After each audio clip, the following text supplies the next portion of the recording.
10, 9, 8, 7, 6, 5, 4, 3.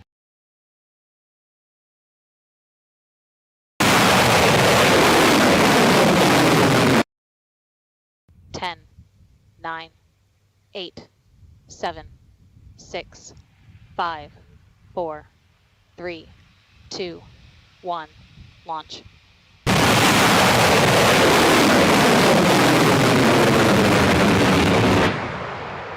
Right now, Engine 150 shutdown. meters per second. Slightly below nominal. We're over 1 kilometer. Trunk deploy. Drugs look good. Sequencing the mains. Passing through 600 meters. Downrange distance. Max nose and bubble.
On track towards their respective landing Boosters' zones. landing legs have started. Star boosters' landing legs have deployed.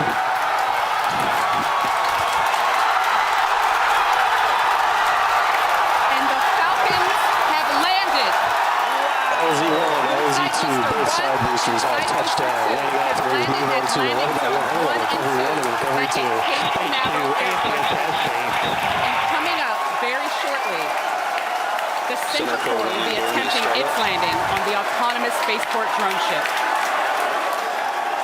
You may also be hearing the second engine cut off.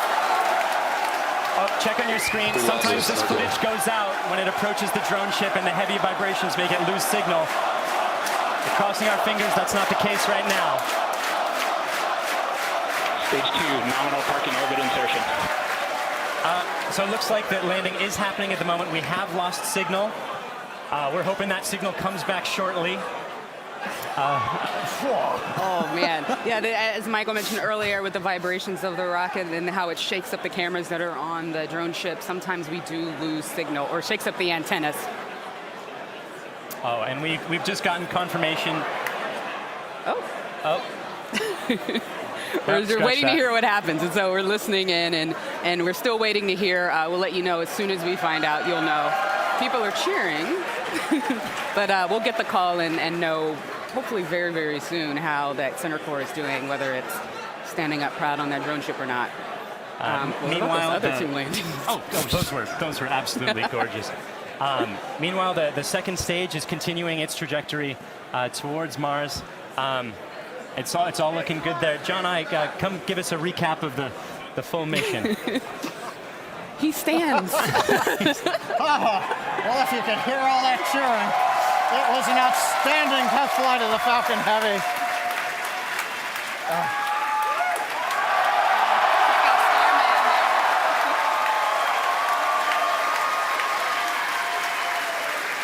Cameras cycling right now. Live views coming down from low Earth orbit. The second stage successfully got there, and it got there as the culmination of a great Falcon Heavy test flight. We lit 27 engines, throttled the boosters up and down. We separated the side boosters. They came back spectacular, simultaneous landing. The center core did its job. The second stage did it. Everything that you could want in a test flight, we got here. Now we're just looking for the icing on the cake to find out what happened on the drone show. But all in all, an outstanding test flight for Falcon Heavy. Wow, what an absolutely momentous occasion. Thank you so much to the range for contributing their expertise to today's launch, the FAA for the licenses to launch and land those boosters, as well as the rest of Falcon Heavy. And thank you to you, the viewers, for joining us for a really, really cool moment here. And to find out what happened with the center core and what's going on with Starman as he makes its journey through space, and all of our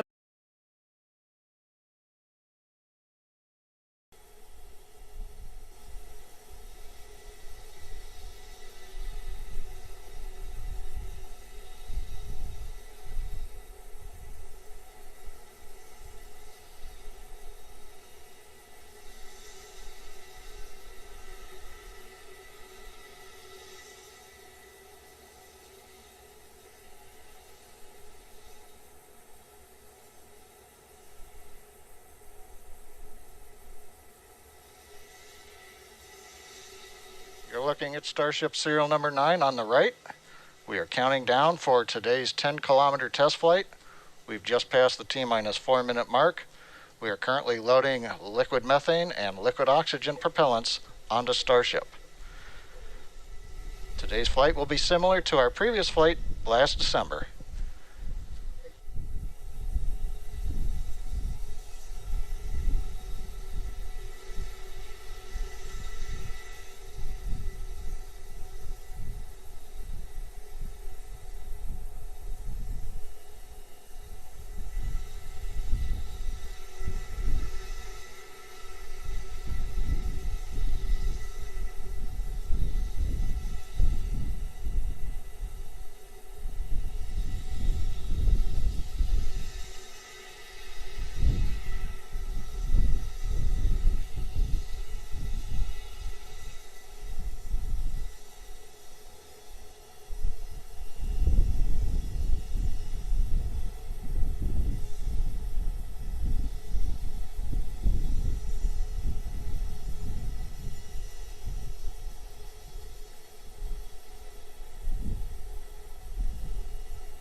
T-minus 2 minutes, continuing to count down on the flight of Starship serial number 9.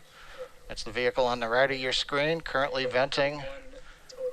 On the left is Starship serial number 10, which is also being checked out for a similar flight later this month.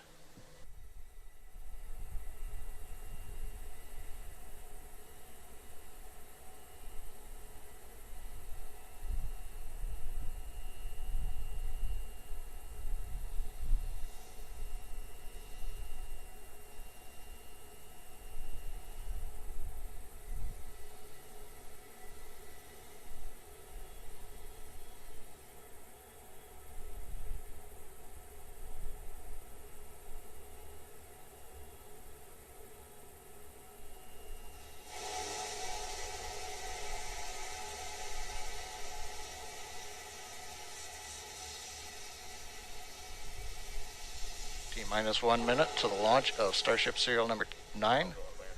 Propellant loading is complete. Next event is retract of the quick disconnect from the flight vehicle.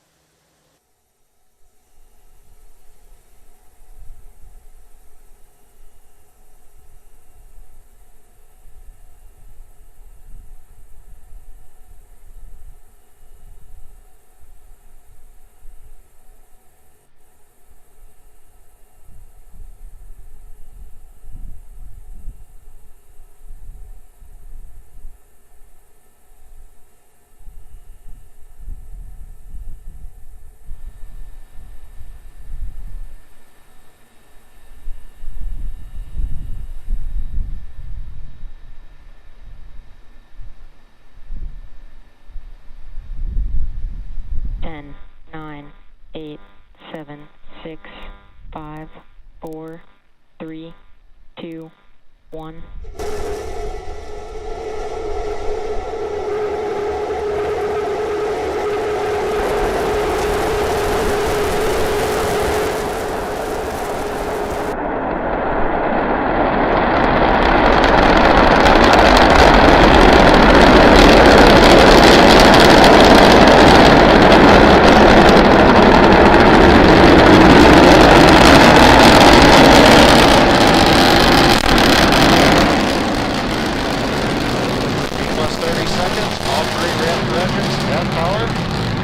Starship climbing to 10-kilometer altitude.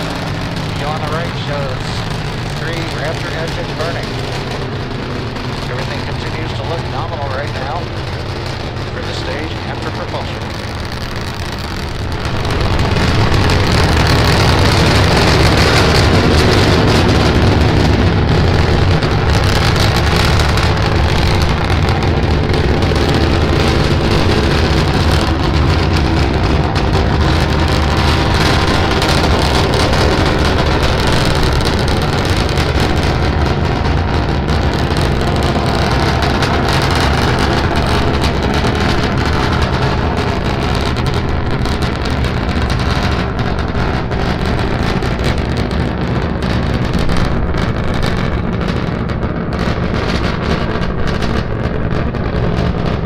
90 seconds into flight, everything continues to be nominal with Starship. We're just passing through 3-kilometer altitude. Next major event is shutdown of engine number 3.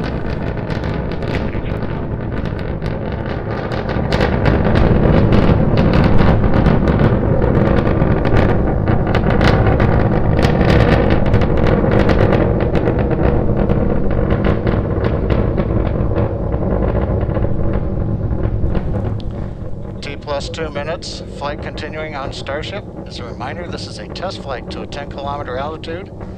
Engine number 3 shut down on time as planned. We're continuing to climb on 2 engines. Everything continues to go well with Starship. Good engine performance so far.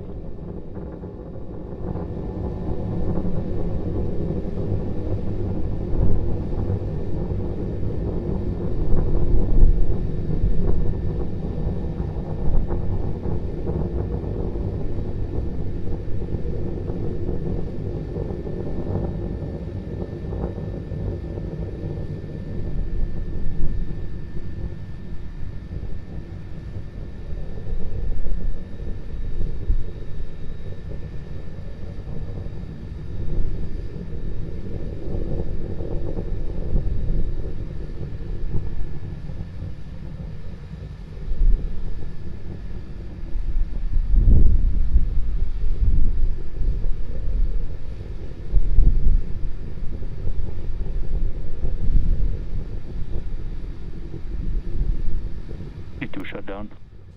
T plus 3 minutes, 20 seconds. We've shut down engine 2 on time. You saw that on the screen just a few seconds ago.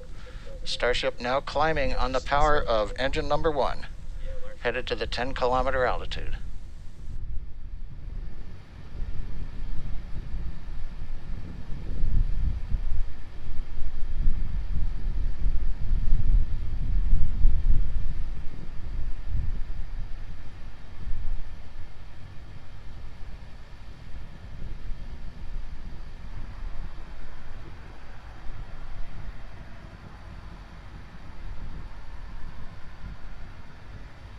T plus 4 minutes. Vehicle is at 10 kilometers. It is at apogee. We're continuing to throttle down engine number 1 to hold altitude. We're preparing for handover on the propellant tank.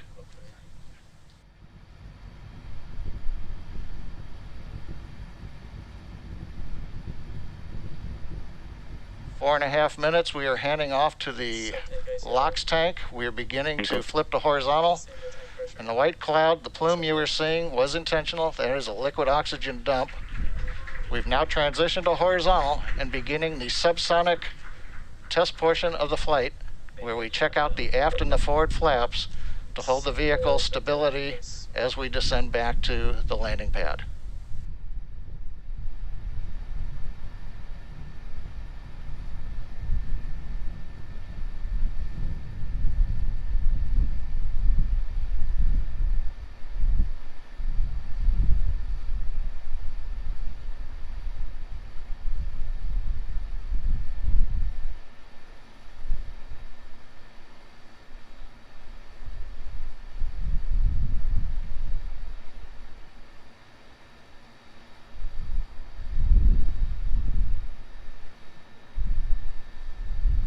T plus 5.5 minutes. Starship continuing the subsonic descent, using the forward and aft flaps to control its attitude as we come back down to the landing pad. Everything continuing to go well in this portion of flight.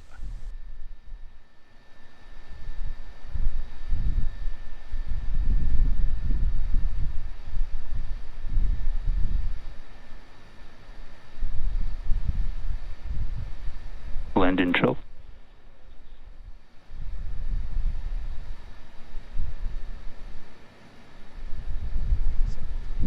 6 minutes, 10 seconds into flight. We're down beneath 1.5 kilometers. We're preparing to restart 2 engines, flip the vehicle vertical, then transition to 1 engine for the landing burn.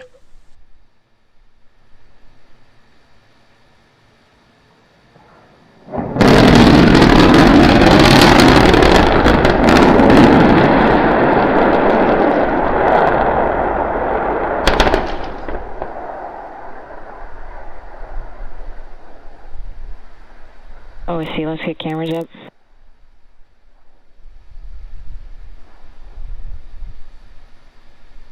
Rolling to anomaly net and opening 3.911 at this time. We will start sweeping for fires.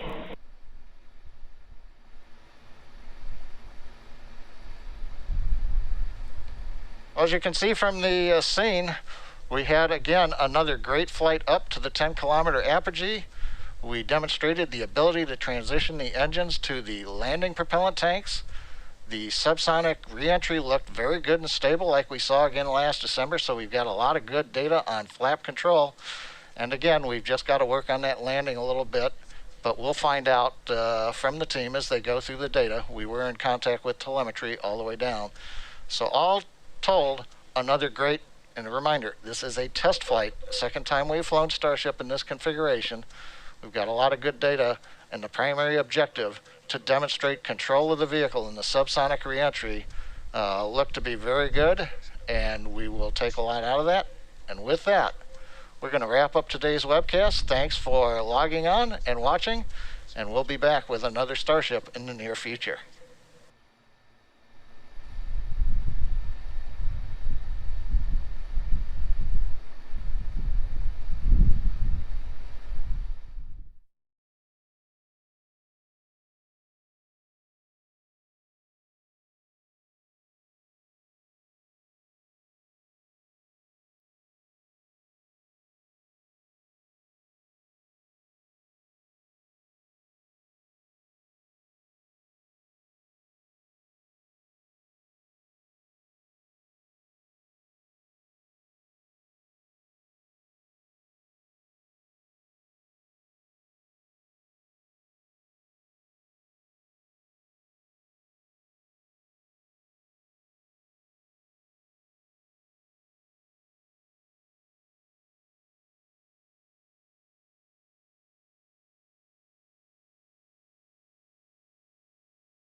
3, 2, 1.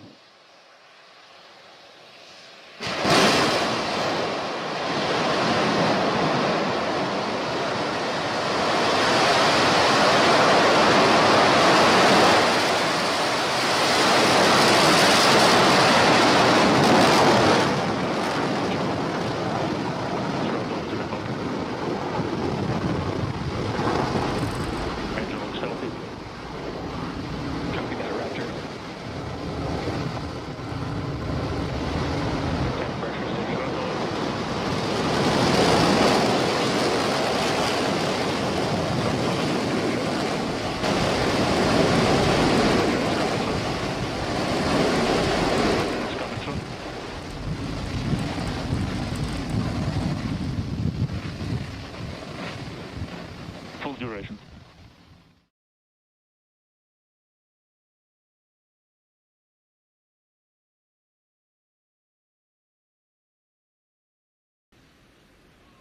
We'll keep watching, y'all. Hi, it's me, Tim Dodd, the Everyday Astronaut. I'm here from Oval asking, do they need to redo the final checkouts? So like they already put Starship's aero surfaces through a bunch of checkout operations and everything earlier today, as well as other parts of the vehicle. The answer to that is probably no. There are probably things that they have already tested and checked out that they don't need to go back in and redo all of those things. The only things they would need to redo would be the critical steps toward fueling and anything that is time sensitive to the cryogenic temperatures that would start to enter the vehicle, which they didn't get to a couple of hours ago.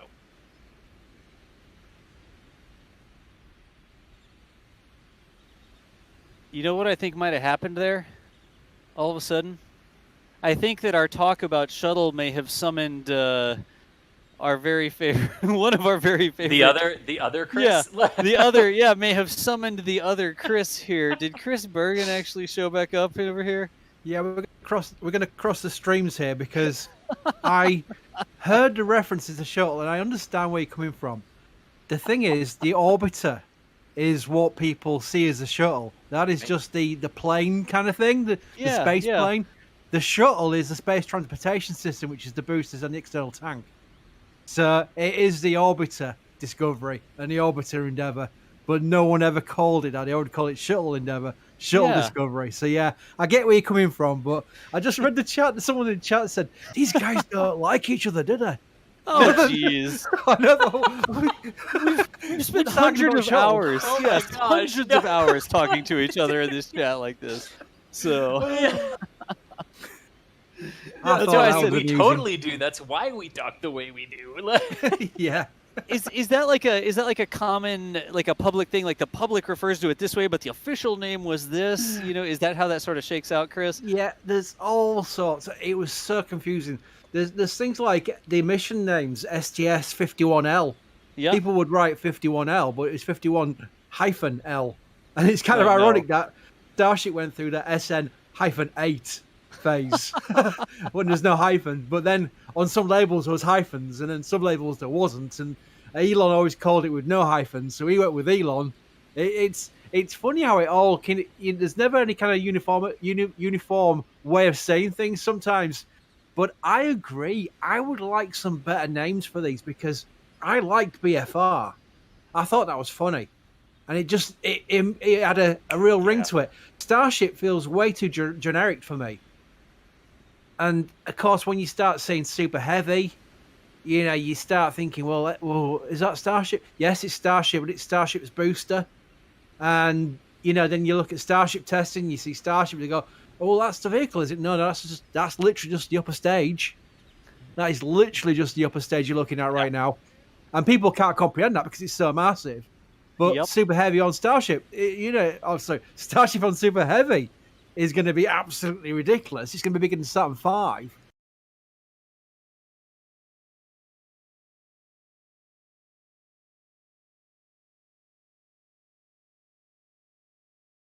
Some proper names. I was just going to ask, do you think the genericness of Starship goes away when suddenly it's the Starship Enterprise, the Starship Heart of Gold, the Starship? yeah, because that's where I think like that name goes from. But yeah, no, I do agree with you. Like, I played devil's advocate earlier. I would, you know, it would have been cool to see a different name for the system overall. Yeah. And really quickly, we do now see tank farm activity, so I'm going to bump us up to that. It's kind of hard to tell, like I was mentioning, when they recycle, if the recondense is really on or if it's just idling, but quite clearly they have entered the countdown again because we see that tank farm activity at the back of the launch pad from this, or the launch site from this angle. So I will turn our countdown back on. There you go. Give you a rundown of what we are going to expect. So we are now probably about 35 minutes, potentially a bit more if there's some built-in holds. Adrian, the person who maintains the spreadsheet that we use for reference, has said that the past few attempts have taken longer than average. So the recondenser estimation of approximately 34 to 36 minutes might be a bit longer today, but probably about 35 to 40 minutes away from the test flight at this point. Oh, so back at it. Okay. Yeah.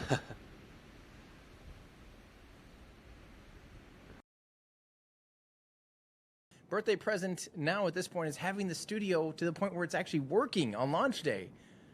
That's amazing. That's, yeah, I'm quite pleased about that. I was honestly not sure. It was like, I mean, I was up until 2, and it's been working every day for 12 hours on trying to get this thing ready to go, and we're finally there. We're finally streaming for you guys. This feels really good. I was really debating whether or not we'd actually have stuff set up for you guys, but we are doing it. That makes me very happy, so thank you so much. From God's Eye Music, when Raptors gimbal, won't they damage the R vacuums? So what they're talking about there is basically the bottom of the rocket, when you're looking at it like this, will eventually have 3 large Raptor engines and 3 smaller sea level Raptor engines. Right now there's only the sea level Raptor engines in there, and they can gimbal up to 15 degrees. Well, what they'll be doing is basically the Raptor engines, the RVACs, will be just right at the edge of that 15-degree mark. So they should never come in contact. Now, the bigger risk, actually, with the gimbals is that if one is slow or something, the current Raptors could bang into each other. You could actually have them knocking into each other because their gimbal limit is 15 degrees. That's how much those engines can steer. That's a lot. They should be clear of the RVACs, but I'm not entirely sure. Yeah. So let's see here. This is from Vovacart. I would use the nose tip as a crammed escape pod where everyone sits at launch so it can be a powered escape at any stage of it. You know, now that I think about it, I keep thinking, well, you know, you can't have the escape pod because what if, you know, how do you re-enter Starship? I guess at that point, if you're using the escape system, you're ditching the rest of the rocket. So it doesn't matter, I guess, if you have the top of the rocket missing, right? So, we have, ground vent is actually confirmed. I've only seen the compressor's not actually running. Haven't seen. Well, there is the recondenser over there. What do you guys think? It's not running. It's doing some stuff, but it's not just going full-blown on it yet. So I'm going to wait. I'm just watching that condenser over there on the right in between the black tanks. When that thing's really running and we really see some condensation, that's going to be our T-minus 35 minutes, which looks like now. So we are definitely seeing ground tanks. Here we go. 35 minutes from now. Puts us just shy of 2 o'clock.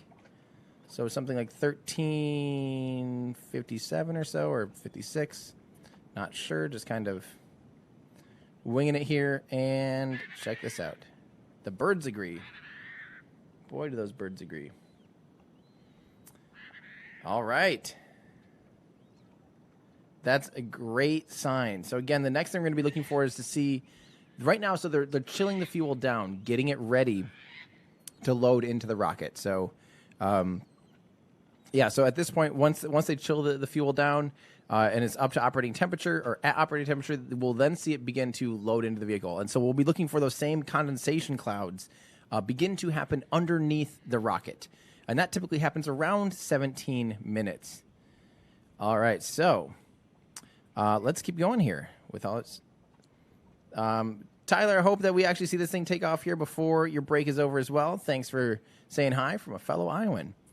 How do you weigh a Starship? You know, that's actually a great question. I don't know if at this point... So the funny thing is, at one point, Starhopper was actually sitting on scales. So they actually knew how heavy Starhopper was because its feet were all on different scales, and they could literally measure how much it weighed. And it was a good way of knowing how much fuel's on board. But, but with this, I don't know if there's still a way to weigh it or anything like that, or if they just measure things and know how much things weigh. I don't actually have the answer to that. But yeah, good question. Let's see here. This is from The Edge of Rage. How do they get Starship to the pad and then vertical since it doesn't have a strong back? That's a great question. So if you're familiar with the Falcon 9, you know that the Falcon 9 rolls out horizontally and then they stand it upright. And once it's upright, then, obviously it can lift off because you need to be pointing end up, flaming end down in order to launch. So they use a strong back or a transport erector to actually lift the Falcon 9 vertically. This rocket so far has never left the vertical orientation, and it likely never will. They'll roll the Super Heavy booster out on its own, take it out on the launch pad, roll Starship, the upper stage out, stack it on top of Super Heavy. The booster will never go horizontal. So just keep that in mind.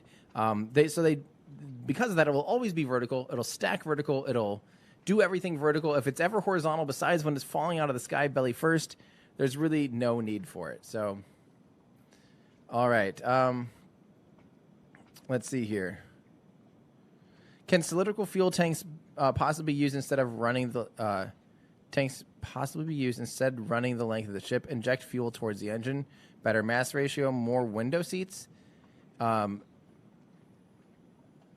So basically, I think you're trying to say, like, why don't they have the fuel tanks be all cylinders like this, where they're tapering cylinders, you have fuels.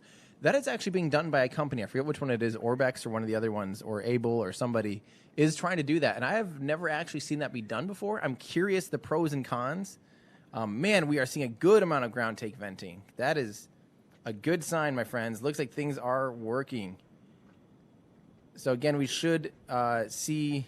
We're waiting now. We're about probably 10 to 12 minutes away from seeing, hopefully seeing some ground tanks swelling underneath of Starship. That is great. So those of you asking what time, we are maybe within about 30 minutes. I think this thing should take off right before 2 o'clock Central. So, I love this. But yeah, as far as that, Claude, we have talked about that again on the podcast that I do called Our Ludicrous Future. Give that a watch, give that a listen. We've talked about doing cylindrical tanks. I think the mass ratio thing isn't necessarily as helpful as you might think. Because you don't want it's complicated. I don't actually know the exact answers to that. So, from Danny, watching from the UK, making the missus and the in-laws watch this on their TV. Consider it hijacked to the moon. That's awesome. Well, thank you for tuning in, United Kingdom, and hopefully we see a beautiful launch today. I'm feeling pretty good about it. How are you guys feeling? Do you guys think this is actually going to happen today in the next half hour? I definitely want to believe. I want to believe it's going to happen. Thank you very much, Shane O'Sullivan. I appreciate that. Am I remembering to stay hydrated? Yes, Julian, I actually have drank quite a bit of water today, so don't you worry. Let's see. Dan Kennedy, that's a great idea. I can definitely do that in Discord right now. But we do want to do an app someday, so we can get notifications, specific notifications that we'd only bug you with, like, oh, we're going live, or oh, we're about this far away from something. Give us some time. That is something we want to do. So, yeah.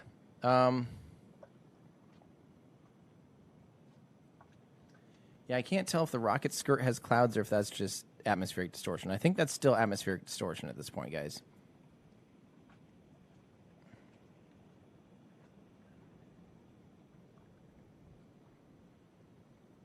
All right, let's keep going. Thank you so much from Quiet Storm. How's it going? Nice to see you again, and thanks for saying hi. Yeah, we're working on it. Again, we're trying to make the best quality content possible. We are working really, really, really hard on making this the highest quality stream we can possibly muster. So stay tuned, my friends. From Caitlin, hey, love the new studio. Hope you're going well with everyone. Hopefully we'll see this thing land today. So, yes, friendly reminder, we're hoping that this thing does land today. So the flight profile, for those of you tuning in that might not be familiar with what we're looking at, this is just a test rocket. This is not a rocket there's no one on it. It's a test prototype to try and practice how they're going to be landing this rocket. Now, landing a rocket is a relatively new thing, I guess, as far as recovering a rocket using its own engines to land. SpaceX kind of pioneered that more or less. December 21st, 2015 was the first time they propulsively landed an orbital class rocket for their Falcon 9. Since then, they've made it look almost easy, landing 70-something rockets at this point. So they're getting really good at it. But this rocket's taking things up the next level. This is a lot bigger, first off. This is 9 meters wide, 30 feet wide. It's 50 meters tall, so about 165 feet tall. Giant stainless steel rocket with 3 of the world's most advanced rocket engines, the full flow stage combustion cycle Raptor engine. And it's extremely efficient, uses liquid methane, liquid oxygen. And for now, because it's going to be trying out this new landing maneuver, they're just practicing that. That's like the most important thing for them to be able to nail down is this landing maneuver. So today we're going to see them fly up to a high altitude. We still don't know if it's going to be 10 or 12 kilometers or somewhere around there, probably 10 or 12 or 12 and a half. And then it'll hover up there at its apogee, burn off fuel, dump some oxygen, get light, and then tip over and fall down belly first. So once it's falling, it's going to be, that's the crazy part where it's skydiving, basically. It's literally falling on its belly, something that no other rocket has done, at least intentionally. And it controls itself using those flaps, those air brakes, or ailerons, to maintain orientation as it's falling. So it kind of does this, and then right at the last minute, only about 550 meters off the ground or so, it's going to light all three of its Raptor engines. Assuming they all 3 light up well, they'll shut down 1. But just in case 1 doesn't light, they're lighting up 3 because they do need 2 engines running to do that flip maneuver. So today we will see them initiate 3 engines lighting for that flip. As soon as they're all 3 running, they will choose the best 2. The optimal is having the 2 on the bottom light. If there's something wrong with one of those, they'll continue. They'll just choose the best. The computer will choose the best 2 engines running completely autonomously and like instantly, because the computer can do that a lot faster than someone being like, oh, this one has slightly lower pressure. Let's turn that one off.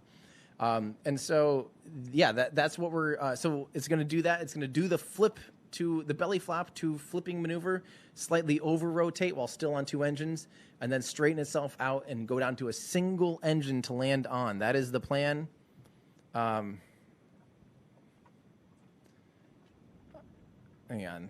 Guys, Discord, remember, friendly reminder, please don't at me with anything that is false.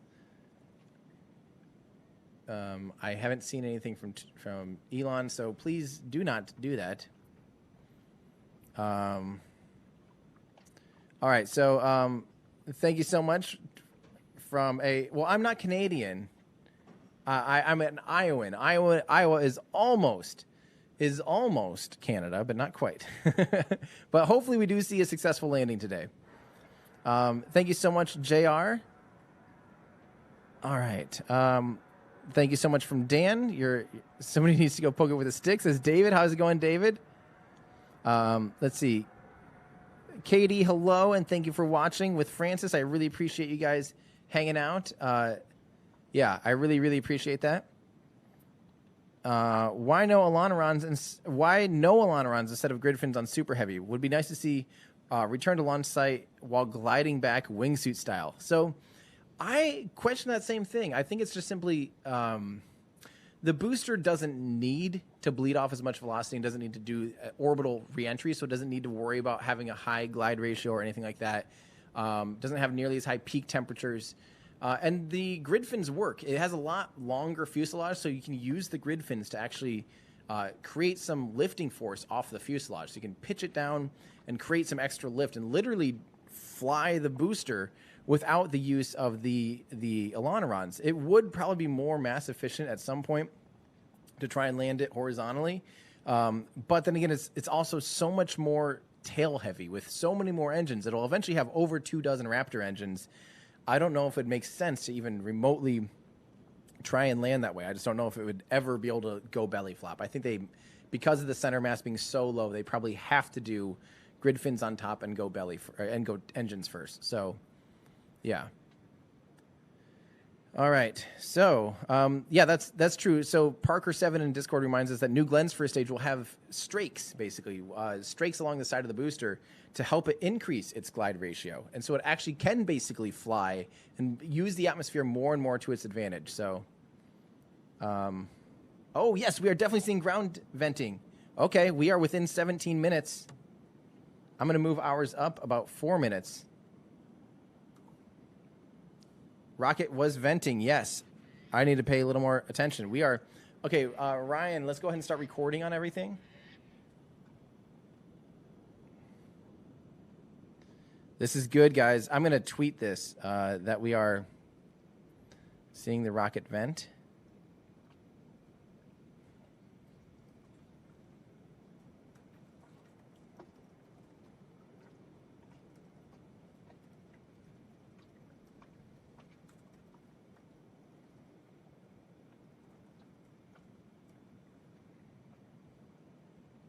This is awesome. All right, find me on Twitter, guys, at Earthday Astronaut. Retweet. Help us get more people in here to witness history. This might be the day they stick the landing. This could be the beginning of a new era of human spaceflight. So, not human spaceflight. Sorry, not human spaceflight. Of humans' ability to fly things into space eventually. Yeah, sorry. Reminder, there is no one on this rocket. This is a test prototype. There's nothing even in it. There's literally no cargo, no payload or anything.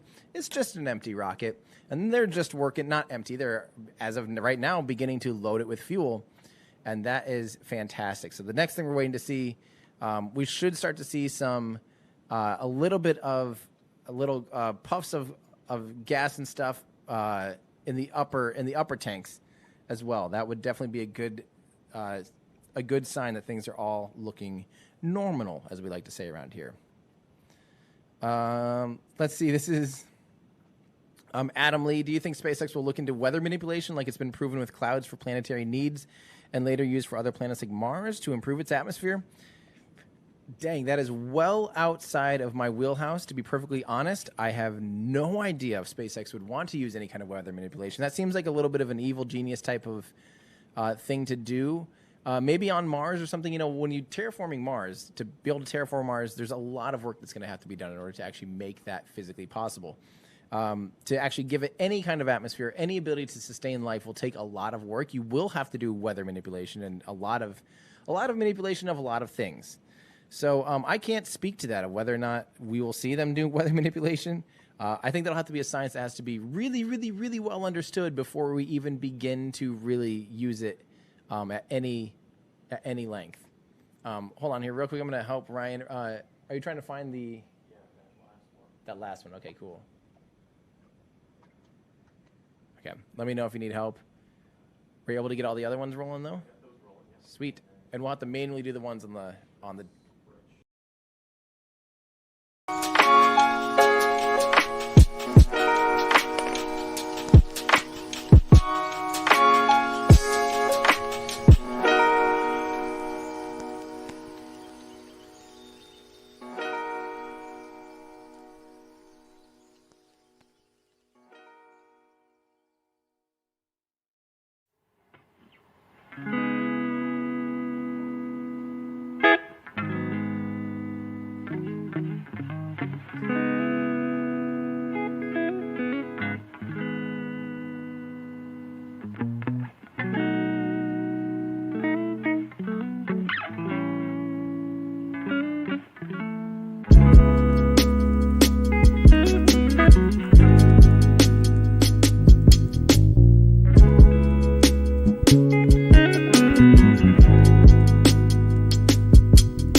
It's going to be awesome. It's going to be we're going to be able to produce, frankly, we might be able to produce a better, without, sans the cameras on the rocket, of course, we'll actually be able to produce as good of quality of live stream as SpaceX. That is the goal, is to literally, I mean, we're using the same type of gear they are. And hopefully we'll be able to provide a little bit more interaction. Obviously, SpaceX isn't here answering questions directly. So that's where I try to come in to help you guys understand what's going on and bring this to you. Another reminder, too, if you guys are watching this, and, when I go outside, we're going to go outside as we get closer, probably once we start to see the tri-venting. When we do get closer to that happening, I will probably be loud. I'll try and mix myself to not be stupid loud. But if you're annoyed with me talking over the launch and trying to explain things as they happen, we will be posting all of our footage. We record in 4K. Most of our cameras are 4K, 120 frames a second. We'll be posting tasty slow-mo with clean audio and real-time recuts as soon as possible. It takes us a little while to pull all the gigabytes and gigabytes and gigs. It's about a half a terabyte, actually, each launch. And we'll try to edit that as quickly as we can. So if you don't want to hear me talking over the launch, which I'm sorry, I can't help it, spoiler alert, then that's the best way to do it, would just be to wait a couple days and you'll see our glorious footage with phenomenal audio. We have a lot of channels recording audio, and it's going to be awesome. So, all right. So from Gunter, what does SpaceX promise themselves from the heat shield on SN10 as it won't... basically, why are they doing the heat shield on SN10 as it won't exit into the atmosphere? Billions for the SLS. They can still learn a lot. NASA's a different beast now, where the competition on pricing is more relevant to whatever the lobbyists are telling the politicians to tell NASA to do. That's what it's always been like. As dirty as it sounds, that's just a simple fact of life with a government agency. I think with the Starship program, they are so far ahead if they start landing these things, showing that the Raptor performance is bang on, that it will put them in an even bigger advantage point, and then they can really nail home the deal with the price point. And that's where SpaceX has won a lot of contracts over the years. So as much as you naturally think the likes of National Team, Blue Origin, and all those big companies will be in a good position to win a NASA contract, SpaceX has now grown to the point where it can compete and it can show off its price point and its capability. So I do think SpaceX is favorite right now. I do think there's a lot today that is relevant to HLS. I mean, basically, if Starship can't belly flop reliably and land reliably, how are they going to do enough refueling missions in order to make that, a possibility? Refueling Starship in orbit is a huge part of the whole deal. Rapid reusability of the Starship program is a huge deal. So I do think a lot of what is happening today is relevant to the HLS program. And I do agree, Thomas, or I do think that if they manage to stick the landing, that will be a massive feather in their cap in this competition. And I wish them the best of luck, because this is absolutely the sci-fi future I think we all want to live in. Yeah, that's a very good point, and that I neglected to think about. Even though the actual moon lander does not perform any sort of belly flop maneuver, the other version, the tanker variant of Starship, which supports the human landing system going to the moon, it lands on Earth and it reflies from there. So that one has to do the belly flop maneuver, and if they're not capable of performing that landing maneuver, then their actual human landing system bit doesn't actually work. So you're right, it is actually very directly relevant. That's a good point. I would just say, yeah, I mean, so the other point of it is, of course, I'm not trying to suggest that they need to stick the landing today to like win HLS or anything like that. If I were NASA, I think I'd rather have a company producing prototypes that are very close to working than not producing prototypes at all, which is, well, we haven't seen much of that from either of the two other companies. So, there's still that leg up that SpaceX has where they program. But yeah, all good points. And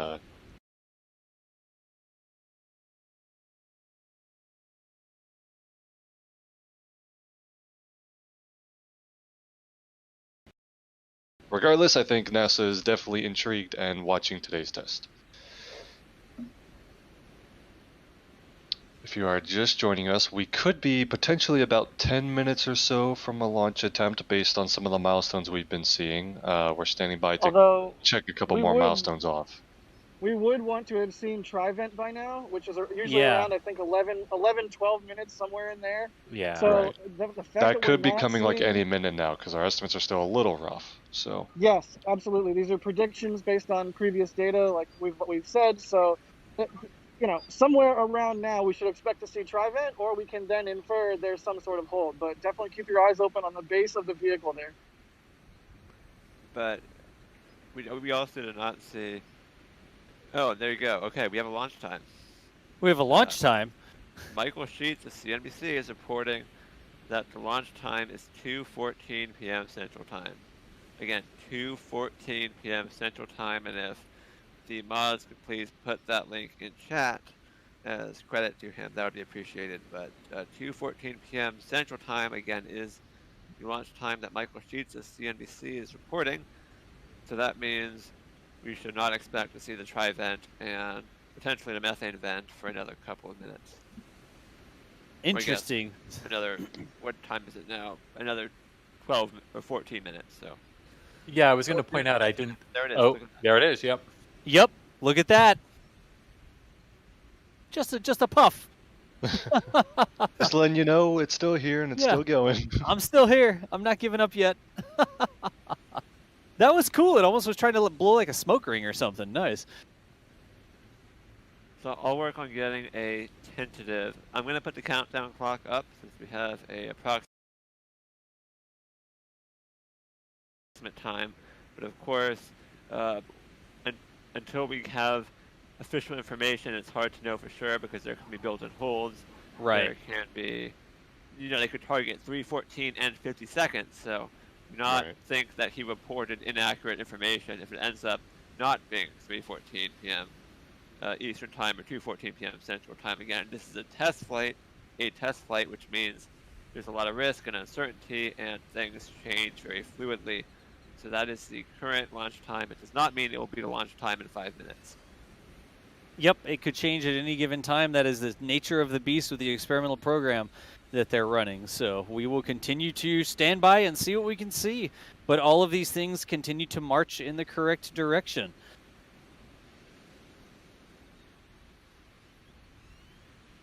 Right.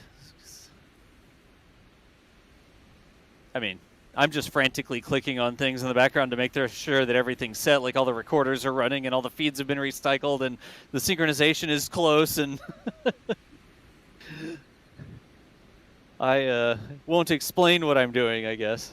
But again, folks, if you're just joining us, thank y'all so much for being with us.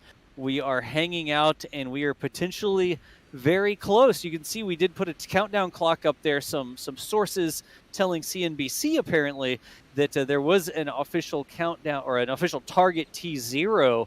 We'll see if that actually holds true. A lot of the time it doesn't, but there's one way to find out, and that's to keep on keeping on here at Boca Chica. Really quickly, I want to go around the horn. We have the cast of thousands in the stream right now and want to see if we can't talk about the voices that you keep hearing. So let's start up with the top of the list. Chris Bergen, do we have you on the comms right now? You do. All right, so Chris Bergen is the managing editor for NASA's Spaceflight, the guy who started this all, and you can hear his voice coming from York, UK. Did you make it home tonight, Chris? I You're did, not like yes. Okay. Yes, thank you. Thank you to the condenser halting the launch there, and the Tesla Disco car arriving. I thought, that's my cue.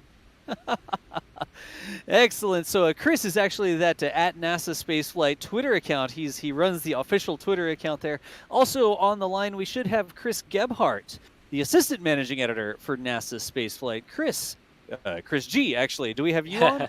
You do indeed. Hello and good afternoon. Excellent. Chris is providing commentary from Florida right now. He's around Cape Canaveral, actually up the ways, up the road a bit in Daytona, but he is dialing in to talk about Starship from there. He rolls down to the Cape quite often to help cover, or not to help cover, to cover what's going on at Cape Canaveral, all the various launches and things like that. I think we've got a Starlink coming up super late tonight, don't we? Early this morning? Last I checked, but that was a couple of hours ago, so don't quote me on that. All right, well, we'll it's keep L17, so it'll scrub again probably. Oh, geez. Yeah, but right now it's at just before 3:30 in the morning, so yeah, I'll be rolling out of here around 1 a.m. to early. Yep. Also on the call, we've got Thomas Berghardt. Thomas, how you doing? Doing good. Also dreading that 1 a.m. drive to KSC coming up in a few hours here, but yep, here to watch Starship in the meantime. Excellent. So Thomas is one of our live stream host, reporter, editor, does all the different things that he does. You will hear his voice if you make sure you click subscribe on the channel here to find your way back to our streams. Let's see here. I'm also going to do back in the studio, Michael Baylor. How you doing, Michael? I'm doing good and trying to wrangle all the robots into readiness status for the test flight in about 21 minutes from now. Well, if there's one that I shouldn't be switching to, let me know. But Michael is integral to our live stream stuff here, doing a bunch of the behind-the-scenes work. I think a lot of people don't understand. It's like, oh, you just turn on the camera and then it ends up on YouTube. And that's not how it works. I will have you know there's a lot more that goes into it. But also, let's do this. Out in the field, we have 2 NASA spaceflight members out there in the field today. First up, Mary, Boca Chica gal. She has retreated to a safe distance. She actually lives there in the village and had to back off to a safe distance here. You can see here's her telephoto lens watching what's going on with Starship. She's at Boca Chica Gal on Twitter. And if you want to really be a fan of Starship, you want to know what's happening out there just about every single day, you want to check the channel out here because every day Mary is bringing us the freshest, hot off the presses, straight off the camera lens, artisanal photons, I don't even know what to call them. We have daily videos. Just about every day we edit a video. We show you what's been going on at Boca Chica, what they're working on. They're starting this new Starship. They're stacking these new rings. We saw an engine go by every single day. Mary, Boca Chica gal, is out there bringing us coverage of what's happening. So massive thanks to her for rolling out. And then over on the South Padre Island side, also in person, we have Jack Beyer. Oh, that's not Jack. This is Jack. There we go. We have Jack Beyer. Hey, what's up? Jack, you on comms? Yeah, there you are. Yeah, can you hear me? Yeah, we got you. Hooray. Yeah, the signal's not too bad right now. This is what we're looking at from Isla Blanca Park. Oh my gosh. So I guess we have a...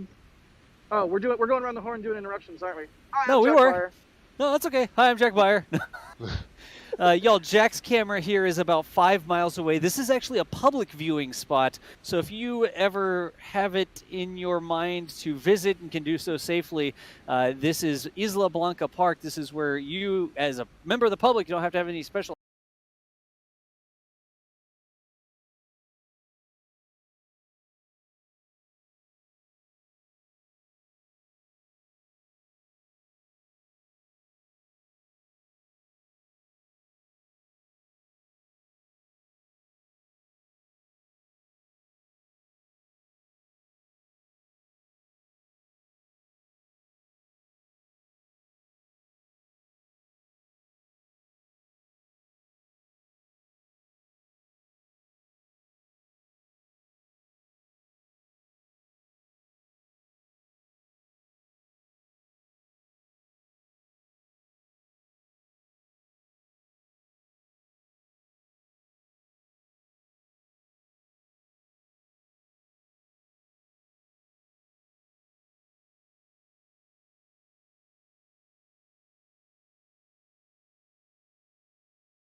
We get the ceiling or whatever the right terminology is, the floor.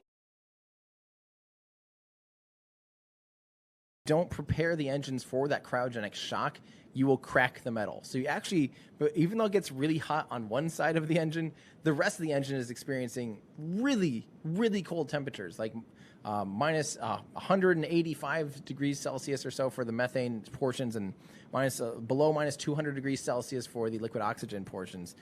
That will crack and make metal brittle. So you have to slowly cool it down to those temperatures so you don't make them weak.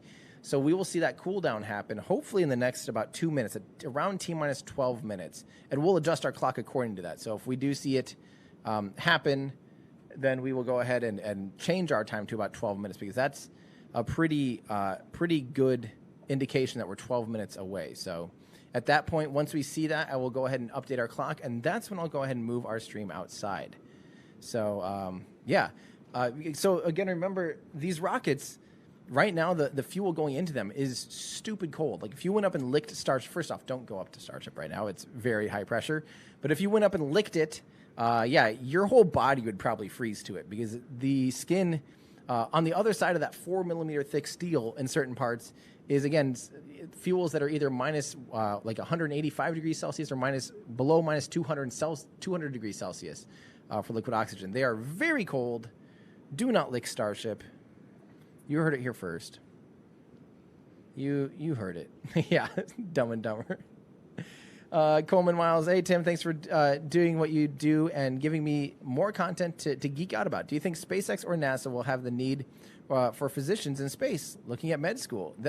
Hey, I mean, the good thing about med school is even if it's not an immediate need in space, of course, someday there will be people living and working in space in all fields. And of course, doctors are important everywhere there are humans. So the great news is, especially as space evolves and as more people begin to inhabit space doctors will be more and more of a thing. So if your goal is to get to space, I'm not entirely sure being a doctor is an assured route to get to be an astronaut or anything, but it's always a good field to be in. To be a doctor, definitely do that. And then hopefully if it works out, it might also line up with a career in space someday. That would be awesome though, Coleman. We'd all be cheering for you there. Jeff Sloan, did I donate to St. Jude to try to get a spot on Inspiration 4? So, Jeff, I just donated directly. I didn't actually donate to try to win the tickets. I know that's kind of weird. I don't feel like it's my time right now. I think there's a lot more deserving people that should be riding on Inspiration 4. I think it'll be a historic mission. I want to be here to cover it. It just doesn't make sense right now. I got to stay focused. There's a lot of stuff I'm working on, and I know that seems like an excuse. I know that you guys know I'm scared of space, kind of, but it actually, it doesn't have much to do with that, to be honest. Are we still seeing, let's see, what is happening with Starship? We have a good pipe here. Can you guys just make sure hopefully, it's not going down for you guys. Yeah, venting under the rocket has been going on for a long time. We've been seeing that, guys. Don't worry. Okay, stream is good. If the stream's not good for you guys, go ahead and refresh. It should be good. Hey, Slugger, how's it going? Welcome to your first serial number 9 or serial SN launch, your Starship number or serial number launch. So those of you that don't know what SN means, SN is normally serial number. We're starting to use it as Starship number 10. This is the 10th prototype using this manufacturing process. There were two. There's Mark 1 and Mark 2 that were built before they were ever flying. There's also Starhopper before that. There we go, 12 minutes. Okay, we are seeing the Trivent. So, yeah, don't worry, it's not launching yet. So that's pretty good.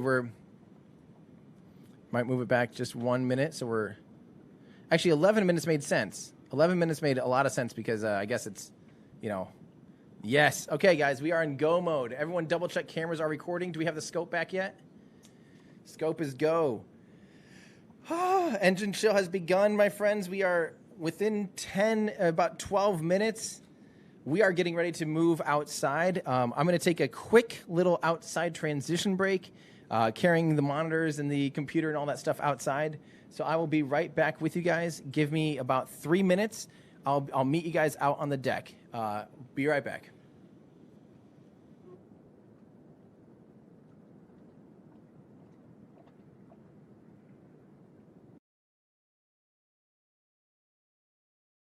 constantly texting about 5 different people telling them, hey, it's time to turn on the broadcast if you haven't already. It's not 1, not 2, but 3, Vince. Right. And let's remember to mute Chris G's microphone if this thing lands. Well, I'm on my compressor that DOS got me. All right. Because I know how excited you get. The scream. It doesn't eliminate the scream. Oh, right. It just quiets it. Yeah.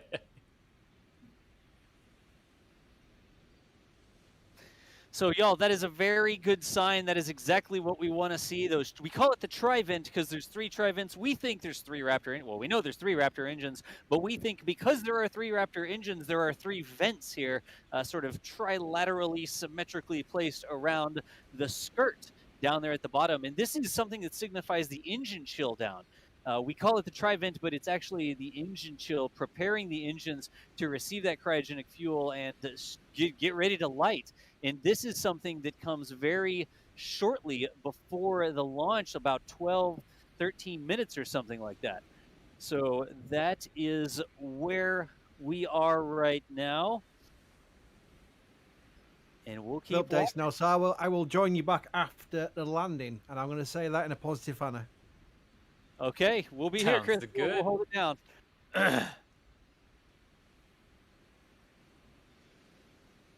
All right, so we're coming up on about 9-ish minutes here.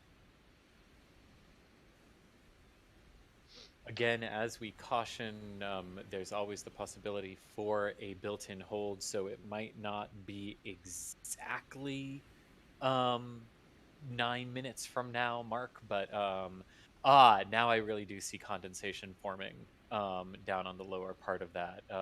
Yeah, I can see a little bit down there. I see what you're saying. As well. Yeah. So so if you look at the vehicle right now, if you look at toward the left-hand side of it, you will see a kind of a darker patch about halfway up the vehicle. That is a large pack of thermal protection system tiles. So SpaceX, that side of the vehicle will be completely covered with thermal tiles during operational flights. They have been progressively adding more and more and more tiles to continue to test the bonding of them and how they're adhering to the vehicle and holding up during flight. So that'll be a critical part of the vehicle's thermal protection system to protect it during atmospheric entry to Earth and Mars in the operational realm. And Josh, I know we're working on issues. Just want to show the village. Sure. BCV bot quickly. We'll see there is some blue sky blowing towards Starship. So hopefully that blue sky will end up over the pad. That would be nice. Everyone, think good thoughts. Yeah. Or whatever it is. There is a little bit of blue sky up there. Hopefully that that hangs in there. But look at all of that venting.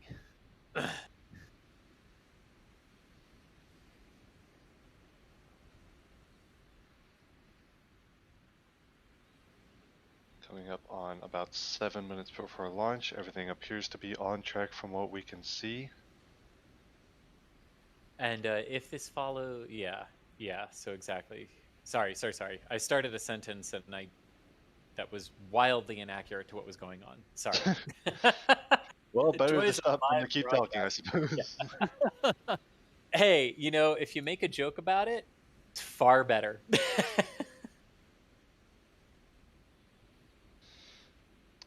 And for those of you just joining us, reminder today's flight is targeting 10 kilometers in altitude, just like the previous flight.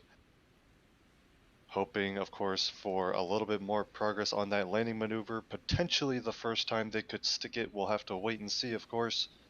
But a high altitude flight test for Starship SN10. Still working on protecting that landing maneuver as they continue their development program. Coming up on T-minus 6 minutes for today's flight.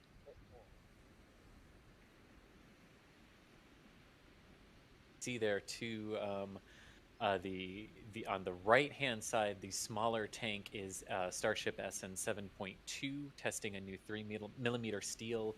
It's about halfway through its test campaign, and well, the angle switched, but there was another one on the left-hand side. That's okay to us. There was another one on the left-hand side, and that is the Immortal Starhopper, which did the first couple of test flights, just testing out the Raptors before the larger Starship variants took over.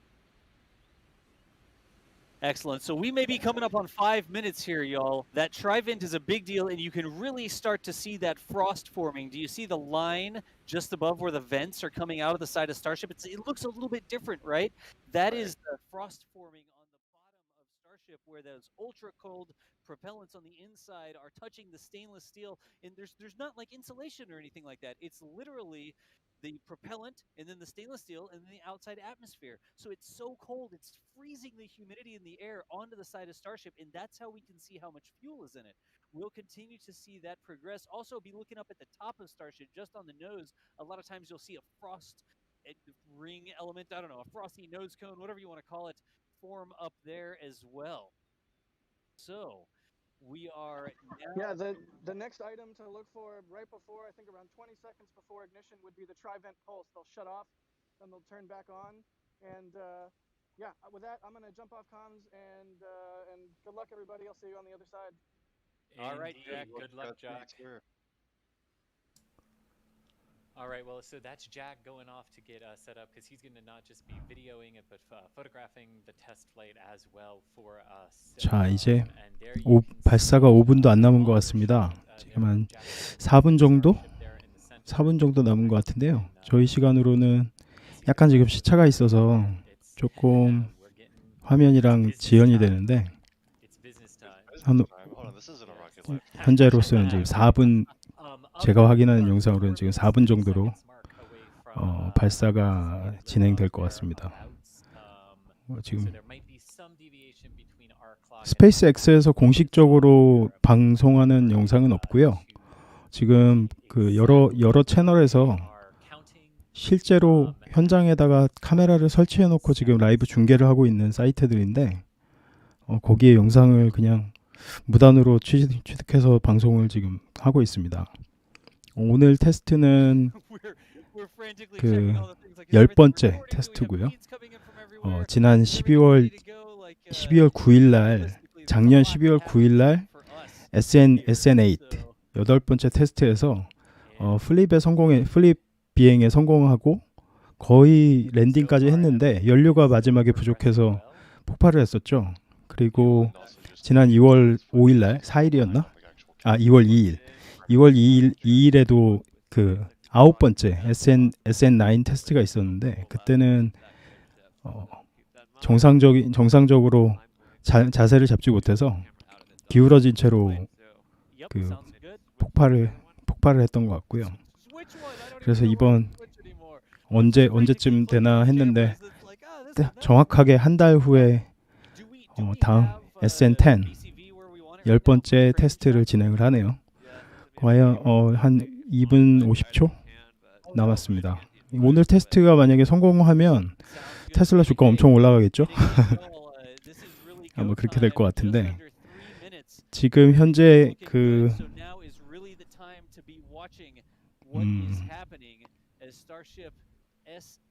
연료 지금 거의 이제 발사 준비가 거의 끝난 것 같아요. 그래서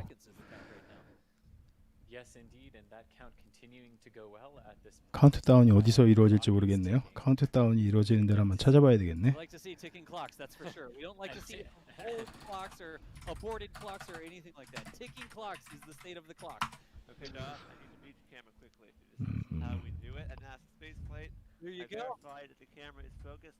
드디어 스페이스X에서 공식 영상을 틀어줬네요.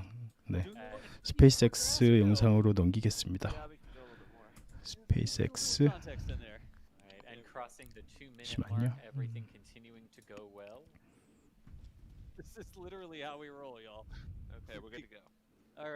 And counting on the test flight of Starship number 10. Propellants, methane, and liquid oxygen are now fully loaded on board the Starship. 지금 보시는 영상은 그 스페이스X에서 공식적으로 지금 진행하고 있는 라이브 영상입니다. And then liftoff. We'll be flying to an altitude of 10 kilometers in today's test flight. 전 세계에서 지금 수십만 명이 지금 이 장면을 같이 지켜보고 있는 것 같아요. 지금 아까 보던 채널만 해도 벌써 지금 22만 명 시청 중이고 50초 남았습니다. 카운트다운 들어가겠습니다. 곧. 오늘은 과연 성공할지 기대되네요.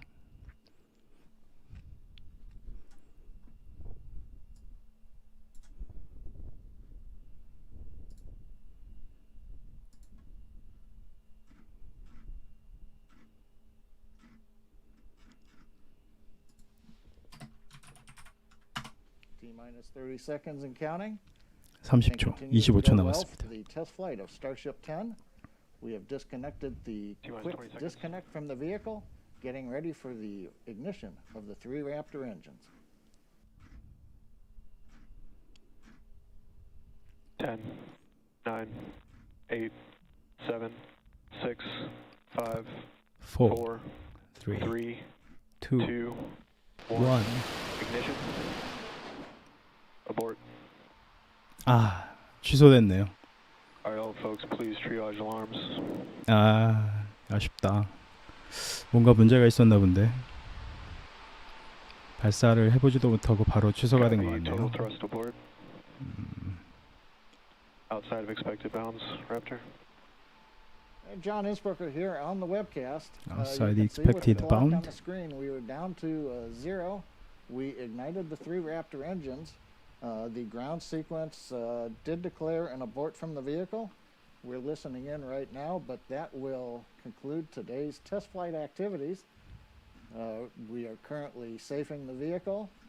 We're looking at what the telemetry tells us about the abort, but given where we are in today's window, I expect this will conclude our countdown activity for today. 오늘 발사는 취소됐습니다. 공식적으로 스페이스X에서 세개 엔진을 점화를 시킨 상태에서 바로 취소를 했습니다. 그래서 오늘 테스트도 아쉽지만 실패한 것 같네요.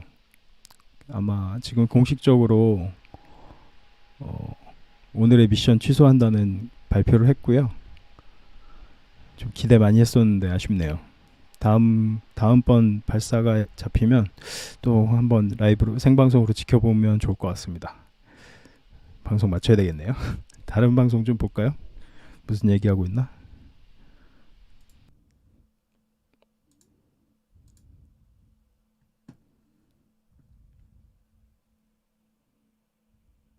Will there still need to be a couple COPVs housing nitrogen or helium or something so that they can start up the Raptors on the pad, or will that all move pad side? It's very interesting to see how that will all play out. But yeah, it'd be great if they were unnecessary, right? Yeah, I mean, again, people who want to know what a COPV is, it's composite overwrap pressure vehicle. And the reason why they call it composite overwrap is literally, if you see one, a COPV looks like it basically is a little tank. You can imagine like a test tank, but it's wrapped and wrapped and wrapped and wrapped with composites. It literally is because it's going to be putting so much pressure. So when this thing let goes, it let goes big time. It really does. It's like a bomb going off.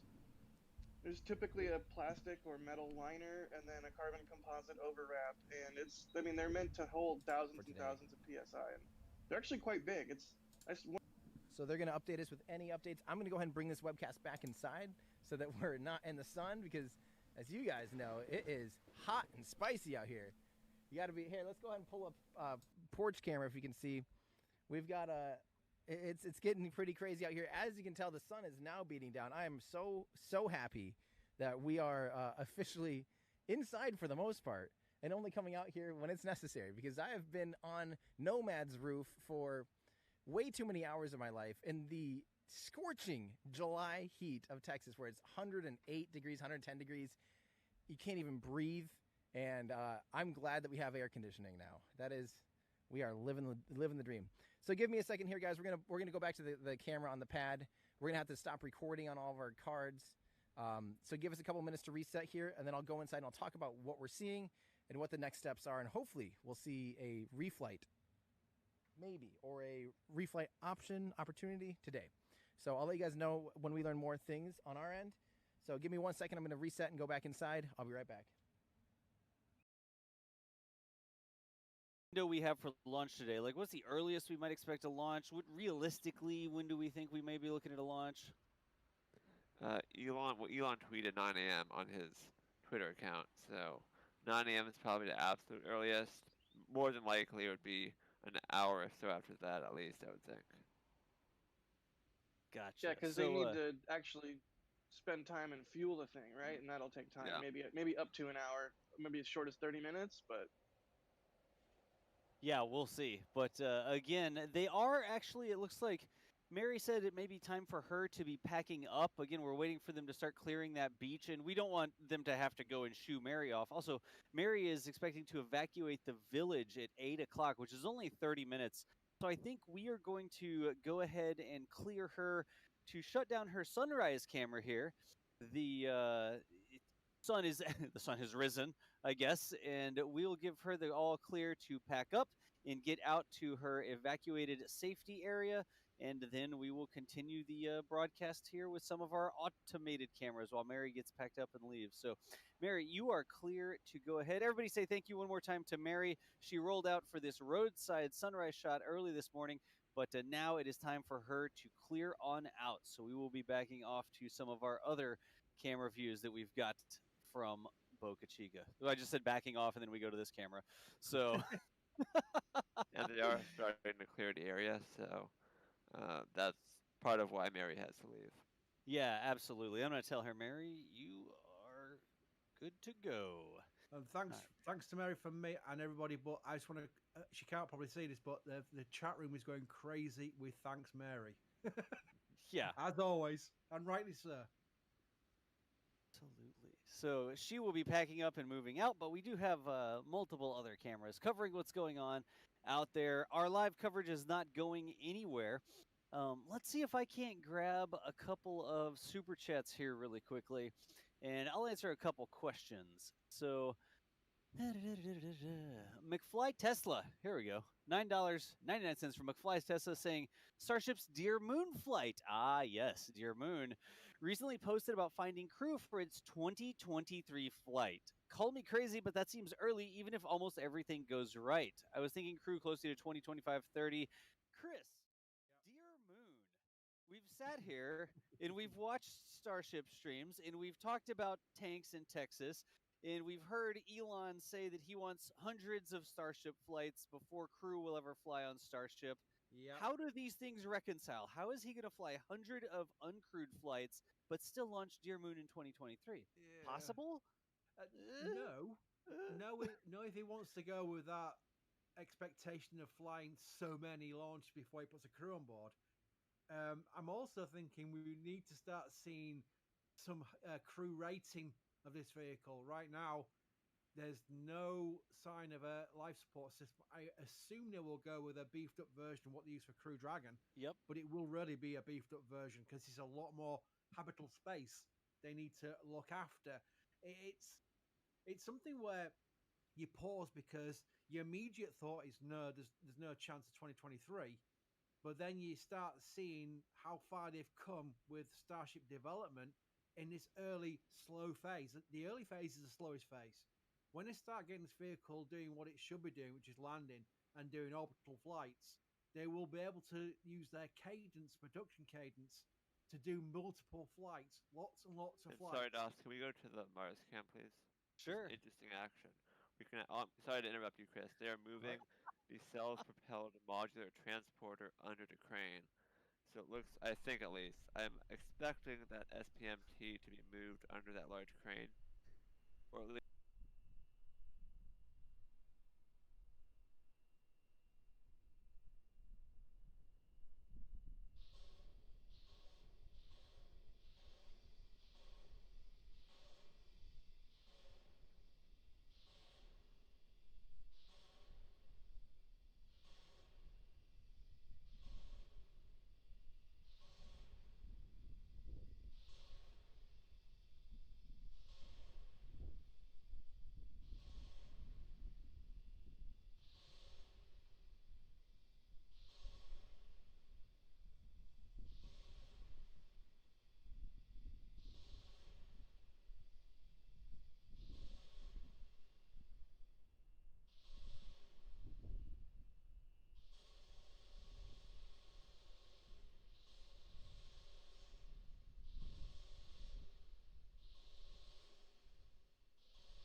우선은 공식적으로 지금 발사는 취소된 상태입니다.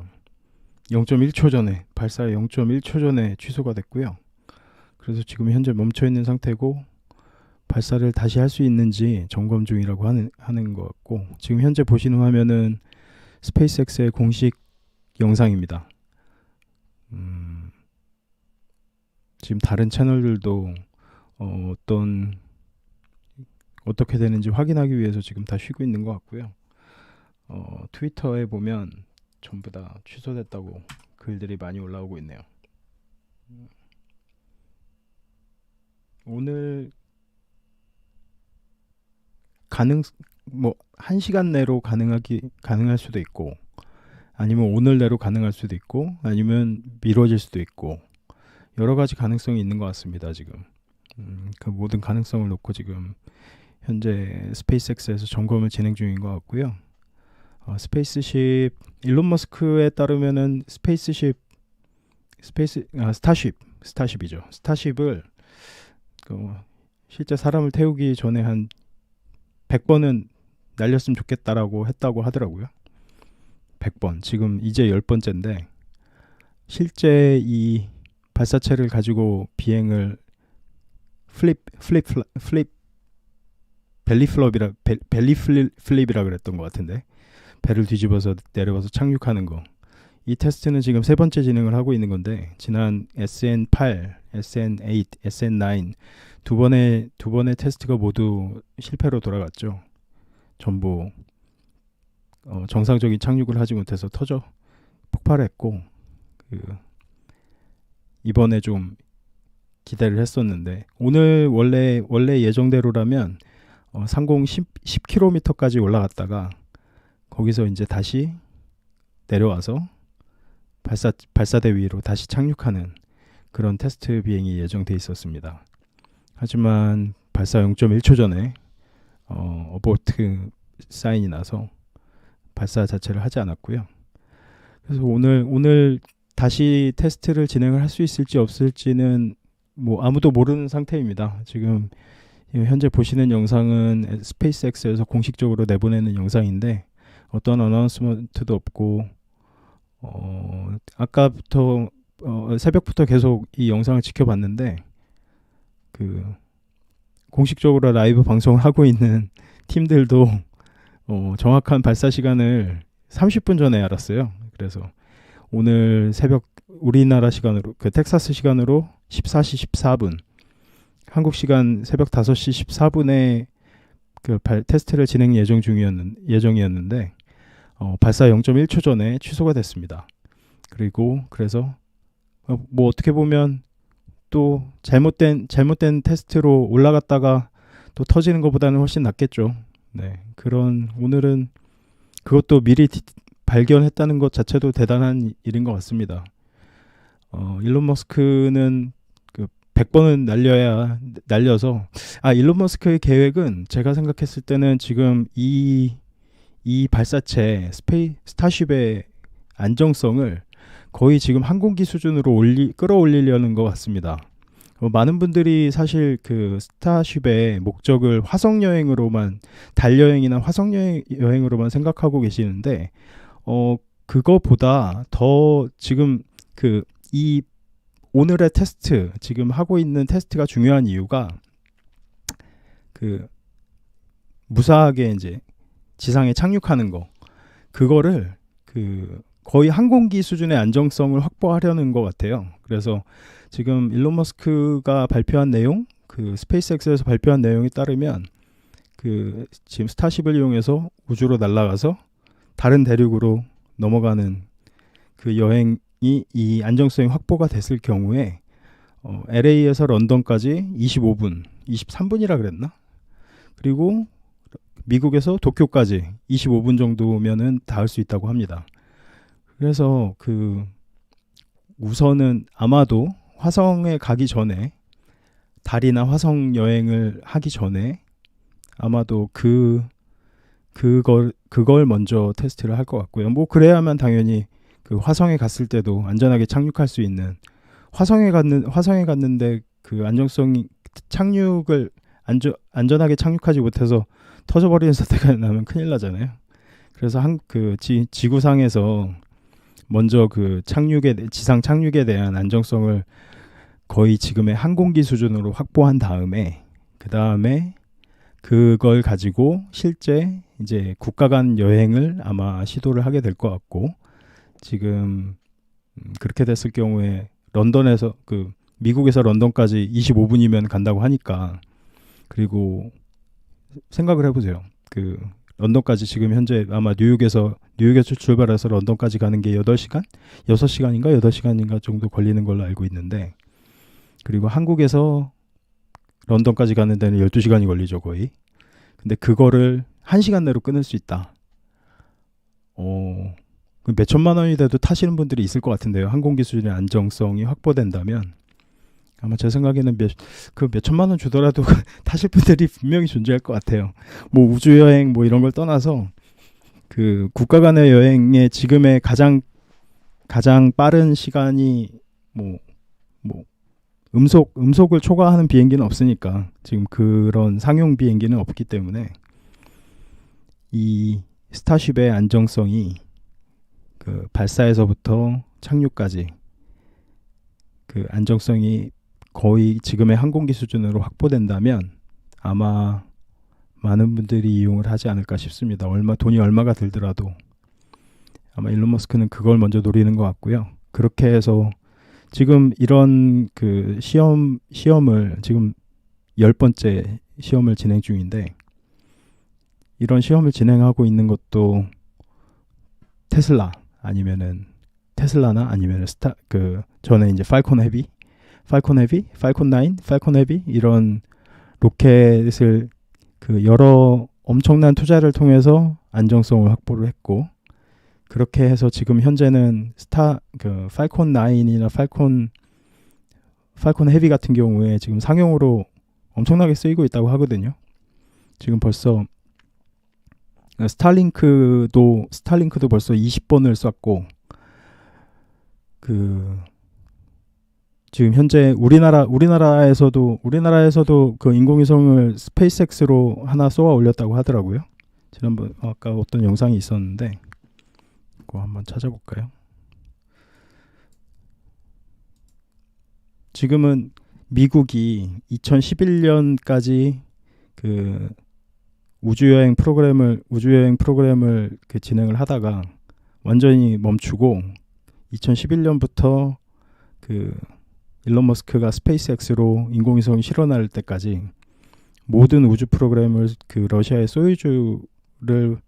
소유주 우주선으로 다 날랐다고 하더라고요.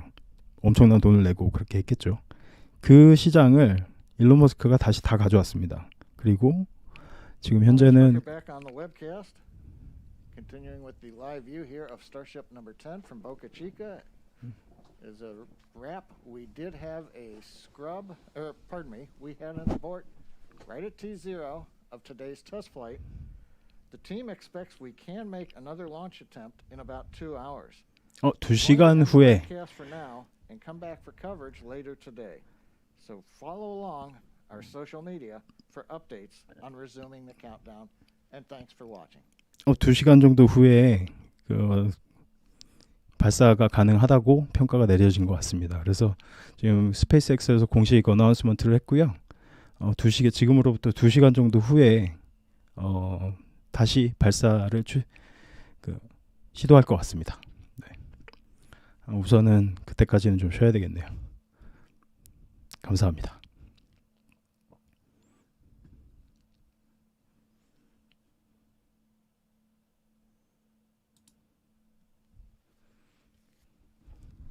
Sorry, Gianni, but thank you so much. Appreciate your membership. Oh, I see what you're talking about. 아이고. 쉽지 않다. Oh, it's because the stream just ended, so now it's being all weird. Ah, I see. It's really being weird. So, you know what? This is also probably the most watched part of it.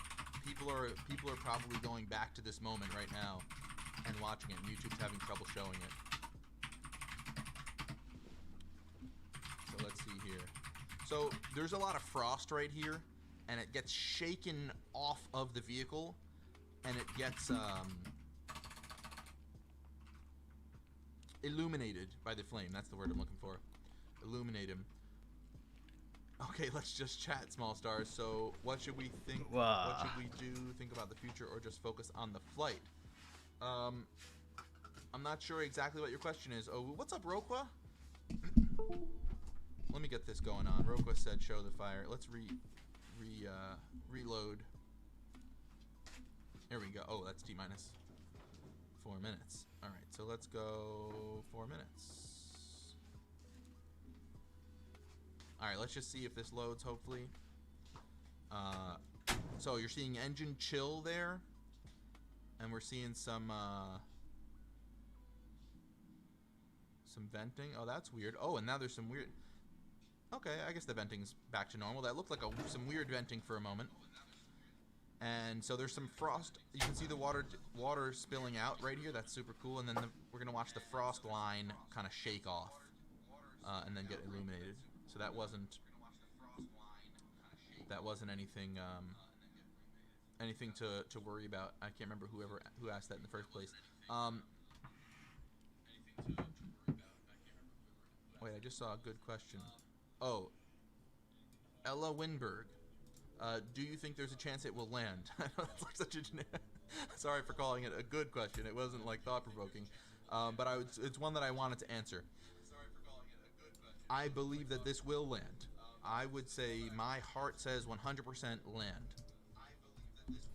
And I also had a feeling there'd be a Raptor abort. I kind of, you know, I didn't want to jinx it, but I was like, just so you know, I said it at about T-minus 30 seconds or something like that. Hey, good chance it doesn't take off at all, and they, you know, have to reload. So what did he say that about? 2:30 p.m. Central, 3:30 Eastern. John Insprucker said that they're going to try again in about 2 hours. So 2, 3, 4, 4:30 p.m. Central. I'm Eastern time, so 5:30 p.m. Eastern. I'll probably go live around 5:20, depending on once we see propellant loading and stuff. If you have YouTube notifications on, I really only go live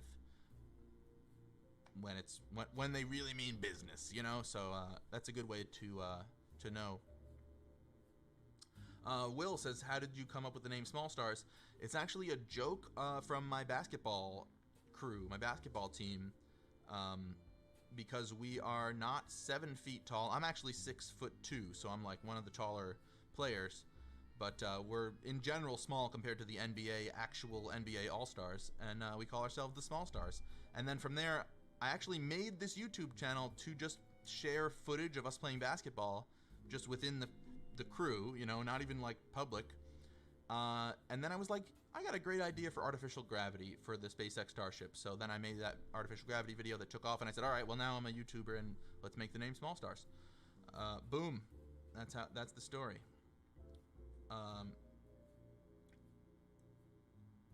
And Kit, sorry and good night, but do get some sleep.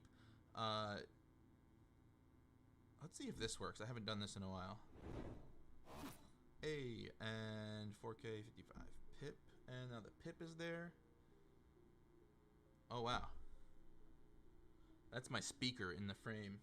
So if you're just joining, it was unfortunate that we didn't see Starship serial number 10 lift off, but it is fortunate that Starship serial number 10 is sitting right there, right there on the pad.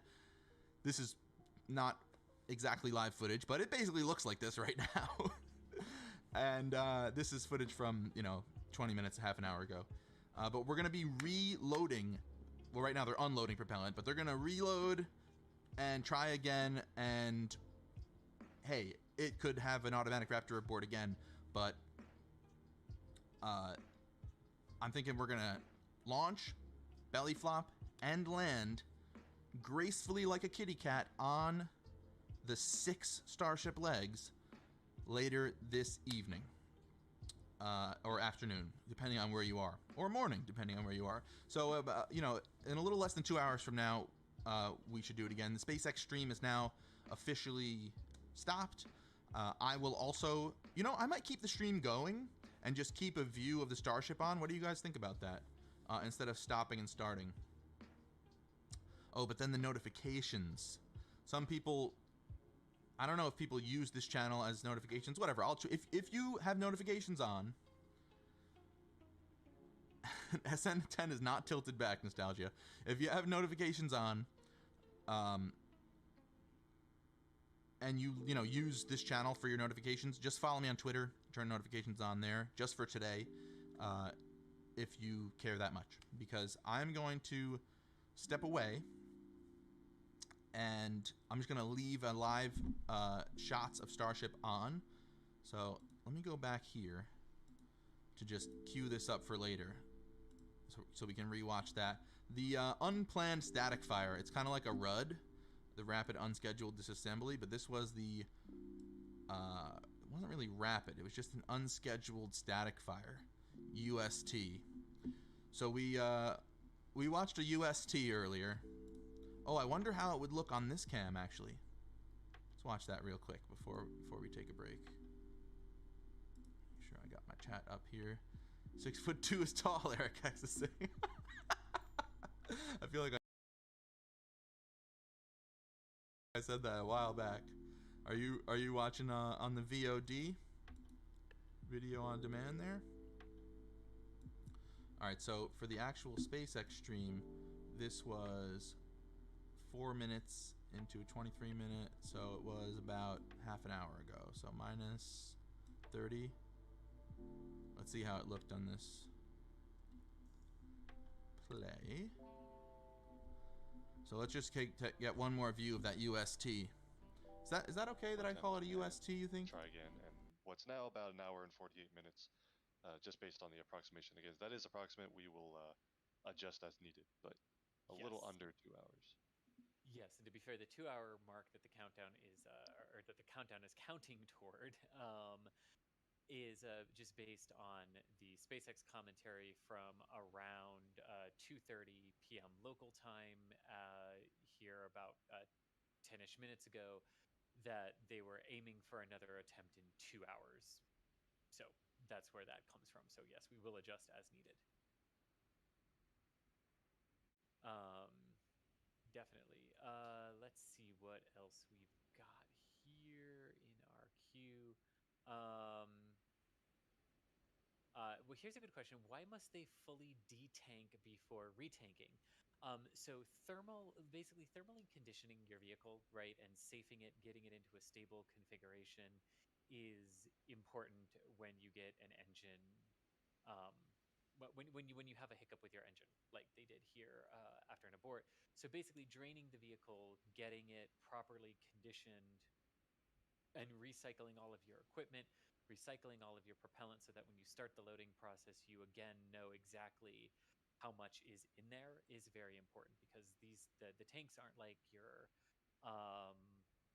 aren't like a gas gauge in a car where it'll tell you, oh, I'm 1/4 full, now I've dropped to, whatever is below 1/4. Math off the top of my head doesn't work well. It's not like that, right? In rocketry, you pretty much know how much propellant you've got in the tank because you know how much you're pumping into it, and you know how much your engines are burning. But the more it sits there, some of it boils off. So backing completely out and coming back in is always best when you can. Let's see.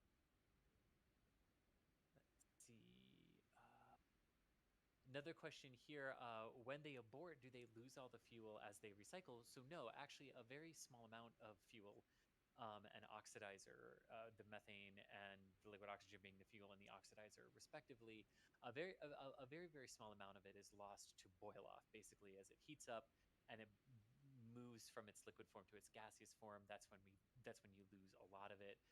But no, a relatively small amount is lost to that. The vast majority of it is detanked from the vehicle back into the propellant farm area, where it's then available for reuse on another attempt or another liftoff.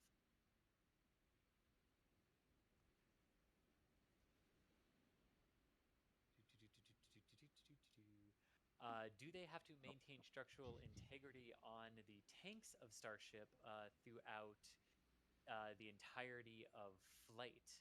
And Richard also saying, being a Canadian, they hope to see a Canada arm on a Starship one day. That'll be interesting to see if there's ever a need to put a robotic arm on a Starship. It will. They will. I'm calling it. I mean, this is not an official report or anything, but I'm calling it right now. Starship will totally get a robotic arm, and it'll be awesome, and it'll probably be Canadian. Well, I would love that. I would love that. So pressurization will have to be maintained during the flight envelope, yes, for structural integrity as everything is firing, yes. In fact, we've seen what happens when they accidentally pressurize the wrong tank in the wrong sequence with which one was that, Thomas? Oh, gosh, I don't remember. Depressed, yeah, like instead of depressing the tank at the top first, they depress the tank at the bottom, and they pressed the LOX tank first, and it collapsed. That was... Oh, no. SN4 is the one that detonated. SN3, maybe? Chat, which one was it? I know you all know. My head, It was SN3. Okay, thank you. Okay. Okay, there we go. But yeah, so, and yes. I think that, so that was specific to, like, the methane tank up top was still full, and they depressurized the bottom tank. If the upper tank is empty, then the bottom tank can also, like, be depressurized that way. Although, I don't know, they also could have just implemented fixes after this. But during flight, they'd have them pressurized, yes. Yes, and that's not just about structural integrity. That's also preventing fuel from sloshing around too much. If there's way low pressure on the inside, the fuel slosh will be worse. So to help keep fuel settled, which is mostly an acceleration thing, but pressurization comes into effect there too, that also helps. So yeah, flight pressures are also a big structural thing. They keep pressurized during the entire flight. And that's not, some people point that out as like a stainless steel thing, because you're thinking of things like Centaur, where there's like super thin stainless steel that's pressurized to maintain structural integrity. That goes for all rockets that I can think of. Falcon 9 does it, and it's got aluminum alloy tanks. Those tanks pressurized for flight like a minute before launch or whatever. So that's a very common thing, and yeah, Starship's one of those. Yeah. Let me see if I can find another one. Here. So here's a good one from Jonathan just a couple of minutes ago, saying, aren't all the lines quick released? So how do they detank once those are disconnected? Yes. So this is so Starship uses a slightly different system for their quick disconnects. Not only are they quick disconnects, they are quick reconnects as well. So once you would detank through those same systems, because they would just reconnect to your vehicle to allow you to detank. If for some reason you couldn't, you always do have the option of opening up your basically opening up the pressure valves that keep the pressure in the tank, and when you depress, just basically letting all of that propellant boil off and escape. You have the option to do that if all else failed. Also worth pointing out that on this particular attempt, the disconnects would not have disconnected yet because liftoff had not yet occurred. But yeah. Exactly. Alrighty. So. Hey, do you have me any better this time, or am I still a robot? You are better. Jack. Yes. Okay. Yeah, now you're robotic to me, so whoops. Right, we'll get Jack back on in a little bit. Okay, here's another good question. So do you think it's possible that in the future SpaceX will just have a whole line of launch towers in Texas, which kind of touches on a sort of larger question: where are they going to launch all these from? I don't know how many they will end up having in Texas. They will definitely have to have some, because current plans are, as they continue to build starships, they'll eventually be launched out to their ocean-going platforms if they're in areas that need that sort of space from land. But I know they also do want to do flights from land. So I think it's going to be a matter of both, but I don't really know if they know how many they want to have yet on land versus offshore. She said it's going to be a mix at this point. Yeah, I think I could see them having a fair, well, I wouldn't kind of be surprised if they only had one in Boca Chica, but I'd also be a little surprised if they had more than like 3, just because there's already, like, the offshore launch platforms seem like a pretty integral part of their plans, and so they might opt to have a bunch of those versus a bunch of land-based launch platforms, but I don't know, it could be mistaken there. It'll be interesting to see. Right now, of course, still waiting for them to finish the first one, so... Well, yes, exactly.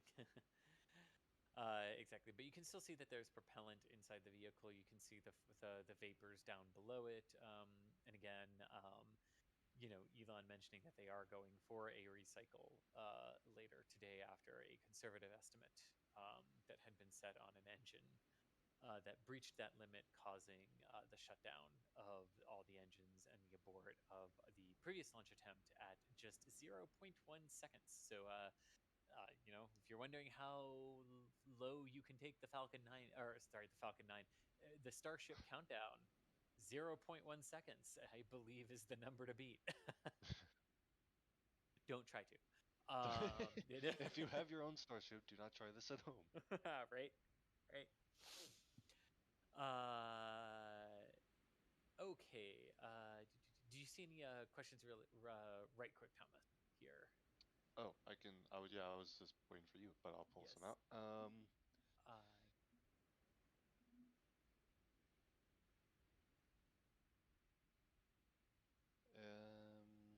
Oh, here's a good question.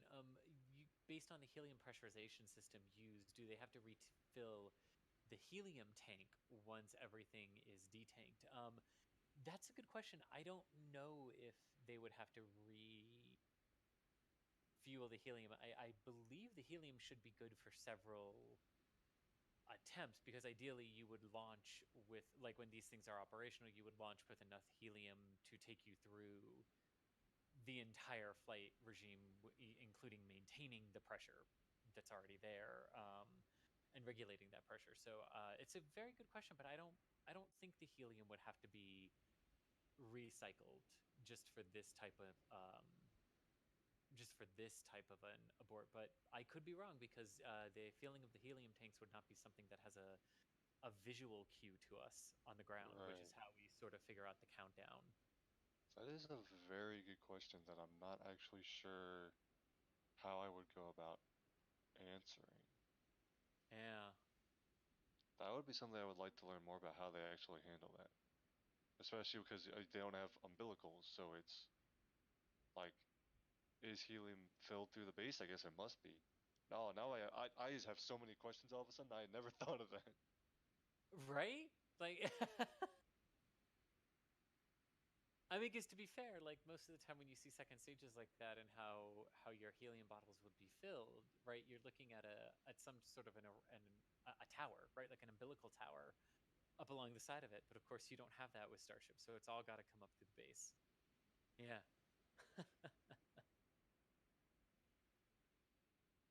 And if I could just butt in for a second, I Yes. want to recognise the fact that these Raptors, they're showing quite a lot of promise here, shall we say, in the most generous way possible, is that they can abort after ignition and be recycled. And literally the reason we're waiting for 2 hours is for the reconditioning of locks during the propellant. So these Raptors, they're not like a lot of other engines. If they ignite, that's a scrub. That is a scrub. There's definitely a day or two turnaround at the most. Sure, if their igniters had been lit by now during ignition, that would have been like a 7-day turnaround at least to replace igniters. Yeah. So there's a lot of benefits from these Raptors being able to relight. They're naturally designed for that, so that makes sense. But it's just a bonus point that they can do this. They can fire the engines up, abort, and then recycle. And the reason why we're waiting for 2 hours is just because of the propellant. I immediately think of Delta Heavy, and it fires up its engines but aborts, and then it's like, we're gonna replace the Rofies. It's gonna take 2 weeks or a month or something like that. Yeah, exactly. By the way, really quick, because he didn't reintroduce himself when he joined, you're hearing Chris Bergen, managing editor of NASA's Spaceflight, rejoining the stream from earlier. Well, I always say, I'm waiting to be introduced, and then it just sounds arrogant. Yeah, it's to be introduced. What, you want some fanfare? Do you want your own theme tune? It's useful, though, because not everyone knows the whole team yet, you know. So. Yeah. Maybe we should all go through and introduce ourselves. We can do that real quick if you want. So we just had Chris Bergen, managing editor of NASA Spaceflight, joining us from the People's Republic of Yorkshire. Chris, how are you? Yorkshire. Yorkshire. How do I tell me how to pronounce it? Yorkshire. Yorkshire. Okay. Yeah, it's a very American thing of you, Thomas. That's what a lot of Americans do. Yorkshire. Yeah, and Thomas, also let me help you out. It's Birmingham, not Birmingham. Okay. Let's see. We got Chris Gebhardt, assistant managing editor of NASA Spaceflight. Chris, how are you? I am doing just fine myself. How are you, Thomas? I'm doing well. Here for a few more hours of Texas tank watching, I suppose. I believe we've got Das, aka John Galloway, our producer. Das, how are you? Yes, Das is eating right now. Thank you for checking. But he's here and helping out. This is the 3 minutes I'm allowed to eat, so go okay, ahead. We got you, Das. No worries. Also helping up on the production side of things, Michael Baylor. Michael, what's up? I'm doing well, and hopefully Starship SN10 will have better luck on the second attempt. Absolutely. Out in the field, really quick, we've got Jack Beyer, who I'm not sure we have on comms. I know the signal out in Boca Chica takes a hit whenever Starship does something crazy. Can you hear me? We can hear you. Hey, what's up, everybody? Jack Beyer here. He's out there conducting photography and offering some commentary here and there as well. And then we, of course, have Mary Boca Chica gal, who's out there all the time. Not on comms, but she is out there crewing the cameras and helping us out today as well as always. And then myself I am Thomas Burkhart, and another editor / reporter for NASA Spaceflight. And we're all standing by for another recycle attempt. To kind of recap, we did have a abort at Raptor ignition on a launch attempt about a half hour ago. And right now you can actually see some of the frost on SN10 starting to go away as they detank the vehicle. What they're going to be doing is completely detanking the vehicle. Elon Musk has provided an update saying that they are adjusting a thrust limit on one of the Raptor engines, which will allow them to make another attempt in about an hour and a half from now. So once they are finished detanking, they will refill the vehicle and get ready for another attempt. Tonight's window goes all the way till 6 o'clock p.m. Central Time, so they have lots of time to work this in. I'd also point out that it's not an unusual thing for Elon to say that when they tweak the parameters. I did a tweet reply of him because he has done that before. I say he, and that's not really unliteral. I mean, basically, he is the chief designer at SpaceX. He has that authority, not just as the boss. He is an engineer. He's the chief engineer of SpaceX, and I think he prefers being called that more than CEO. It's one of those things where they've done with Falcon 9, where they've adjusted a parameter which was causing them to abort numerous times, and that worked out for them. And it's also, this is why they have a test program. These vehicles are literally test vehicles. They're prototypes. A lot of these aborts, even the RUDs, even the failures they've had, have all been vital data towards making this vehicle come to what it is now, where they've had a full stack prototype Starship get very close to landing on 2 occasions, its first 2 occasions as well. A lot of people had expectations that, including Neil himself, where it could have failed during ascent. They had this long duration burn of the Raptors. That was an amazing achievement in itself on SN8 and SN9. And the big win was the aerodynamic belly flop, coming back in a controlled way with the aero surfaces. Huge win. You can't really, a lot of the mainstream media, obviously, as it would do, focused on the boom because that looked spectacular and it sells clicks and whatever they like to do. But it was a huge win on both occasions. And let's not forget that both vehicles failed over the landing pad. They got back over the landing pad before they failed. That is also another win. So there's a lot of things that have already gone well, and they'll still keep testing these things. And they want to do it. I mentioned earlier in the stream, they'll want to refly. If this thing lands, it could land in the center and everyone be cheering and happy. They need to do it again. You can't just say we've done it once, that's it, we'll go on to orbital. It's not going to happen. It's simply not going to happen that way. SN11 or even SN10 again could launch again. I think they'd love a refly of a Starship. They were expecting to do that with SN5 and SN6, but SN5 and SN6's flights were so good. Their 150-meter hops were so good, they decided to go on to SN8, onto that test program. So there's a lot of benefits from this. People will see aborts and they'll see things like that as negative. They're not negative if it means the vehicle is safe and can be recycled as it is right now. So there's a lot of benefits that can be taken if this then launches and landing. They can say, well, that parameter change is what gave us the win. So there's a lot of benefit from this. And while we wait, I did just get word from the manager of the NASA Spaceflight store that we are doing a 10% off discount on the when hop, as I totally did not configure that properly, as you can tell. There we go, that's fixed. As you can see, we have a 10% off on the when hop items in the store while Starship recycles. So if you want to take advantage of that right now, we have when hop hats, we have a when hop t-shirt as well. So check that out and get some items in the store if that interests you right now while we wait for the recycle, which is about an hour and 30 minutes away from the next launch attempt at this point in time. Yeah, here, Michael. I'd also like to thank my wife for modeling that hat. I wish. The code is recycle10. I don't know if capitalization matters, but shop.nasaspaceflight.com with recycle10 as the code. And he said it was for Win Hop merchandise. So if you look at the store, there's actually these collections at the top, and you see Win Hop. And so if I'm not mistaken, it's the shirts and hats and hoodies, and there's women's shirts and stuff, but it's the Win Hop stuff that recycle 10 code you can see in the upper right hand corner of the screen would be good for. So that is no longer valid. Sometimes we do that when we get stuck in a hold or something. You never know if it's going to happen or not. But today the guy in charge of the store is doing that discount until the end of this stream, and then it's done. So that's what that is. Excellent. I think it's while we recycle. So if it launches, you might be out of luck. What did he say? What did he say? It says on the text, 10% off when hop items while we recycle. I guess he did make that code, didn't he? He made that image. Huh. Yeah. Oh, well, one way to find out. Anyways, folks, just another good way to support what we're doing here. If you're having a good time, I am eating a microwave hot dog, and I'm able to pay for that because y'all keep showing up. So thank you.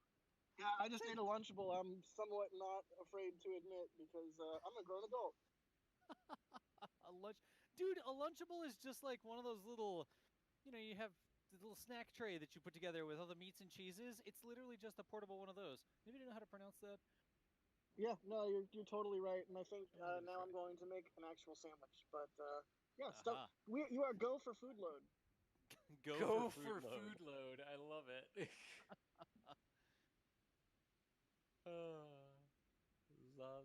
Love it. But yes, so as you see, as we count down toward the anticipated recycle here, just under about an hour and a half from now, give or take, that could definitely change as they continue to recycle the vehicle here. But what this is all building toward and counting down to today is the test flight of Starship SN10, targeting 10 kilometers in altitude. And this will largely be a repeat of what SN8 and SN9 were originally attempting. Go up initially under the power of 3 Raptor engines, shut one Raptor down a few kilometers off the ground, then shut a second one down as you continue to ascend, and then use that final one to get yourself up to 10 kilometers, hover right there, and then reorient for the belly flip. Then it'll do its belly flop descent down back to the landing site using its aero surfaces there to control itself and maintain stability. And then this is when the biggest change occurs. So for SN8 and SN9, only 2 of the Raptors were reignited for the flip and burn landing at the end. This one will be the first one to reignite all 3 of those engines, perform the flip maneuver, and then once that flip maneuver is done and they have verified that they have 3 good engines up and running on the vehicle, they will shut one of them down, and then they will use the remaining 2, which are sort of located optimally for gimbaling and where the center of mass is for the vehicle, will be used for the final touchdown maneuver. But that is the sort of flight profile that we are expected to see, and that entire envelope should take just about 6 minutes to perform here, or give or take a second or 2. But that is what we are hopefully counting down to, and we'll see here just about an hour and a half from now.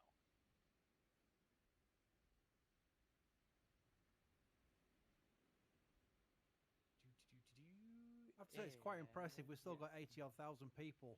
Everyone knows it's a 2-hour turnaround because Elon tweeted it, and we know from the SpaceX commentary that they were going to take a 2-hour break.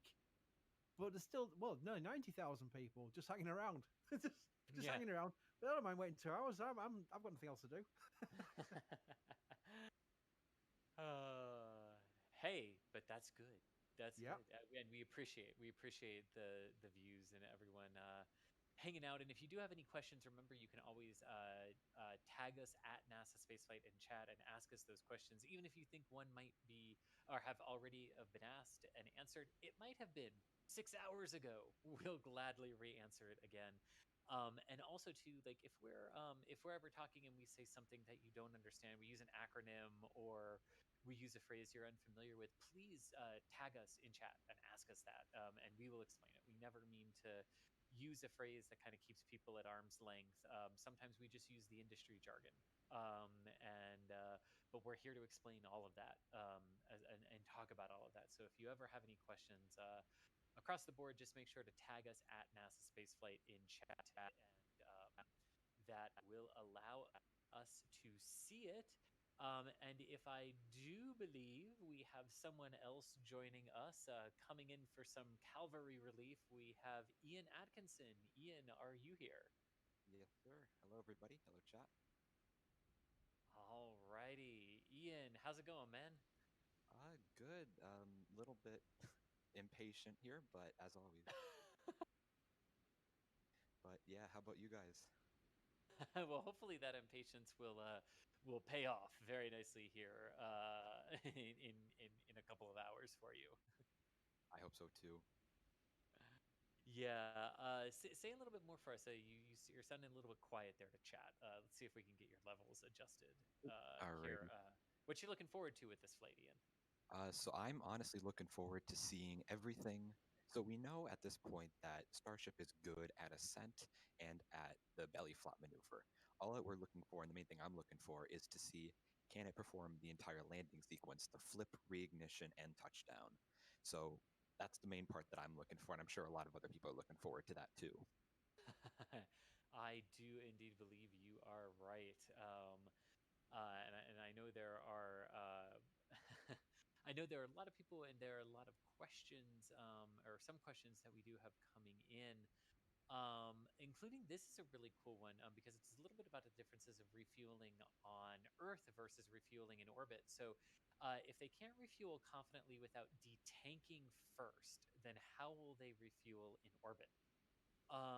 So this goes back to what we were talking about a few minutes ago, where we were we were talking about the fact that they're going to be detanking the vehicle prior to then putting the propellant load back onto it, right? And how in this case it's just easier to in terms of the thermal cycles you put the vehicle through, and knowing the temperature of your liquid oxygen to detank and then retank with all of your commodities. But one thing that space can give you the benefit of doing, and that you can do with cryogenics up there better than you can do on the ground, is cryo management, where basically you can keep rolling your vehicle so that you're keeping the propellant at as constant a temperature and not letting it get hot enough inside of there to boil off. Because if you can rotate parts of your vehicle away from the sun, you can help maintain temperatures inside of the tank, and you can't do that when you're mounted to the launch platform on the ground. So you're just kind of at the mercy of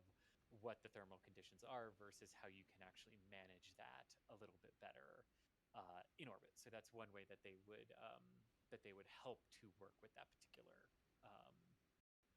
or work that particular element there. And that was a super chat too from Y. Thank you so much for that.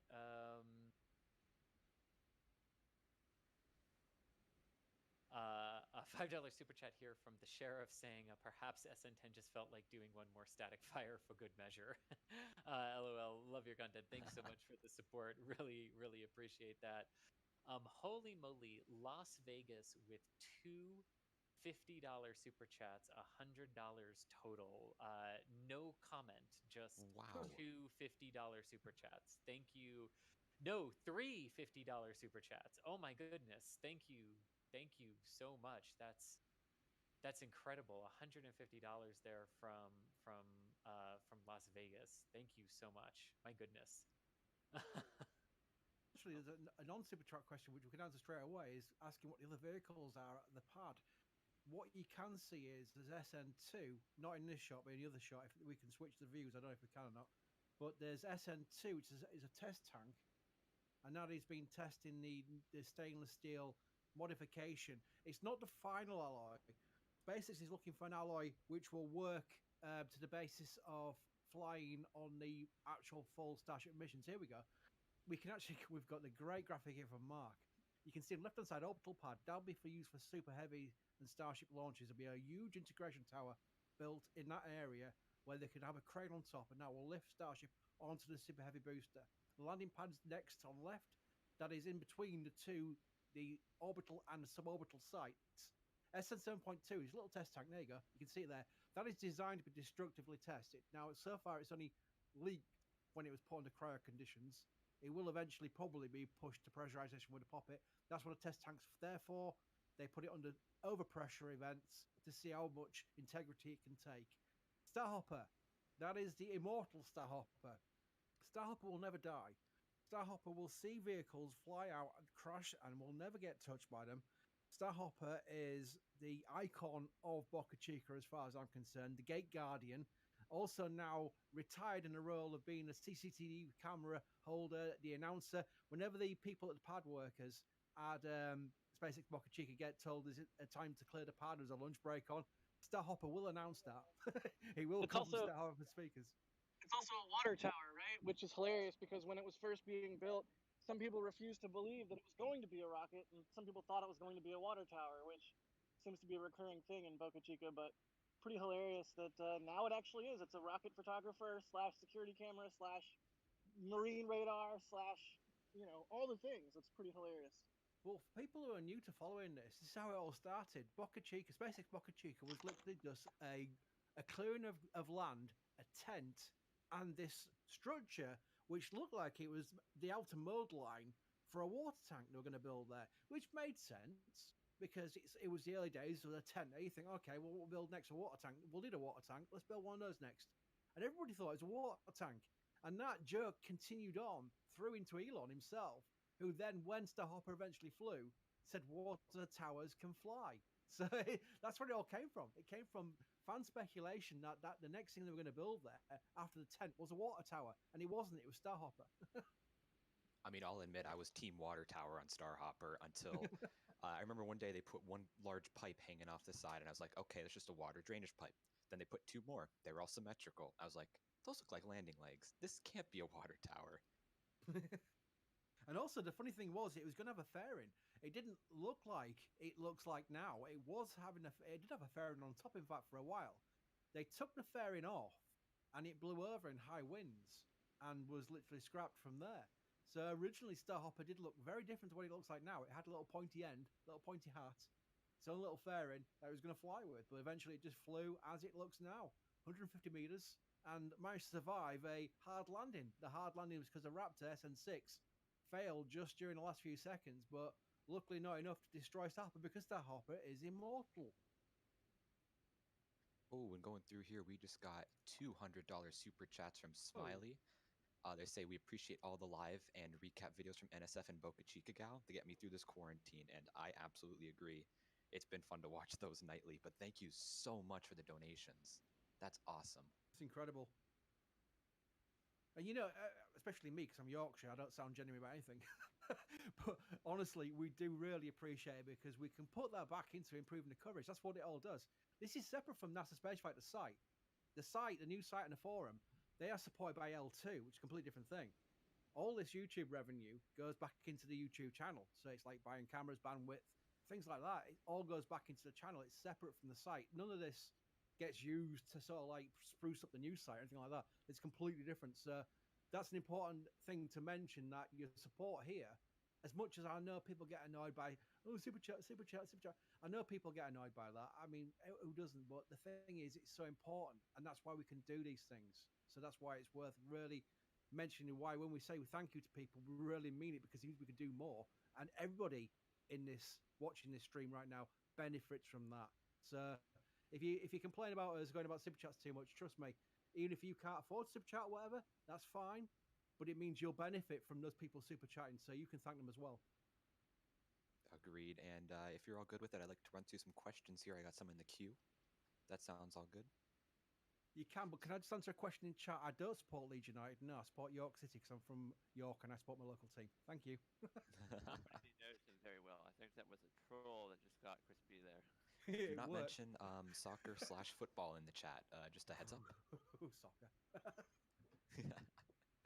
All right, so we got a question here from David Reese asking what caused the abort this morning. So all that we know was that the abort was caused by an issue with the Raptors. There was an Elon said that there was a conservative thrust limit.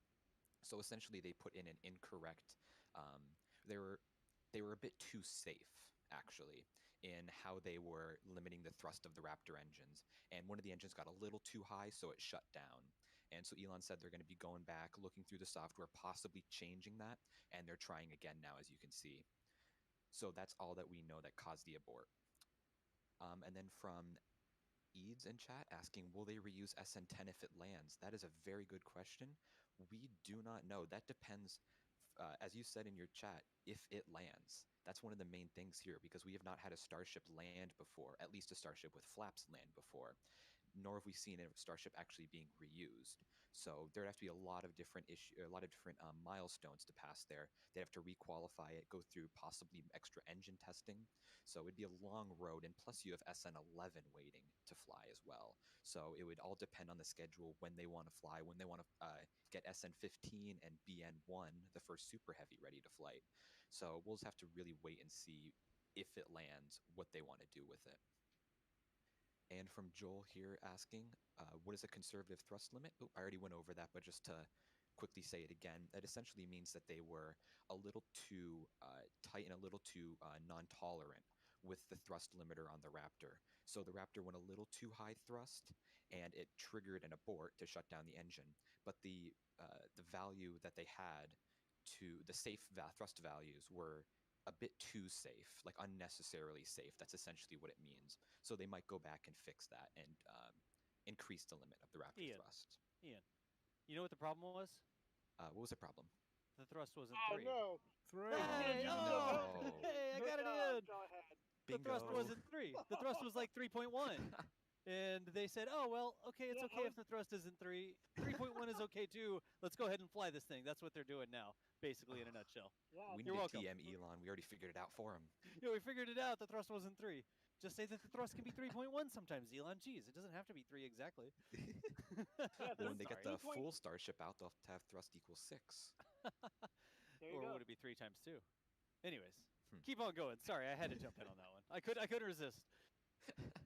And another question I here wanted from to make Jared. the same exact joke, and it's just like, yeah, 3.0124. Okay, fine, do it, just go. Why not 3.14? Why not? Exactly. 20. That's right out. 5 is right out. So Jared Green is asking, how tall is the rocket? So the Starship you're looking at here on your screen is 50 meters tall, but the complete version with Super Heavy on the bottom will be around 120 meters. They're still tweaking the final design of Super Heavy, so that could be plus or minus a few meters, but the complete stack will be around 120 meters tall or so. which is actually, I believe, is taller than even the Saturn V. So that'll be very interesting to see. And from Andrew Keller asking, will Starship ever have the capability to hop from from Texas to Florida? And that's very likely that will happen because eventually SpaceX does want to do Earth-to-Earth transportation. So they will need to have the capability to fly from one location to the other. So it likely will need to be able to at some point. We don't know exactly when. It seems like they want to build Starships down at Florida. So it doesn't seem like they need to fly them from Boca Chica to use them in Florida. So really, it'll just have to see when SpaceX wants to get Earth-to-Earth testing going. Another question here from Ben asking, what's the difference between SN8, SN9, and SN10? And that's a good question because there really aren't any extreme similarities between different starships. There's a lot of there aren't many major differences between starships. There are little tiny differences because, such as Elon saying SN9 had a little more reinforcement around the bottom of the engine section to protect from debris flying in. It had a little bit more 304L stainless steel, which is a new steel alloy they're using. It had a little bit more of 304L in its construction, and other small differences here and there, such as a helium pressurization system too that SN8 did not have. And SN10 does seem to be similar to SN9, but it was assembled in a different way. And wasn't 9 the first all 304L Starship? Elon, I don't know if it was all 304L, but Elon did say more of it was 304L than SN8. I feel like just from back in the 8 and 9 flight days, 8 was partially and 9 was fully 304L. If I'm not mistaken, I could be wrong. Oh, gotcha. Alrighty. Good little fact check there. And yeah, as I was saying, SN10 was built a little differently. It had a different amount of ring stacks, but that really doesn't have much to play into the final design. It does seem to be pretty similar to SN9, but a lot of the differences are just minor, and most of them we can't even see, to be honest. And from Alex here asking, will they make another static test before today's second flight test? That's a good question. It doesn't seem like they will. They will probably not do another static fire unless they did see a major issue that they wanted to recheck. And right now it seems like they're pressing ahead with another launch attempt in just over an hour. So it doesn't seem like they'd want to do another static fire. And a final one here from Robert asking, does SN10 have legs to land on? They do not see evidence of that. Yes, there are legs, but they're folded up inside of Starship. So in the very, very lower part of Starship, the engine section, the landing legs are folded up on the inside, and right when it comes in to land, they'll fold out almost vertical 180 degrees to land. So you can't see the landing legs right now, but they will come out around just a few seconds before it touches down. And if anyone else has any other questions, just be sure to tag us at NASA Spaceflight in the chat, and we'll try our best to find them and answer them.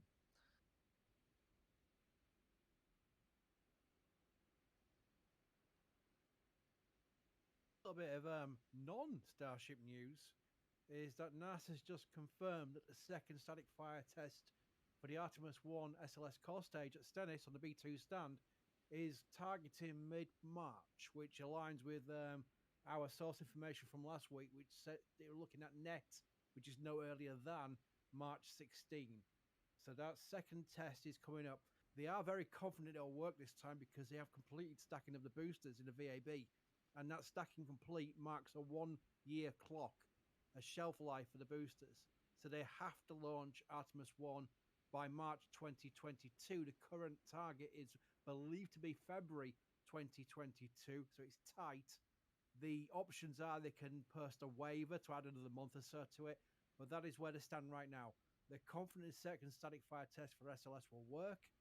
They're confident to get the core stage to Kennedy Space Center by April, which will then be a timeline towards a February 2022 launch. NASA will continue to say by the end of the year until they have to say it's not the end of the year. That's how it works because they've got to go to Congress and tell people why they're slipping things. But yeah, that's where we stand with SLS. And that's some good non-Starship news. We're getting a nice diverse flow of news flow into here at the stream today. Artemis when hop. When static fire. Yeah. When green run. So we got another question here in chat from Jay asking, is SN strong enough to make it into orbit without Super Heavy? And I assume what they're saying there is Starship capable to reach orbit without Super Heavy. And the answer is a little complicated on that. So technically, if you really wanted to, yes, but you wouldn't be able to carry any payload and you would not have any fuel to be able to return. So it could make it to orbit without Super Heavy, but you really would not want to. And we don't expect that to happen, but there is the capability. Now, the only time Starship will launch by itself after the test program here is expected to be the Earth-to-Earth flights, where it'll take off from one point on the Earth, land in another, such as New York to London. But all the other times when they want to go to orbit, when they want to go to the moon, they will use the Super Heavy booster to be able to carry payload in Starship and have a bit of extra fuel as well. And from Finn asking, will Starship use the Raptor vac or just the regular engines to take off from Mars? And that's actually a good question. So I would assume that they would want to use, that's actually a really good question. I can't even think there. I would assume they'd want to use the sea level engines since those have gimbal capabilities and Raptor vacuums are attached in place and only to be used on orbit. So I would assume the sea level engines just have the gimbal capabilities, but that is a very good question. And It's I a know that great when question. they land, It's a great question because obviously taking off from Earth is a different kettle of fish. You've got all the gravity, you have resistance. From a body like Mars, you've got a lot less. You need to push yourself off the surface. And the gimbaling capability will give you the direct trajectory to get back into orbit, of Mars orbit, before you go on your way. So that makes sense. They will use the sea level engines. all right, and sorry, as I was saying before, it seems like for the lunar missions, they will use a single sea level and a single Raptor vacuum to make the near final descent to the moon, then use the top thrusters to actually land. So it seems like they want to go for a mix of efficiency and controllability because Raptor vacs can't gimbal or control themselves, but the sea levels can.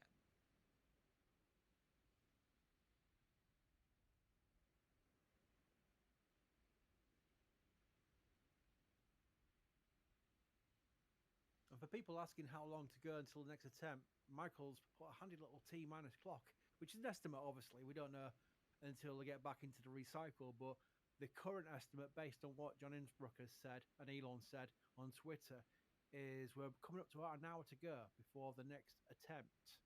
This will be the final attempt of the day. They won't be able to recycle after this one if it aborts. So it's all fingers crossed that the parameter change will work and they'll get a launch today. And hopefully a landing. Oh, a landing would be a great thing to see today. Yeah, it would. Launch is always nice with Starship, but we've gotten used, at least I have, gotten used to seeing the launches and seeing it even belly flopping. That's somewhat normal now. But to see the landing and to see the fixes, and as Elon said on Twitter a few weeks ago, they'll be trying igniting all 3 Raptors for a very, very quick moment, just to see which ones are operating best, and then use those 2 to land. So I think that'll be very interesting to see how quickly those 3 ignite and then to watch one shut down as it lands. I'm looking forward to that, actually.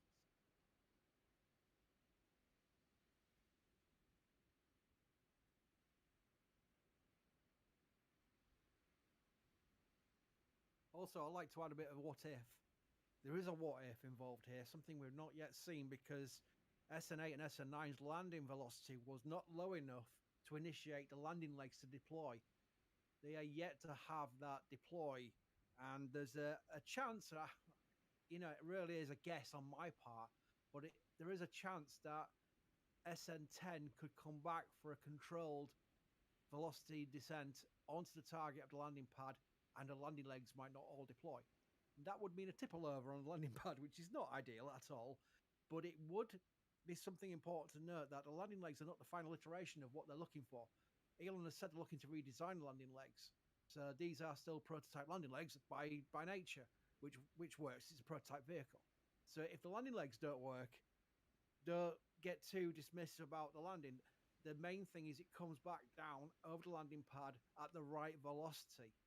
And even if the landing legs don't deploy, if all of them don't deploy, it might just sit on its aft with its fins stuck out, and they'll have to rush the crane over as fast as they can to secure it. But yeah, there's lots of little bits you've got to take into account with these test launches and landings. I could totally see it sitting on the landing pad like that with no legs. It's totally possible. And they'll still get the Raptors back, because the Raptors are all tucked away inside that aft skirt. So that, again, is the big benefit of landing these vehicles. Not just the prototype vehicles, but the whole goal of the vehicle is to bring back the Raptors. They are the most expensive part of the vehicle, by a long way. And that's why when Super Heavy does his test flights, it won't launch first time with 28 Raptors, because they don't want to risk 28 Raptors in a run. That's a lot of money and a lot of Raptors. And they haven't got that kind of cadence to do 28 Raptors each Super Heavy test launch. So the first one will launch with 2 or 4.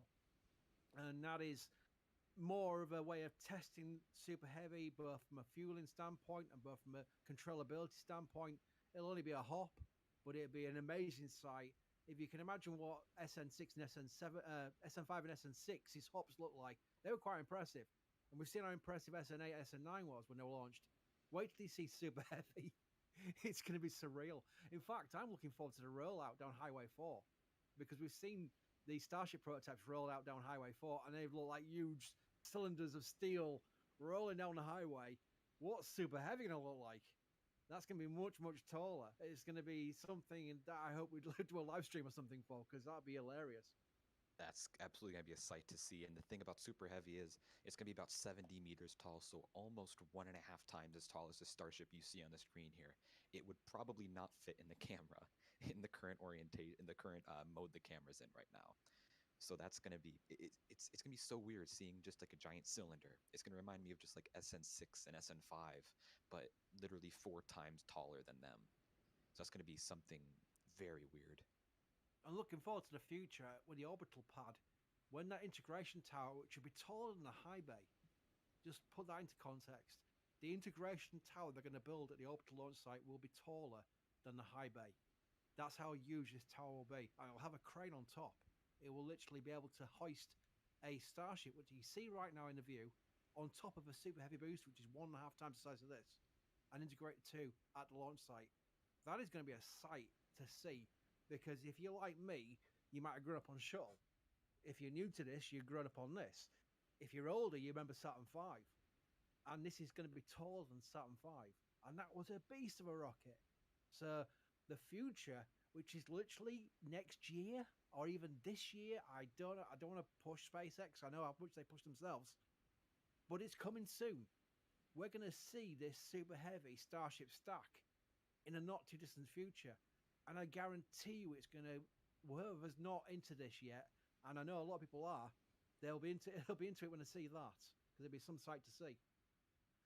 I cannot wait to see that. Just a Starship stacked on the orbital pad is going to be so crazy to see. Now let's run through a few more questions here from Addo asking, how does Starship determine the engine with the greatest lever arm? And that's a very good question. And so what that essentially means is, how does Starship determine which engine would have the best control through the center of mass? It's complicated to explain without a visual, but essentially what Raptor would have the best control. I've got a visual. Oh. I'm going to put the link into chat, Oh dear. because that was a major point of the article I wrote last night about this test flight. If you scroll down a third of the way through the article, Brendan Lewis at _Brendan_Lewis on Twitter, he has a diagram which shows what he means by the least lever arm on the vehicle, and I will put into chat there, and you'll be able to see the visual explanation of what Ian's talking about. Aha, well there you go. So, so essentially what Elon said, well, they will light all 3 Raptor engines as they come into land, and they will check which 3 of them are running, or which 2 of the 3 are running best. And the Starship already knows that the bottom 2 engines, the bottom 2 from our point of view, are the best. They have the greatest lever arm. They're capable of doing having the most control over the vehicle as it flips. But if there's an issue with one of those 2 engines, they can use the 3rd engine. It's not ideal, but Elon said that it would be capable of using the 3rd engine if there's an issue with the other 2. So I would assume it's already pre-programmed in there to prioritize the bottom 2 engines for the landing burn. Ian, you said the Starship nose, and I immediately thought of the missile nose, which now I want to get you to narrate a Starship nose parody of the missile nose, perhaps even a gangster rap version. The Starship knows where it is at all times. The Starship knows which Raptor to use at all times. It knows this because it knows which Raptor not to use. Oh my god. god, I want to see that. I want to make that actually. So Fly over here was asking, Q, please explain the goal of this program for those of us who haven't followed. Ooh. All right, that's a good question. So essentially, Starship is meant to be I can't even find the words for it, an interplanetary mass, just, I can't even explain it. It's supposed to take a large, yeah, you're probably better than I am. It's a rapidly reusable, interplanetary heavy lift launch system. That's better than what I would have said. I'm cheating because Elon said that. Oh, well, there you go. So I'm just taking what Elon said. I'm coming up with on the fly here.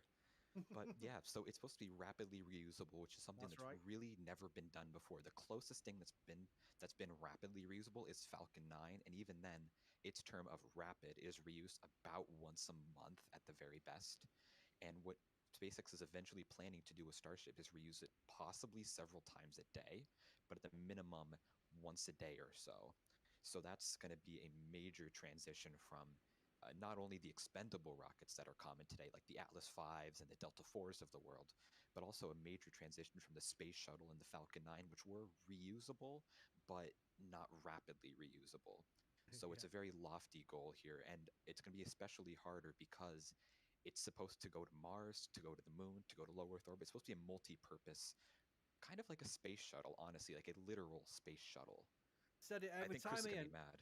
No. I'm not mad at all because it's exactly what I say all the time. I bring up every stream. That time where I interrupt you to announce an update. As you can see right now, Starship SN10 is currently venting out some excess pressure that is totally normal. That's what we expect to see happen during a recycle. If we could go to the beach angle DOS, we should see that venting a bit clearer, but there you can see it. But they were venting out that excess pressure from the first attempt, and then hopefully they will re-pick up the countdown here shortly with that propellant loading for the second time. You hopefully result in the launch of Starship SN10 in just about 54 minutes from now. Carry it away, Chris. Sorry for the interruption. No, that's all right. You stopped me at the start, which is better than stopping middle of that, because I'll be going on for quite a while about this. Shuttle would have loved to have been Starship. The whole point of Shuttle was to be a Starship kind of vehicle, a rapidly reusable vehicle. There are renders from pre-1980s which envisioned what Shuttle would be like, where it would launch. Sorry, Jack, go on. They look like Starship, right? They look more like a blunt body with much more stubby wings, and it sort of evolved into a different thing, right? Yeah, the thing, that's the whole reason they evolved into a different thing. That's what killed the rapidly reusable part of it. But the envisioning showed shuttles being brought back into a hangar, an open hangar, with a new payload ready to go. Open the cargo bay doors, put the new payload in, do a bit of a clean down, bit of resurfacing the same kind of day, and then launch again the next week. It never got close to that. They had to build a fleet to get close to once a week, and that never happened either. The most they launched was near once a month, but that was with the fleet. That was rotating vehicles. They simply could not do it because of the amount of work needed doing.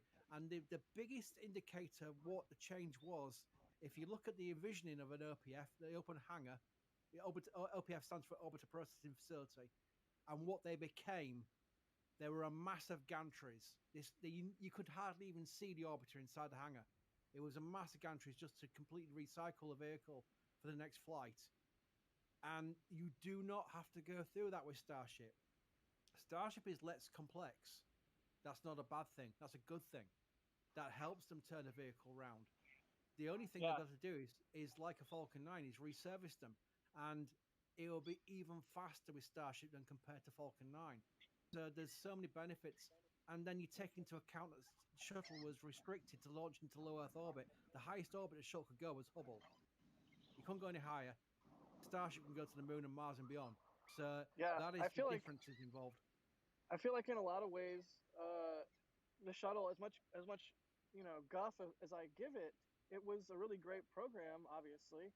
But more than that, it was never allowed to be what it really should have been, which is like a pure research and development program into a winged space vehicle.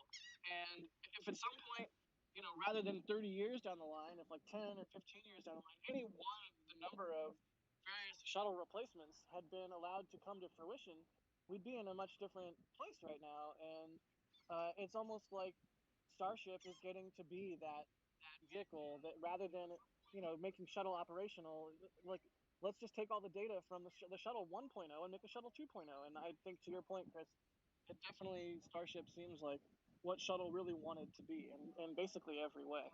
Yeah, and the other point about shuttle is that because it was a government vehicle, it was funded by the US government, it then pandered to the political pressures of having to give the funding to different states, which resulted in things like this: the solid rocket boosters coming from Utah. And because they were coming from Utah, they could only ship them on trains in segments. And the reason why they were in segments was because that's how they produced them. And the problem was those segments needed O-rings and seals and stuff like that. Yep. And guess what happened with Challenger? So it's a horrible... Yeah, if we didn't go with the solid motors in order to subsidize basically the ICBM industry, we could have had liquid flyback boosters, or even just liquids that you can shut off in the event of an emergency. I mean, but I even recently, I think you've learned this too from one of our members, Andre, who sort of set me straight on the Air Force. It's very common to hear people say the Air Force ruined the shuttle with their cross-range requirement, but come to find out, NASA got the exact shuttle they wanted, and that cross-range requirement wasn't even wanted by DoD at a certain point, and NASA put it in anyways, sort of as like, here's our fruit basket of capabilities that you can select from. Please give us money for shuttle. So it's exactly like you're saying, Chris. They caved to sort of political pressures in order to try and get funding, and it's like a Pentagon Wars style situation, like a Bradley fighting vehicle. Like, just ended up in a design by committee that ultimately Starship doesn't suffer from. Starship is a pure vision. It's almost like a film designed by a focus group versus a film, from Stanley Kubrick or something. It's like an auteur that made the film based on a pure vision. And in a lot of ways, Elon does the same thing with design. And we see that, and we benefit from that because, just look at where Shuttle went and how long it took. And look how fast we've already gotten so far with Starship. Yeah. I've had some coffee. Can you tell? I couldn't, actually. Thanks for letting me know. We can visualize it. Yeah, got a question coffee here. Coffee load is complete. Thank you. Let me just tweet that out. Ask Adrian when that is in the countdown. All right, so we got a question here from Sven G. Took a second there, but that was quite funny. Thank you. Yeah, I was muted, but that was hilarious. Way to go. All right, so back to the questions. We have a question here from Sven G asking, do you think they'll roll out BN1 in 2 parts? And so for those who are unaware, BN1 is the first Super Heavy, or the first stage booster prototype. It's currently being assembled right now, and it's going to be very tall. So that is actually a good question, whether they'll roll it out in 2 parts and stack it on the pad. But if I had to guess, I would think they would want to do it. They want to fully assemble it at the build site and roll it out, just to deal with any problems there. But again, we've never seen a Super Heavy booster roll out before, so we'll honestly just have to wait and see. And I hate having to say we'll wait and see, but it's not a bad idea, though. I haven't seen that suggested yet, and if it happened, I wouldn't be too surprised, because don't forget, what was it, SN8 and no, not SN9, but SN8 was rolled out without the nose cone, and the nose cone went on at the launch site. So it's entirely possible that part of the early flow could include assembling the final 2 pieces together of Super Heavy at the launch site. And just really quick, to a moment of flippant stupidness, Ian, you said it'll be very tall, and I'm like, oh, we should change the name from Super Heavy to Very Tall. We have Starship and we have Very Tall. Super tall. oh my god, but I mean, yeah, that would be a good point, though. Like, you can clear out space in the high bay and at the build site and just do a little bit at the launch site. Can I be a devil's advocate and say I think they'll roll it out as integrated stack, because that weld line between the 2 tankages will be something they want to do inside the high bay to avoid the issue of welding in the out and open, because that's the whole reason why they built the facilities, the windbreak, the mid bay, and the high bay, was so that they could weld and integrate vehicles without the dust and wind and all that nonsense, which does not help your welding, compared to what they used to do before those facilities were built. So I might think they'll go for the full stack, but that would be hilarious to watch roll out. Oh my god, yeah, good point there, Yeah. actually, yeah. And the fuel tanks are the one place you really do not want Yeah. any contamination, because if there's a minor hole, if there's a little bit of like material inside the tanks, that can destroy your engine or cause a leak. So I think having I'm it in a wondering controlled space. if at a certain point we'll see another high bay or maybe a higher bay or something, because it certainly seems like they're currently using the high bay for nose cone attachment on Starship, and they are using the high bay also for booster production. But I mean, I wonder how soon and how, maybe if at all, we'll see more structures like the high bay pop up at the build site as they ramp up their production of these things.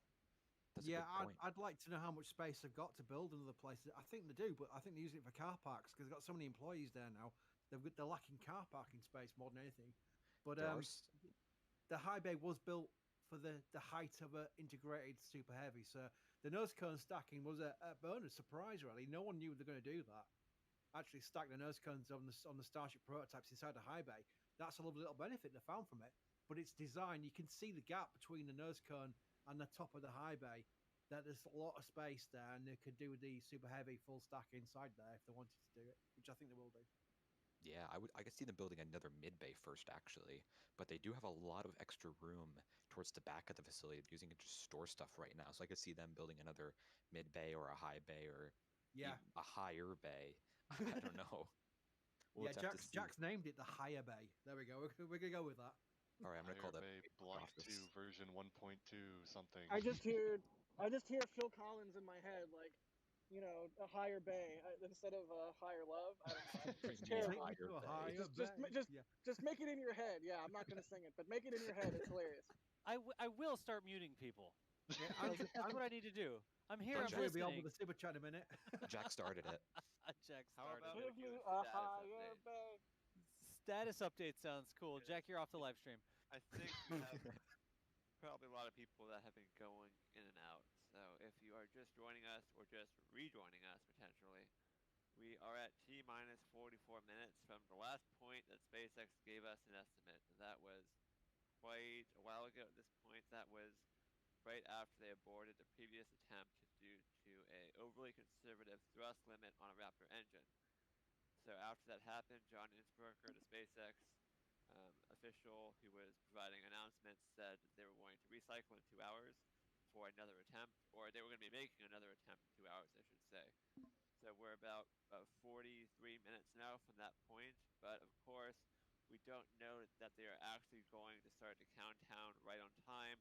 There could be additional delays, so we're watching the tank farm closely, and once we see activity spool up, that would be a better indicator. But if we don't see that happen in the next 5 or 10 minutes, we will probably go back to the local time instead of having that countdown clock, as we should definitely be seeing activity in the next 5 or 10 minutes if they are actually still targeting around 4:30 p.m. Central Time.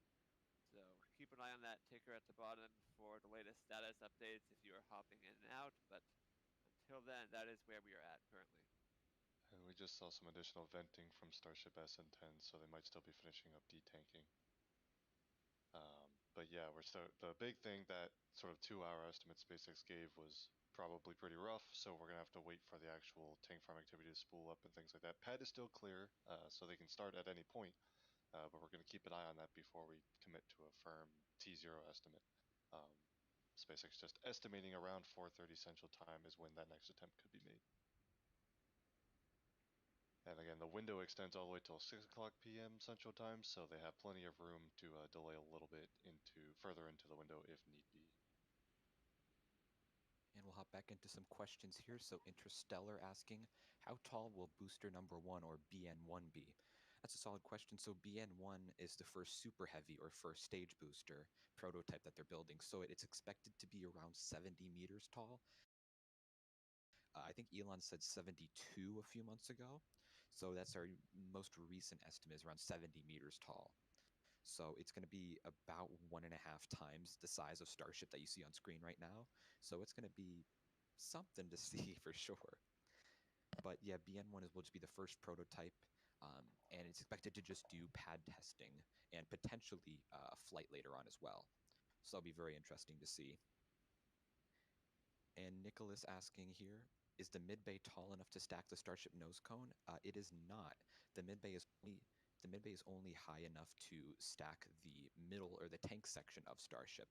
The nose cone is stacked on inside the high bay. So the mid-bay is not tall enough to stack the nose cone. That has to be done in the high bay or on the launch pad. And Alec asking here, can they perform the landing flip at a higher altitude to allow more time to adjust for landing?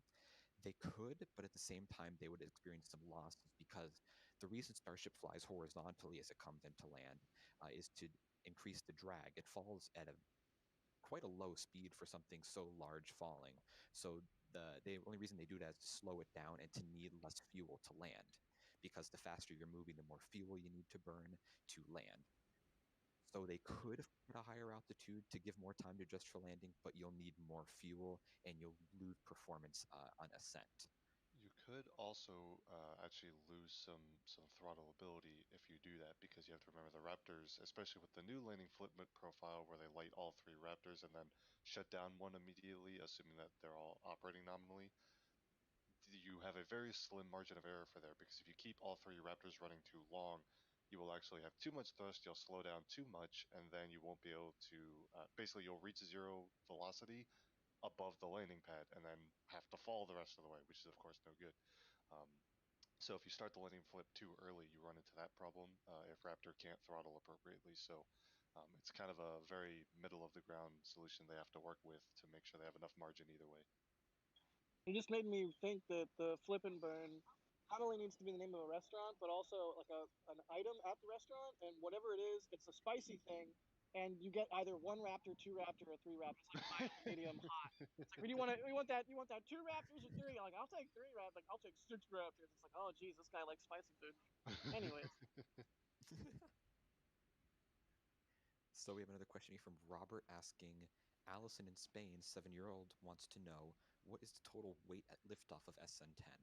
So we don't have any exact mass numbers, but we've heard numbers floating around between 100 and 120 tons for past Starships. So it's likely somewhere around there. Elon has stated they want to reduce the mass over time to hopefully 100 tons. And it seems like they have been reducing a little bit of mass over time. So I'd say between 100 and 120 tons. Anyone else hear anything different? No, that sounds about right from what I know. And that's going to keep changing because these are such early vehicles, so they'll have a more final number as they get to a fully completed vehicle. But yeah, it's and that's a big vehicle. You have to remember, between 100 and 120 tons-ish. Yep, and it'll also be it also depend on what they install on there, because when they install the vacuum Raptor engines, that will increase the mass. The new landing legs may increase the mass. Crew quarters, other payload adapters, things like that will increase the mass. So it's going to be very much changing over the next few prototypes. And a question here from Solomon asking, what's the difference between a sea level and a vacuum engine? So essentially, a sea level engine is an engine optimized, usually mostly related to the nozzle shape. It's optimized to work in an atmosphere. And so with the atmospheric pressure, it can change how the engine operates. So with a sea level engine, the nozzle is smaller to deal with the compression from the atmosphere. But in vacuum, you don't need to worry about atmospheric compression, and you want to get the maximum performance and efficiency that you can get. So a vacuum engine has a much larger nozzle to get as much performance as possible out of the engine. And the more performance you get out of it, the higher efficiency and the higher payload you can carry. And this is pretty standard for most vehicles. Falcon 9 has sea level and vacuum versions of the Merlin engine, and so Electron as well with the Rutherfords. Electron, yep. They do have similar power packs, and what the power packs are the pumps and other assemblies to get the fuel into the engine and to burn the fuel. The major visible difference is in the engine nozzle. A vacuum engine is noticeably larger than a sea level engine. And a question. Yeah, a question from Gary G. Thank you for the super chat. Could Starship do an aerodynamic flip for landing with gas thrusters before lighting the engines? Right, so talking about, so probably not, just because Starship is so big, you would need some really powerful thrusters to be able to flip Starship all the way. You have to keep in mind how powerful a Raptor engine is and how much it can gimbal. Because of that, it's actually more efficient to do the burn with the Raptor engines, as Elon's described, because Raptors are so much more powerful. It's the lever arm, if you consider the torque aspect of it, is more efficient. So So I guess technically the answer is yes, they could, but it's more efficient to kind of kick itself, put the flaps in the right position to start kind of going that way, and then have Raptor engines fire to finish the flip and then perform the final descent, rather than relying on some RCS gas thrusters. And just a heads up right now. Oh, what'd you say? I don't know if I'm just seeing grass, probably grass vent. Is a recandescent? I just definitely saw some venting from the recandescent. It has been going on and off, but not at the rate we would expect to see if they have re-entered a countdown. So we're still waiting to see exactly when. Again, 2 hours is probably a rough estimate, so it might be slightly longer. But as we come up on T-minus 35 minutes, I think I'm probably just going to put the clock back to local time until we see some more signs of activity or get some more information, because like I was mentioning, we last got that now almost 90 minutes ago, so a lot could have changed since then. And once we see the tank farm activity spool up again, then we will let you all know what the most up-to-date estimate is on the launch time. Yes, sounds good. And we got another question here from Sam asking, why do they have to completely detank? And I believe Thomas touched on this earlier. The main reason is because the longer you have your fuel, your propellants waiting in the tank, because the liquid oxygen and the liquid methane are so cold, and the Texas air is very hot in comparison, the propellant will warm up and boil off over time. And even the propellant that doesn't boil off will just warm up and become less and less dense. And the less dense your propellant is, the less performance you can get out of your engines. And we believe that Starship is running on condensed or densified liquid oxygen and liquid methane, which means they cool it even further below their boiling point. So the longer they're sitting in the tanks, the warmer they get, the less performance they get, and it gets to the point where you don't know how cold your propellant is. So they completely drain it, completely clean out the tanks, and then reload it with propellant that they know is cold and densified.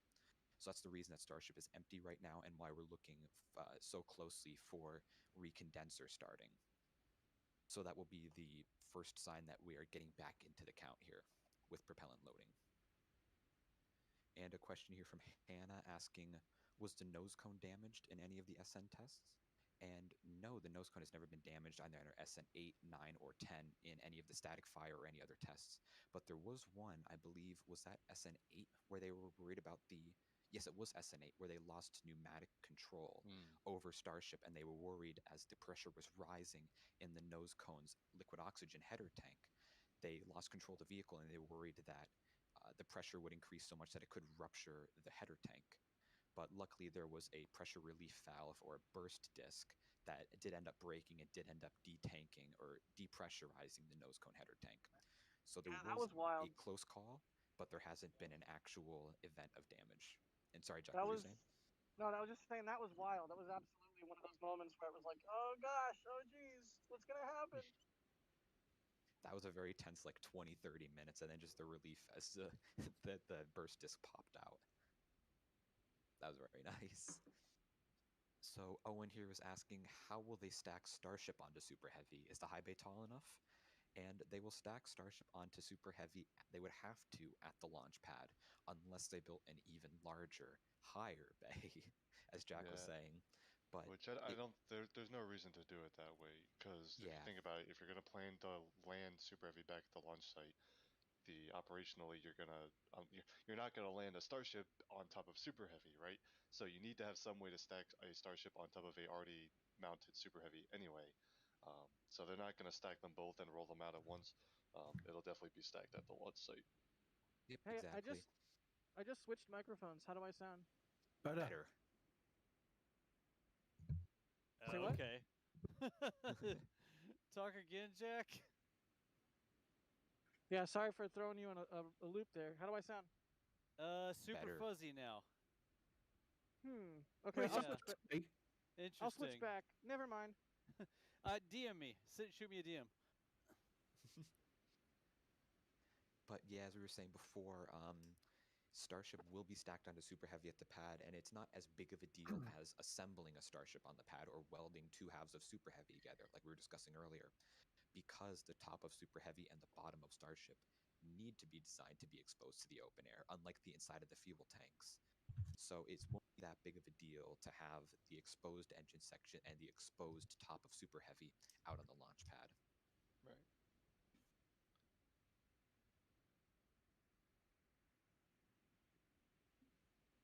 By the way, I'm going to have to get off in a minute, but I will just quickly point out, with Jack talking, he's out in the field there. Mary is out in the field again, as she is every single day. We're all chatting here, having a good laugh, answering questions Chris, and your being mic has gone all interactive. crazy. Sorry? Is that just me? Yeah, no. His mic is loud. I just tried to fix it. Yeah, I don't know. Just keep talking, Chris. Just do your thing. People are out in the field. 1, 2, 3. You might have to reconnect. Yeah. I'll reconnect. Yeah, again, y'all, thanks for hanging in there with some of the audio hiccups. We're all doing this from home. We're on like whatever headsets we have and stuff like that. We haven't deployed an industry standard. Everyone must run the same thing. So dealing with a couple different audio hiccups on occasion. I think audio is one of the most difficult things we struggle with because we've got people in the field and they don't have like a news truck or anything like that. So thanks y'all for understanding. Chris, are you back now? Yeah, how do I sound now? Yeah, you're fixed. Yeah, you sound fine now. Yeah. Oh, amazing. Turn it off and on again. Yeah, that actually fixed it, yeah. Now, before I go, I just want to quickly mention that we're having a good chat here, and I was just thinking with Mary out there, she's not able to talk on these streams because of internet connectivity out there is rubbish. She's out there every single day, and all these daily videos. She's out from dawn till dusk and sending all these massive amounts of clips. So we put them into a daily video. Everyone knows who she is, but she's out there on her own. And I just want to make sure, even though she probably can't hear me talking, everybody in chat can say thanks, Mary, because trust me, without Mary starting all this off, we wouldn't be doing this. This is what kicked it all off. Mary going out there and dedicating every single day. I mean every single day. I'm not even joking. There's not days off. She's out every single day. So by all means, spam the chat like crazy with thanks, Mary. The moderators won't thank me for it, but I don't care. And I shall catch you all after the landing, all being well. Yeah, no, it's a good point to make, Chris, because without her basically volunteering to do the daily videos and volunteering to do the streaming, we wouldn't have gotten started out on all this. I mean, if I'm not mistaken, we started the YouTube channel because she was uploading daily videos in clips to L2 or to the forum, and it was just like, bandwidth, no. So we started the YouTube channel, and how it's grown, and it's all because of the diligent and insanely hard work from Mary. So thank you to her, and I'm excited to see what her views provide us for whenever SN10 does actually get off the ground. But yeah, chat, do your thing, say thanks, Mary, because holy cow, we would not be doing this without her. And if you don't follow her on Twitter, what are you doing? Just follow her on Twitter. I don't know any other better way to keep track of what's going on in Boca Chica. So Boca Chica Gal on Twitter, definitely give that a follow. Mary's about to overtake me on Twitter followers. I mean, the one person to overtake me if I even took Twitter followers seriously, it'd be Mary. I'd be happy for that, because that is just completely crazy. For somebody who's tweeting just about Starship stuff and and what have you, the amount of followers she's got both shows two things: the interest in Starship and the fact that they go to her for the information. So that's just perfect, perfect storm of support growing for what you're doing, and I'm sure she appreciates it. If she passes you, does that mean that she is the official NASA spaceflight account? Well, she's already the boss, so it makes sense. Maybe we'll have to give her the keys to your account as well, and then you can be like Chris B _NSF or something. Yeah, with 500 followers. If Mary passes Chris has to delete his account. Oh, he already has to delete his account.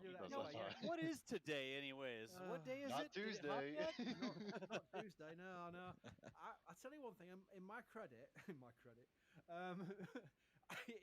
everyone was saying the Raptor swap was going to result in like a 2-week delay, and that was a fair comment to make because of previous Raptor swaps, and we knew they were going for a faster turnaround. So I was looking at a kind of timeline that would respect that turnaround and readiness for the vehicle. I did not take into account the weather conditions. And the reason why I didn't attempt on Monday and Tuesday is because of the weather. So that's my out. I'm allowed to say it's not in the sky because of weather, and it wasn't technical readiness. So there we go. The early It wasn't flights technically of ready to fly in Starship that would weather, not have huh? any people on board. It would just be. So if it wasn't for the weather, it would have flown. No, Technically. it would have been a Raptor abort, wouldn't it? So, Yeah. can't win either ways. I'll just shuffle off over into the corner of the room for about half an hour, okay? It's all good, Chris. I love that you made that proclamation because now every time you say something definitively, I just want to be like, but that one time. Yeah. Yeah. Deny, You're only as good deny, as your last deny. story. Again, everyone for oh wait, hold on. Do we have some recondenser activity? That looks like it might be more than last, or the Like it's petering not just puffing. on and off that's been going on for the past hour. Looks about right. Come on, recondenser. Come on, recondenser. And it kind of stopped. Ah. Come Heard on, you, man. Jack. It's Oh, shy. there it is again. It's got recondenser performance. Anyways. Can we It's get that coming other back. angle that like can see it a little bit better? Oh, I guess that's for the tank for right there. Yeah, the other one can't see the I'm thinking of recondenser the at other one. all, really. It's hidden behind the tanks there in the foreground. See? Yeah, this is the view I was thinking of, but wrong thing. Can we ask SpaceX to move the tanks a little bit? Yeah, SpaceX, Yeah, can just you move the tanks a little bit. It's fine. Can you rearrange your launch complex, please? Okay, thanks. Yeah. Just so we can get a better camera view. Thank you. When we say methane recondenser, this is what we are talking about. I'm going to show it Yeah. really quickly because we have activity at the pad, but that is what it looks like. It is that tiny thing, and it recondenses gaseous methane back into liquid methane. So that's what it is. Sounds good. And before the recondenser, is a bit of a catch up here. They used to use the flare stack to burn off extra methane that boiled off from the tank, but now with the recondenser, they're able to liquefy it again and reuse it and actually save it for another mission, so that it increases, decreases the launch cost, and it actually decreases their carbon footprint a little bit too. So it's a nice overall. And Adrian is telling us that the countdown, he's expecting a T0 at around 4:50 to 5 o'clock Central Time right now. Is that based on the Trying recondenser? to determine if that is definitively sign of a new countdown or if that's just what we've been seeing. Right, yeah.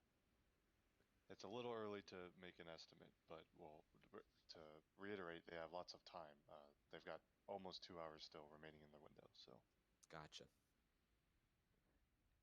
And of course, if you're wondering why we have not checked the recondenser status, when the recondenser is clearly doing something, it's because typically when they start a countdown from scratch, the recondenser kind of spooling up and producing a lot of vapor continuously is the first indication we get that they have started the countdown process. But since they have been recycling this time, they are also using it, or they also have been using it to detank the vehicle. So it's kind of not clear if this is actually the start of another countdown process or if this is just kind of the remnants of the recycling. So it's kind of in an intermittent status right now, where it's hard to tell if this is a good sign as in progress, so we should mark off on our timeline, or if we're kind of just staying where we've been for the past hour.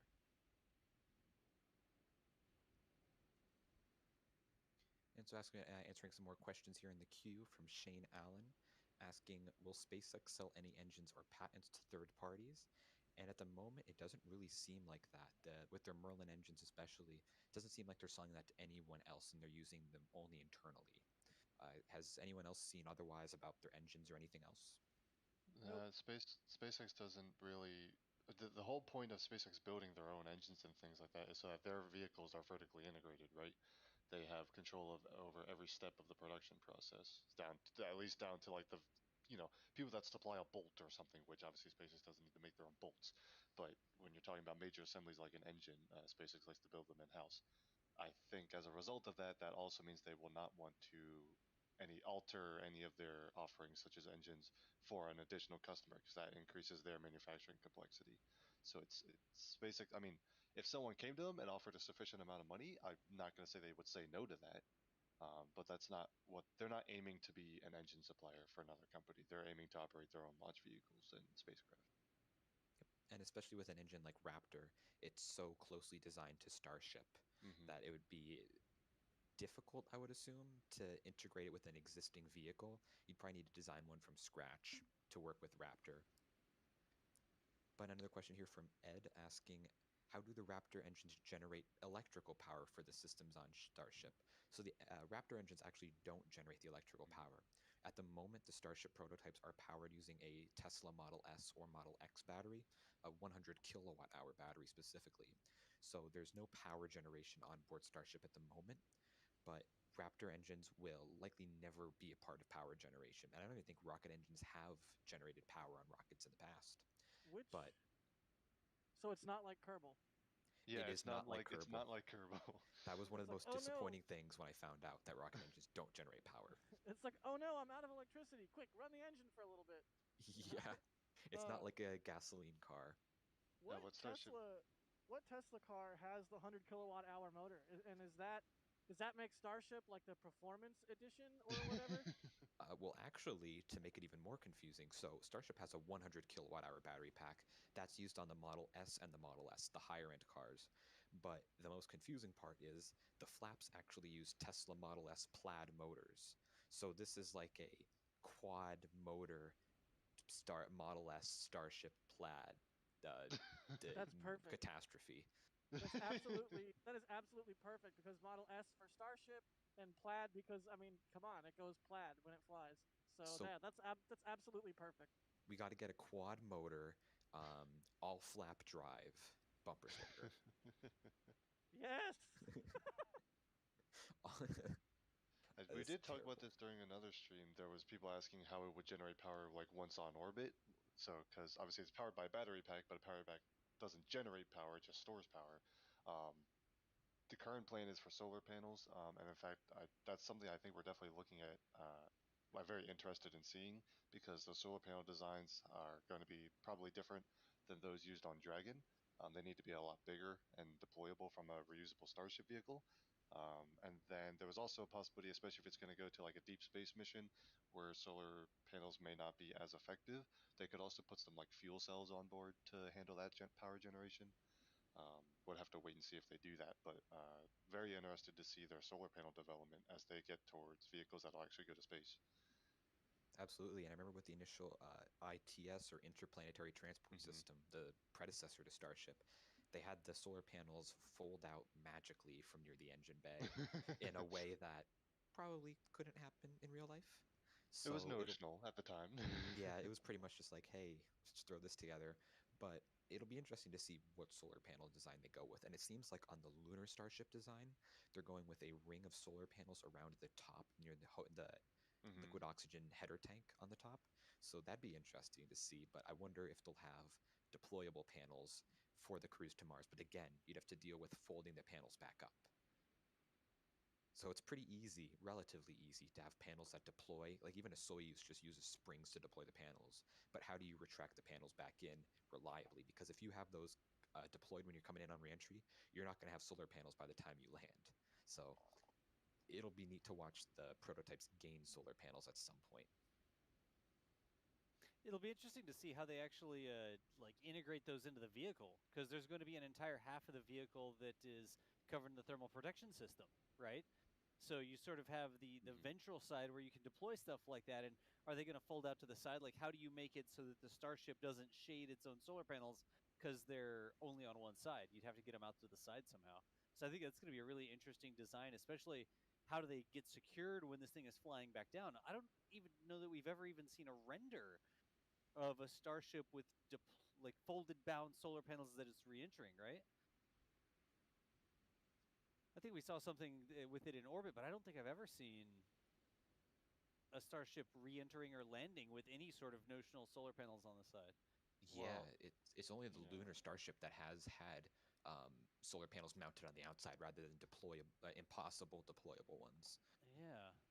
Huh. It'll be interesting to see how they end up solving that problem, because especially for long-range missions, Starship is definitely going to need power. It's going to need power generation. I mean, right now they use a giant battery pack just to power the flaps for a 6 to 7 minute flight. So for a 6-month flight to Mars, powering not only the flaps on landing, but also life support systems, lights, things like that, you need a lot of power, and batteries will not cut it. You'll need to generate it at the while you're in flight. Wait, I've got it. Everybody of the 100-person crew will run in hamster wheels to generate power, like giant human-sized hamster wheels. What could go wrong? It wouldn't take up too much space or mass, right? Well, I mean, Did you you need just to suggest exercise in human space. reaction wheels, Jack? Yes. Because that's basically what you just described.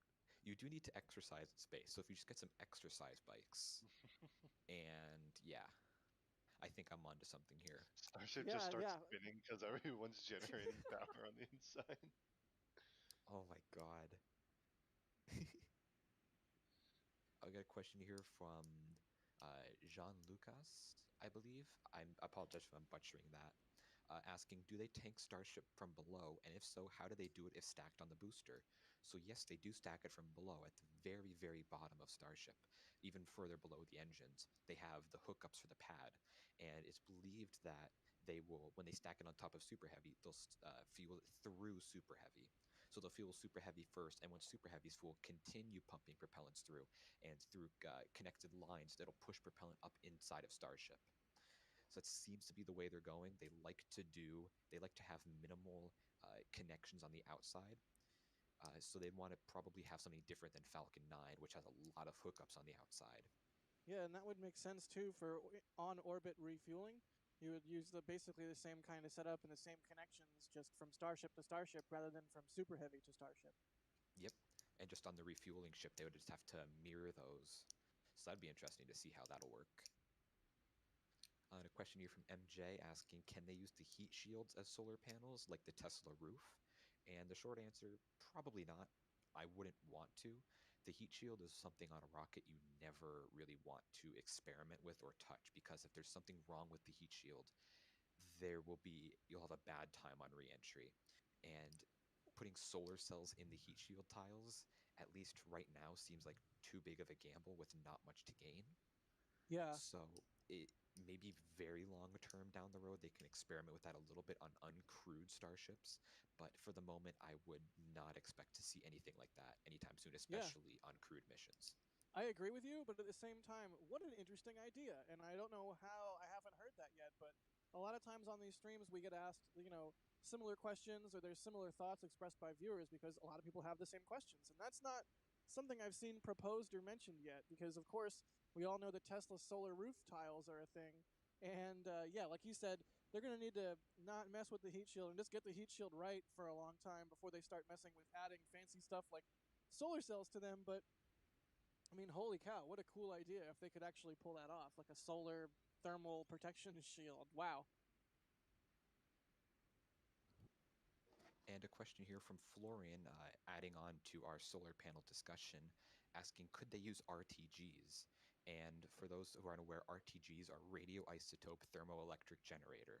So a lot of big words there. So that essentially means that they use the radioactive decay of some radioactive material to generate power. They use the heat from that radioactive decay. So those are used on Mars rovers and other missions where solar panels wouldn't be as useful, especially deep space probes like New Horizons. So they could use RTGs, but then again, RTGs they generate very low amounts of power. So it would not be they would not generate enough power to power all of Starship. So no, they really couldn't use RTGs. They'd probably want to use solar, to be honest. I mean, they can stay warm if they also True. use RTGs, like you the don't Martian. need a heater. Yeah. I saw it in the movies. It's got to be a valid strategy, right? I'm telling you, hamster wheels. I think we need to mute Jack. And a question here from Benjamin asking, will Starship full stack have an interstage because the engines on Starship are level with the bottom of the stage? That's a good question there, because on most other rockets like Falcon 9, Electron, Atlas V, the engines stick further out behind the second stage, so they need a sort of cover on the first stage, and that's known as the interstage. But with Starship, like Benjamin said, the engines are actually higher than the bottom of the second stage. They're inside. Starship actually has a sort of interstage. So Super Heavy, the first stage booster, will sort of have an interstage, but the only purpose of that will be to extend the tanks, or extend this tank structure higher than the actual top tank dome. to stack Starship on top of. So it will have a minimal interstage, and I assume inside there is where you'd have your grid fin controls, RCS systems, and avionics, but it will not have a full-on interstage like Falcon 9 or Electron. It'll also have likely some structural supports to connect to the upper stage engines. Like if you look on the interstage of a Falcon 9, there's a structure that goes up into the engine bell of the vacuum Merlin, and that's just a structural load carrying sort of interface. You'll probably have those connecting to the Raptors on the Starship vehicle on top of Super Heavy as well. But again, that's kind of the only thing you'll see in the interstage. It won't be an interstage that's empty save for the actual engine, because like I said, that all fits inside the skirt of the Starship vehicle itself. Basically, Starship has its interstage on the bottom, if you can think of it that way. Yep. And actually, as I thought of it, the Saturn V second stage actually had its own interstage too. The Saturn V second stage interstage was carried by the second stage for about 10-20 seconds, I believe, and that was because they had all-edge motors to kind of push the stages away on the interstage. So it's interesting to see Starship have its own interstage that it will not drop away. Another question here from VJ asking, would the SpaceX plan to reduce the thrust of the Raptor engine during the landing phase? If so, how much of that reduction? So Elon did say that they throttle the Raptor engines down, but Raptor can't deep throttle like Merlin can. And that's because of the way the Raptor's injector plate is built. They can't, they'll start to have voids in the combustion chamber if they limit the amount of propellant going in. So they do throttle down a little bit to control it, and the minimum Raptor can throttle right now is about 60%. Anywhere below there, they risk engine damage and the engine's actually flaming out. So I would expect they don't go near 60%. What does that mean? Like flaming out? I mean, that sounds like, isn't that what that one comic book guy did? That was flame on, I guess. This doesn't sound like a bad thing. Like, I feel like I'm out of the loop here. I think that's a Human Torch reference, come on. right? Yeah. Okay. Ian, what does flame out mean? Like if the engine flames out, what causes that? So flame out is when the engine is fueled so low, it's throttled so low, sorry, that there's such little propellant going in there that there's not enough to burn, and the engine just burns out. The continued combustion can't go on. And usually that's never much of an issue, but with Raptor, the way the injector plate is built and fabricated, they're not at a big issue of flaming out, more of just instability of combustion. So they start to have voids where there is no combustion inside the combustion chamber, and that can lead to pressure issues, destroying the engine, just an all-around bad time. But yeah, flaming out is when you pump such little propellants into the engine that it can't even keep burning. And I guess it's called flaming out because we've seen lots of Raptors fail. They tend to do that. And we've seen big sort of fireballs come out when there's not actual hardcore thrust, like the pencil flame that we see that's actually producing thrust. And it's more of like a big fireball. I wonder if that's where the terminology comes from. I don't know. I never thought of it before. Okay, yeah. I don't know. They may tend to fail, but I'd like to stress that's not normal. It's not normal. They're just right there in the environment, Jack. Yeah, we're going to it launch was moved them outside of the environment. It was moved. Yeah. Well, that would be better if they moved it outside of the environment. It's not like there's anything out there, just dolphins and whales and and a Raptor. Anyway, moving on. Just a quick status update. So I see some people in chat asking what the T-minus is. We don't know what the T-minus is. The SpaceX had provided an estimate of like around 4:30 Central Time as their next attempt. That was just like 2 hours before 4:30. They said in about 2 hours. But as you can see, we're at 4:22, and right on cue. We've got farm activity. Yeah, That's the countdown has started. Yeah, that's definitely the Excellent. recondenser right there. Yeah. So, and to be clear, they're still not targeting 4:30 because that just started. So there's been a delay since then. But now that the recondenser has started, we have a bit of an estimate. But since we don't have an exact T0 time right now, we don't have the countdown clock on. We just have our local time. Once we get a little further along in this countdown and we have an actual liftoff target, we'll put the T-minus count back up. Yep. Do you think we should...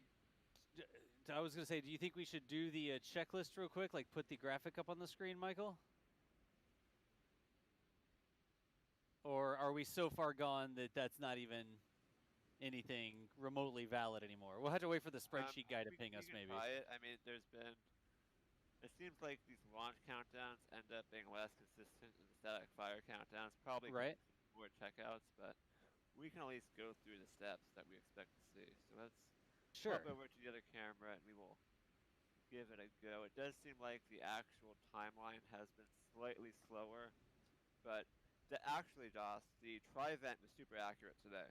Okay. That was within like 10 or 20 it was seconds. like, it was like 20 seconds. Estimate. So Yeah. that tri-vent thing, which is the final major indicator, the tri-vent is also called the engine chill. It's when they pump the propellant through the Raptor to make sure that Raptor is ready to be hammered with a lot of really cold propellant. When the engine fires up, they kind of trickle through some propellant beforehand to make sure that all the lines are chilled down so they don't get a temperature shock. But the condenser is what just started. That usually happens about 34 to 36 minutes, although that seems to be running a bit long, or a bit short, I should say.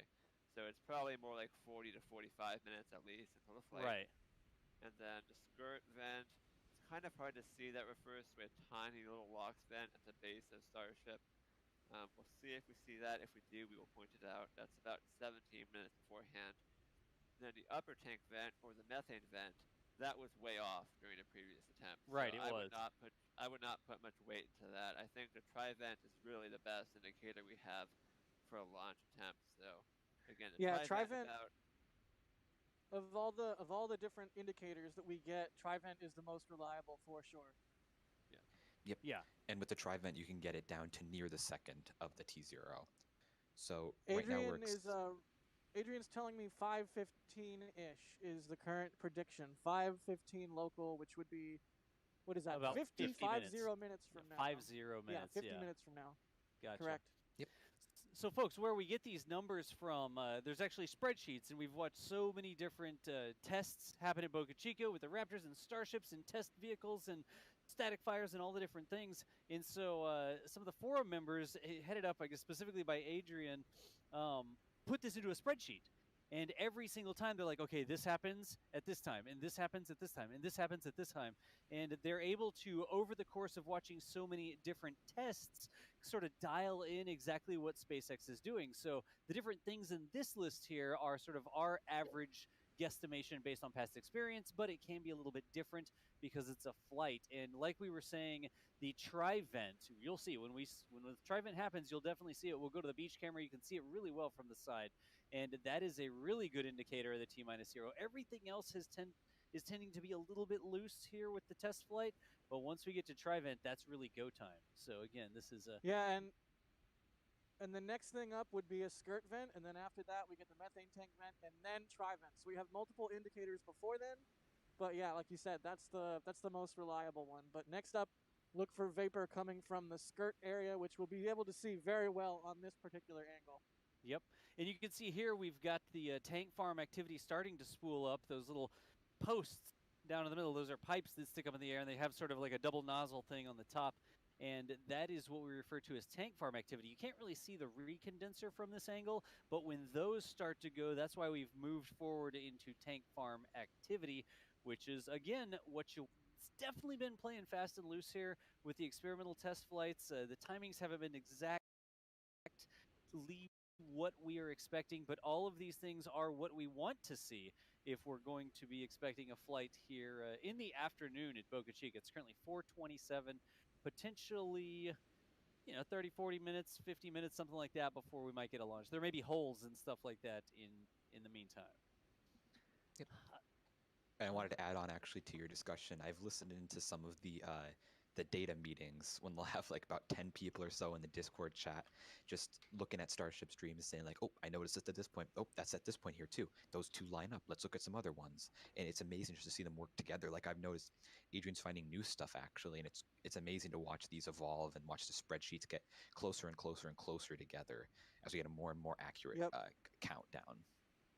Yeah, I don't know if he published it publicly or what, but Adrian just did a video where he's comparing a bunch of the different tests that have happened between, I think, SN8 and 9 and 10, and we might have found a new data point, but I don't want to spoil anything there. But yeah, always looking for more data to analyze and use for the model, because science. Exactly. And as I'll be honest, I'm a big nerd for numbers. Give me number specifications on anything and I'm a happy guy. But it's amazing to see like this countdown here and follow along and be like, oh, that happened at that time. We're all on track here. It's so crazy to see all of it line up and all the effort that was put into it. And really quick, as we enter the countdown and start getting ready to focus really on the important action here, should we go around for a quick status check on the team that the stream is currently hearing? Because I think we might have some other people checking back in for commentary. I know the team kind of rotates in and out to give each other some breaks. Is that okay if we run through that really quick, guys? Yeah, absolutely. Yes, sir. Sounds good to me. Okay, the reason I'm prompting this is because I believe we've got Chris Gebhardt back into the stream. Chris, do we have you on comms now? You do. I didn't want to say anything and give it away. All good. Chris Gebhardt, Assistant Managing Editor of NASA Spaceflight, joining the team again. Of course, you saw Das doing some production, pulling the levers, etc. for today's stream. Das, what's up? Hey, what's up, y'all? How's it going? And then we've got Ian Atkinson, another writer for NASA Spaceflight. Ian, how's it going? Doing great, Thomas. How about you? I'm doing well. And then we've got Jack, who's of course out there in the field, operating some cameras and providing some commentary. Jack, how's it going? Pretty good. Hey, everybody. Jack Byer, the Jack Byer on Twitter. And I know I'm interrupting a thing, but between you and Ian on the stream at the same time, I feel like you need like a serial podcast or something style. Like both of your voices are excellent. Anyways, this is me. This is my voice. This is Jack talking. Bye. Smooth voices of Pennsylvania. Embry-Riddle University is slowly taking over NSF. Anyway, yes. We've also got production back in. You have Jack and me. Buckle up. We've got Michael Baylor also helping out on the production side of things, operating some robots, etc. Michael, how's it going? I'm doing well, and fingers crossed that the second launch attempt will be the charm for SN10 so that we can get a day off tomorrow, because these streams are super long and exhausting, but it's definitely worth it. Oh, but Michael, we have Starlink in a few hours. I was going to say, don't we have Starlink in a few hours? I think. Okay, but I haven't for my gotten time an email zone, yet. it's not too bad though. So it's sort That's of true. like today. But it's before I go to bed. I won't sleep between now and Starlink. So to me, it's not a big deal.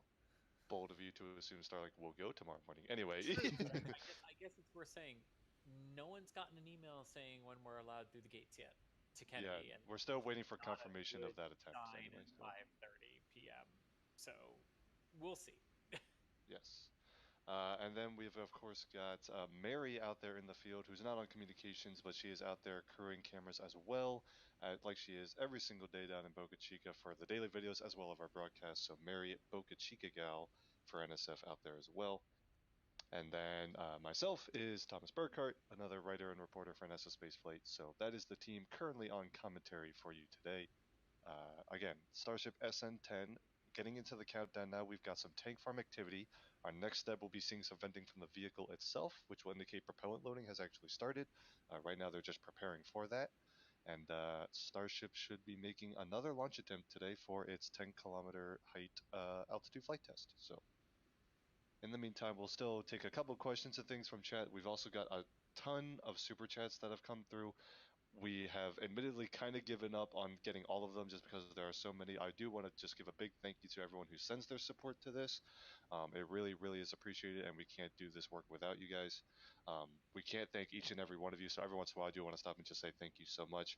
Every once in a while we do get to pull some questions out of there and try and answer those best we can, and we'll keep doing that as best that we can. But we're also going to focus on making sure we keep you up to date with what's happening in Boca Chica. As you can see, tank farm activity really picking up now.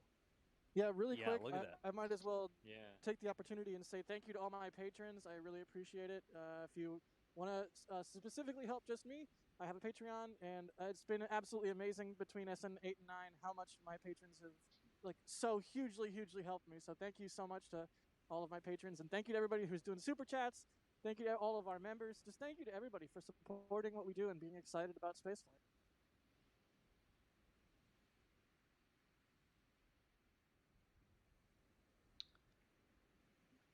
And right now we're just sitting here awaiting to see any signs of propellant loading. One of the main signs would be the skirt vent, so we'll start to see little puffs of vapor from underneath the skirt of Starship.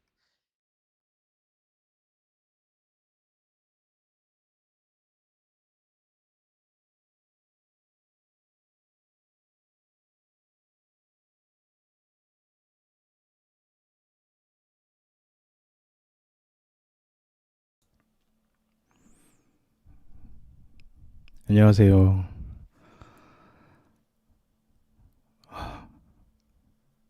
일론 머스크는 사람을 기다리게 하는 재주가 있네요.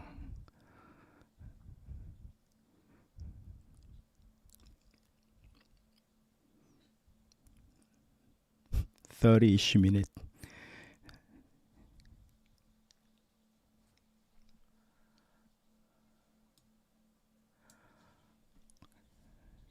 안녕하세요.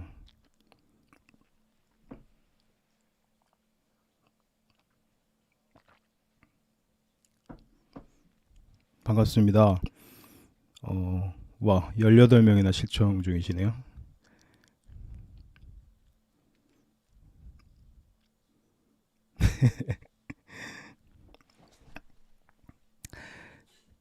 그러게 말입니다.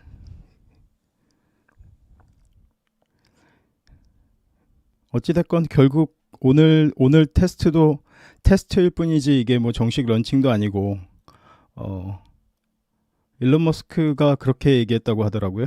그 100번을 테스트를 해서 완전히 성공을 거둔 다음에 그때 사람을 태우겠다. 뭐 이렇게도 얘기했다고 그러네요. 지금 미국의 여러 채널에서 라이브로 진행을 하고 있는데 지금 화면에 나가고 있는 것도 뭐 공식적으로 카메라를 설치해서 방송을 하는 게 아니고 그 관심 있는 사람들이 우주 관련된 채널들이 본인들이 직접 그 보카치카 그 발사 기지 근처에 카메라를 설치해서 방송국을 차려서 아예 방송을 하고 있는 거더라고요. 저는 몰래 그냥 라이브 영상 따서 방송을 하고 있는 거고요. 전에 그 12월 9일 날 SN10 발사할 때 그때부터 라이브를 보기 시작했는데 어찌됐건 좀 대단한 것 같아요. 이 정도 규모의 그 테스트를 라이브로 진행을 하고 있는 걸 보면 그리고 SN8, SN9 두 번 연속 다 폭발하지 않았습니까? 그렇게 날린 돈만 얼마일 텐데. 지금 현재 그 2월 4일 날 2월 4일 아니에요. 전 공식 채널은 한 개도 없습니다. 지금 공식 채널은 아까 그 5시 40분에도 그 스페이스X에서 발사 2분 전에 동영상을 열었어요. 2분 전인가? 4분 전인가? 2분 전인가? 그때쯤 열어서 바로 0.1초 전에 취소하고 그리고 바로 또 라이브를 닫았거든요. 그래서 공식 채널에서 방송하는 건 없고 지금 그 유튜브에서 보실 수 있는 모든 채널은 전부 다 사설로 본인들이 직접 카메라를 주변에 설치해서 방송을 하는 거라고 생각하시면 됩니다. 어떤 공식적인 그것도 없고요. 지금 보시는 채널이 사람이 가장 많고 그리고 또 하나 제가 즐겨 보는 채널이 이건데 Everyday Astronaut 이 채널도 방송을 많이 하고요. 거의 스토커 수준이죠. 거의 스페이스X의 스토커 수준인 사람들이라고 보시면 될 것 같습니다. 네. 참 방송들 잘해요. 어떻게 저렇게 하루 종일 떠들 수 있는지. 지금 몇 시간째 방송 보고 있는데 정말 잘 떠듭니다. 네, 저도 그 정도로 네, 그러니까요. 슈퍼챗 엄청 받고 저분들은 이거 방송만 해서도 먹고 사는 것 같아요. 네.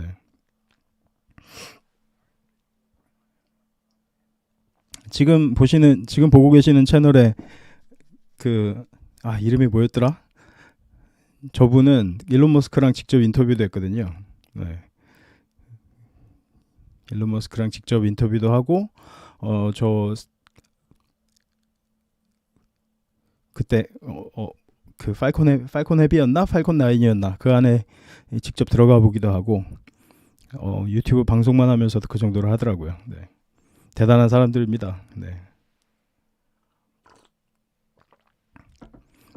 현재 지금 보시는 분들 중에 뭐 일정 있으시거나 이거 뭐 확실하게 발사가 되는 게 아닙니다. 지금 발사 예정이라고 7시 반쯤 우리나라 시간 7시 반쯤 발사 예정이라고 지금 발표는 했는데, 그래서 지금 테스트를 진행을 하고 있고요. 그래서 발사 준비를 지금 다시 아까 한번 취소된 이후에 다시 발사 준비를 하고 있는데 뭐 상황은 순조롭게는 돌아가는 것 같습니다. 그래서 지금 안내되는 거 보면 다른 영상을 잠깐 볼게요.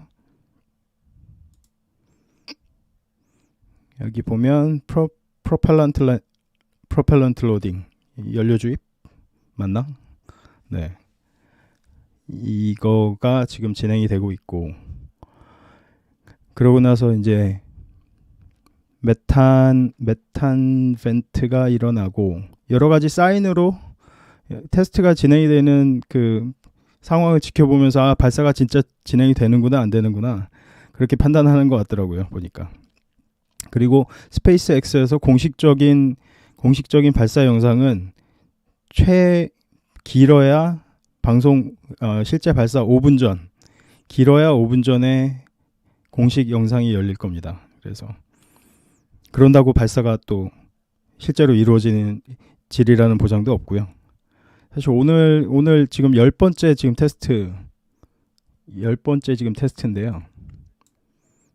그 지금 이 발사체 가지고 이 발사체를 가지고 테스트하는 거는 지금 SN8부터 SN9, SN10 지금이 세 번째고, 그래서 지금 오늘 발사의 최대 주요 포인트는 당연히 오늘 발사는 상공 10km까지 올라갔다가 거기서부터 이제 자유낙하했다가 발사대로 다시 되돌아오는, 그래서 무사히 착륙하는 테스트를 하는 겁니다. 지금 이 테스트가 진행이 성공적으로 될 경우에 되면 글쎄요, 오늘 과연 또 성공을 할 수 있을지 확실하진 않은데, 지난번 그 SN8 경우에는 거의 정말 완벽한 자세로 착륙이 됐는데 마지막에 연료가 부족해서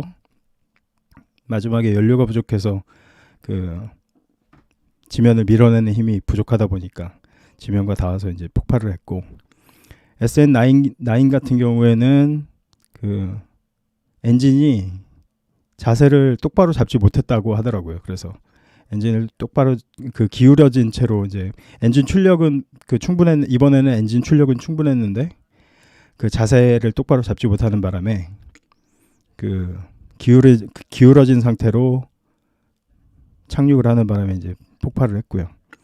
그래서 그로부터 지금 한 달 정도가 지나서 2월 2일 날 SN9이 2월 2일 날 그때 시도를 했었죠. 그때 폭발한 이후에 지금 한 달 정도 지난 후에 지금 SN10 10번째 시험 발사를 진행 중입니다.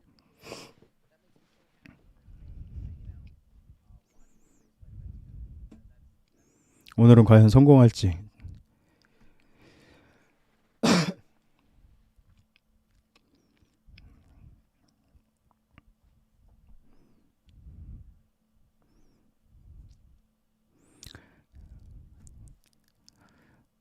스페이스X에 관심을 가지시는 분들이 대부분 그 테슬라의 주식 때문일까요? 스페이스X도 조만간 그 상장한다는 소식도 있긴 하던데.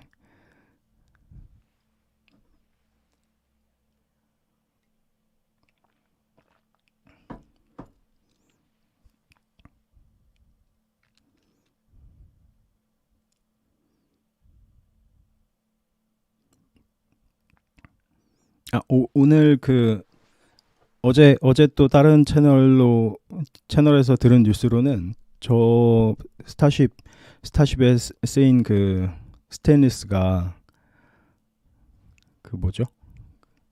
사이버 트럭, 테슬라의 사이버 트럭 그 재질과 같은 재질이라고 하더라고요. 그래서 그때 일론 머스크가 무대에 나와서 망치로 때려부시면서 손상되지 않는 그 스테인리스 스틸, 그것과 같은 재질로 만들었다고 하더라고요. 그래서 거의 우주 발사체는 그 알루미늄이나 아니면은 거의 스테인리스는 거의 사용되지 않는 재질이라고 하는데, 지금 이 재질은 이 스타쉽은 스테인리스로 만들었고 그게 이제 사이버 트럭과 같은 재질이라고 하더라고요. 그래서 일단은 첫 번째로는 비용이 싸고 훨씬 그 카본 파이버나 아니면은 다른 뭐 알루미늄 알로이나 항공기 재질 이런 거 쓰는 거보다 훨씬 비용이 싸고 그리고 뭐 그만큼의 안정성도 갖고 있고 일론 머스크는 그 어떤 일이든 그냥 단순하게 하는 것 같진 않아요. 모든 가능성을 다 열어놓고 무작정 뭐 안 된다 하는 거에 그냥 하는 게 아니라 여러 가지 가능성을 다 체크해보고 특히나 비용을 줄이는데 엄청난 노력을 하고 있는 것 같더라고요.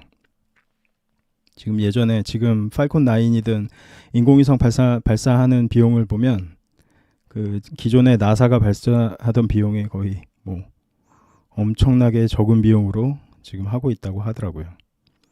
그래서 우리나라에서도 그 얼마 전에 발사체 시험 성공을 했다고 하는데 찬반양면 중에서 그 지금 현재 이렇게 스페이스X가 이 정도 비용으로 우주 발사를 하고 있는데 우리나라가 과연 그 비용을 따라잡을 수 있느냐? 뭐 30년이 지나서야 따라잡을 수 있겠느냐? 뭐 이런 거 가지고 논란이 많은 것 같더라고요.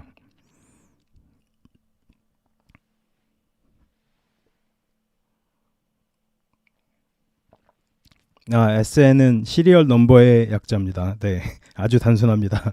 네, 허무하죠. 네, 뭐 스타쉽 9 뭐 이런 게 아니고요.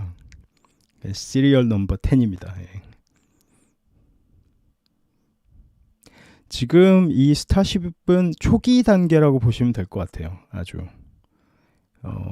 팔콘 9 같은 경우에도 팔콘 9이나 팔콘 헤비 같은 경우에도 그 발사체 다시 이제 돌아오는 거 엄청나게 테스트를 했었잖아요. 그리고 많이 실패했었고 지금은 그 한 20번 정도 그 로켓 발사체 회수에 성공했다고 하는 것 같던데.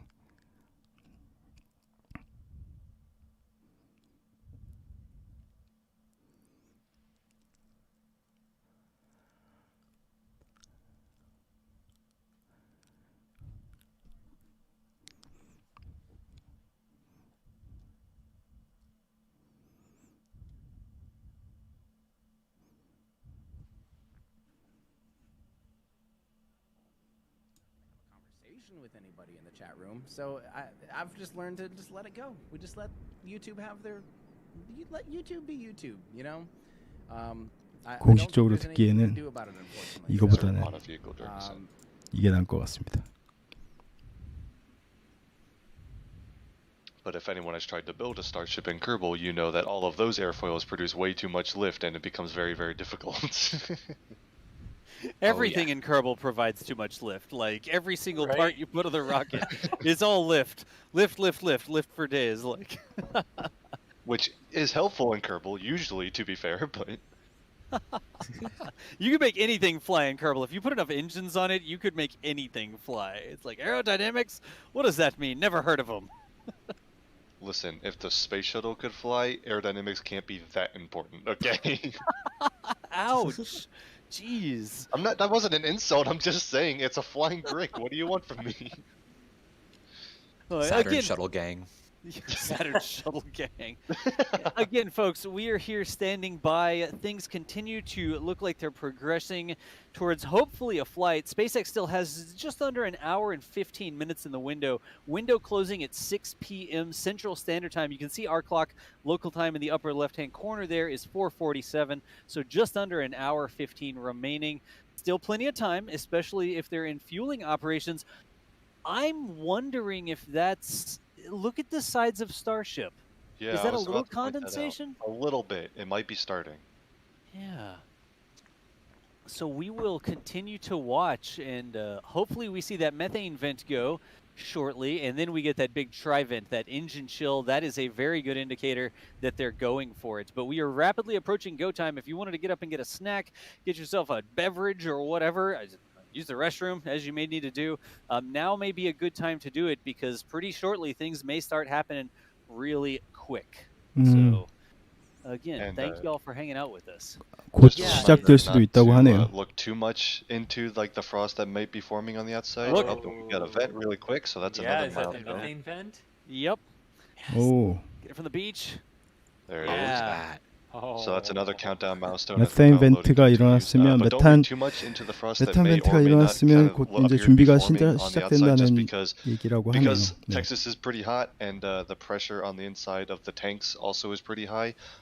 It sometimes is pretty visible, but sometimes it's 예정대로 really not, 한 7시 반 언저리 7시 반은 벌써 넘었구나. Don't say, oh, there's no frost forming. Clearly, they're not going to launch. That's not really how that works. On the earlier attempts where they got all the way down to engine ignition, it was only kind of barely visible. So don't read too much into it. Yeah, I was going to say too. It could just be a trick of the light reflecting off. Right. The Yeah. As we head towards sunset, because I'm having to remind myself, right, we're headed for sunset.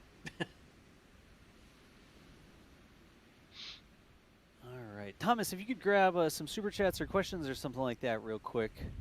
Yeah, sure.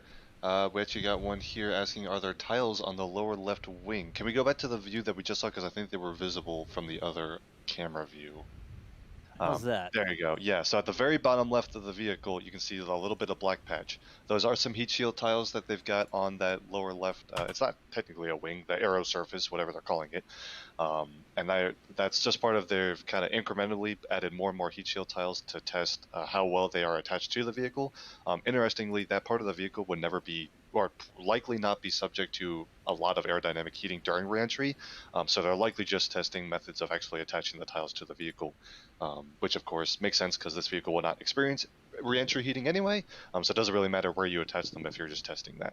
And honestly, and this is something I hadn't really think about, because it's so near the bottom of the vehicle and out on the flaps, if the way they've attached them is not the way that's going to work and they fall off, for example, there's not much for them to hit from down there. Whereas if you put them way up on the vehicle, there might be more risk of that. So I wonder if that's why they put them there. And I wonder how none of us even thought of that until now. But that might be one possible explanation. Wait, say that again, Thomas? I'm just thinking, because it's so low on the vehicle and kind of out on the flaps, if they are testing ways to attach the tiles to the vehicle, they're not super confident that they'll stay there. So if they fall off, from there, there's not much to hit if the tiles fall off, right? Oh yeah, that's a good point. Yeah. I actually think it's more like because eventually they're going to need to put thermal protection on the wings, the flaps themselves. Right. So I think this is just testing, attaching it to the flaps and having to deal with air. 꽃찬 서연아님 그 But it would be on the other side. 지지대 없이 서 있는 거는 That's what I'm wondering too. 글쎄요, 기술력 I'm wondering if it's just touching, 넘사도 testing 있겠지만 the attachment methods. 일단 저 그 발사체는 아무것도 지금 안에 들어있지 않거든요.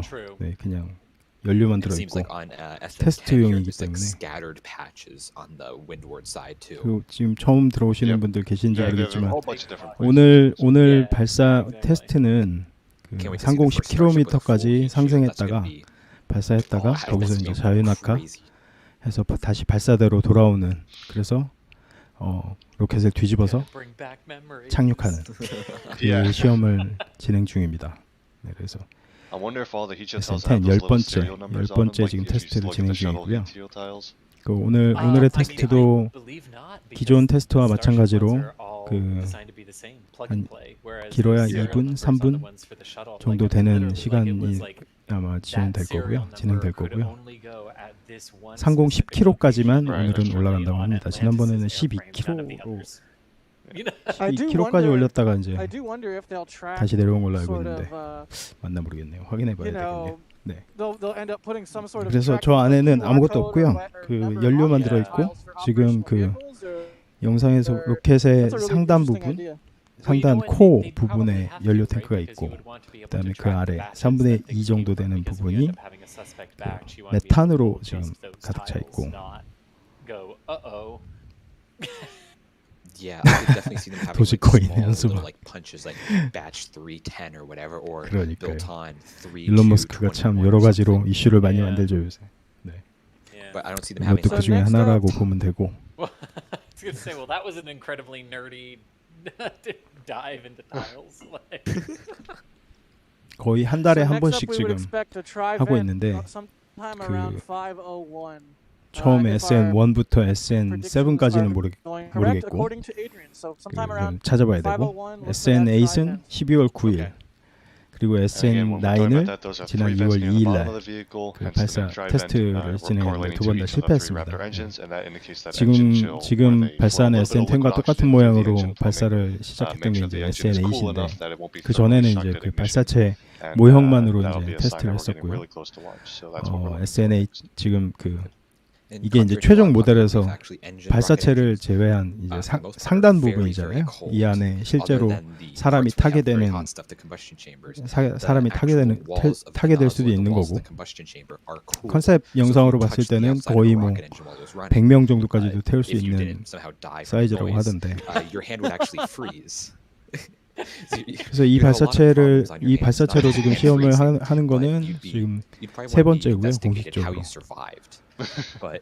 Yes. 첫 번째 그 SN8은 시끄럽다.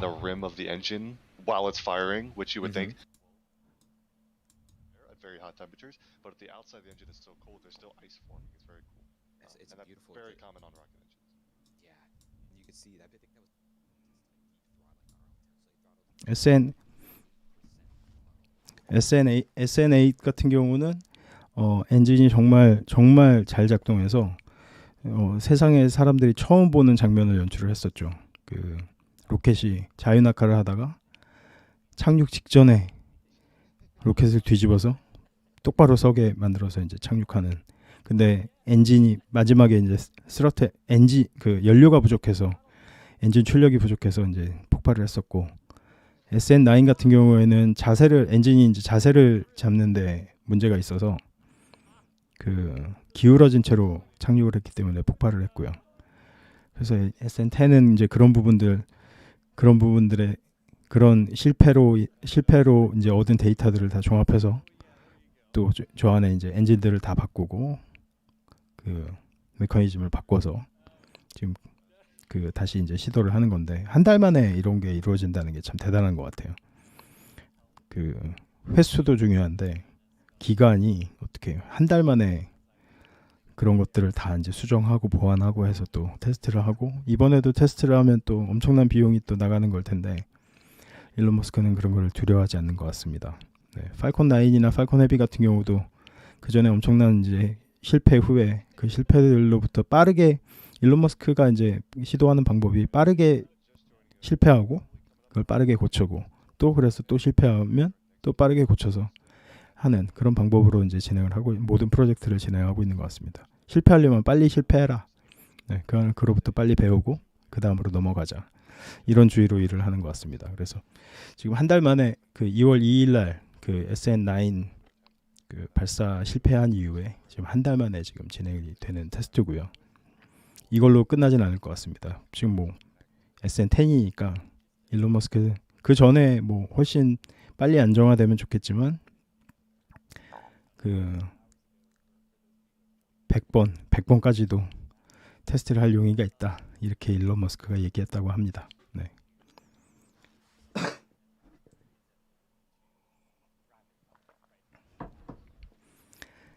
이 스타쉽에 관한 그 목적을 우리나라 언론들이 기사 제목에 이제 뽑을 때 보면 뭐 또 실패했다, 뭐 또 성공하지 못했다, 뭐 이렇게 많이 뽑는데, 사실 일론 머스크가 얘기하는 그 방향을 보면 실패를 빨리 할수록 좋은 거거든요. 그래서 문제점이 있으면 빨리 고치고 그것을 지금 이렇게 실험하는 것을 이 발사체가 그 지상에 무사히 착륙하는 그 안정성의 수준을 거의 지금의 항공기 수준으로 올리려는 게 일론 머스크의 최종 계획입니다. 지금 항공기 수준, 거의 뭐 사고가 안 난다고 봐야죠. 거의 사고가 없을 만큼의 안정성을 확보하는 게 이 테스트를 하는 목적이기 때문에 지금 한두 번 폭발을 지금 뭐 한 10번이든 20번이든 폭발을 한다고 해서 그게 일론 머스크한테 크게 문제가 되는 일은 아닙니다. 네. 왜냐하면 아까 말씀드렸듯이 지금 이 발사체가 하늘로 쏘아지고 그 우주로 날아갔다가 다시 지상으로 돌아와서 착륙하는 이 과정과 이 기체와 이 과정의 안정성을 항공기 수준으로 올리는 거, 그게 지금 일론 머스크의 계획이거든요. 그래서 우선은 이 발사체 그 스타쉽을 가지고 할 수 있는 일이 지금 여러 가지가 있는데, 당연히 사람을 우주로 보내는 거, 달 착륙 계획도 있고 화성 계획도 있겠지만, 그보다도 더 우선하는 거는 대륙간 여행입니다. 대륙간 여행. 그래서 예를 들어서 미국에서 런던까지 이론상으로 지금 이 계획이 성공했을 경우에 한 25분 정도 걸리는 25분 정도밖에 안 걸린다고 하거든요. 지금 생각해 보시면 그 뉴욕에서 출발해서 런던까지 가면 한 6시간, 8시간 정도? 길을 잘 타면 6시간, 뭐 8시간 정도, 평균 8시간 정도 걸리는 걸로 알고 있는데, 한국에서도 런던까지 가려면 11시간, 12시간 걸리죠. 근데 이 스타쉽이 만약에 발사가 성공을 해서, 이 기술 개발이 정말 완전히 성공을 해서 그 항공기 수준의 안정성을 확보했다. 근데 그 한국에서, 서울에서 출발해서, 인천에서 출발해서 런던까지 1시간 내로 갈 수 있다. 이러면은 엄청 많이 타지 않을까요? 아무리 비싸도 타실 분들은 탈 것 같은데, 지금도 뭐 퍼스트 클래스 몇 천만 원씩 주고도 타시는 분들이 많은데, 그 지금 이 일론 머스크의 계획에 따르면은 이 안에 한 100명까지는 태울 수 있기 때문에, 한번 발사 비용이 뭐 한 지금 목표하는 바로는 지금 $1 밀리언 한 뭐 그 정도로 지금 잡고 있는 것 같은데, 그러면 10억? 그거를 100으로 나누면 1000만 원? 그 정도밖에 안 되는, 그건 좀 말이 안 돼. 약간 좀 과장해서 그렇고요. 한 5천만 원? 뭐 이 정도 한다 그래도 1시간 안에 갈 수 있으면은 이걸로 여행하실 분들은 세상에 엄청 많을 것 같아요. 네. 그래서 일단 단계적으로 그 일론 머스크의 계획은 모든 게 다 연결돼 있다고 봐야 될 것 같습니다. 팔콘 헤비 같은 달나라나 화성도 미래의 꿈은 아닌 것 같죠. 네. 지금 달에 몇 나라가 사람을 보냈는지 아시나요? 네.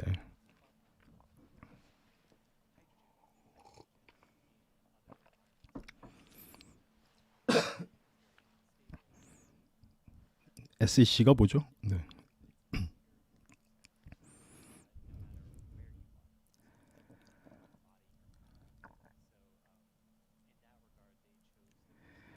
하여튼 일론 머스크는 그냥 허투루 하는 일이 하나도 없는 것 같습니다. 지금 스타쉽 같은 경우도 뭐 그전에 팔콘 9, 팔콘 헤비 같은 경우에도 지금은 그 여러 나라에 우리나라 국방위성도 지금 작년에 한번 그 스페이스X로 올렸잖아요. 그리고 두바이 아랍에미리트에서도 그 여러 위성들을 그 스페이스X에 의뢰해서 론칭을 했고, 그런 일이 없을 때는, 그렇죠. 네. 지구에서 지구 상공으로 올라갔다가 무중력 상태에서 그 저궤도로 날아가서, 그렇죠. 근데 콩코드 여객기는 그냥 대기권 안에서 움직인 거니까 약간 다르긴 하고요. 네. 그거랑 조금 더 차원이 약간 다르긴 하죠. 네. 일단 그걸로 먼저 돈을 벌어서 그걸로 달 여행 보내고, 그 다음에 화성 여행 가고, 아마 그렇게 할 것 같은데요, 일론 머스크는. 네.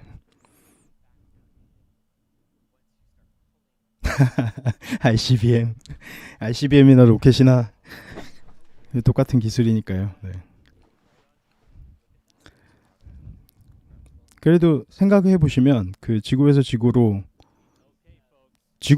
우주가 더 무섭죠. 우주에는 아무것도 없는데.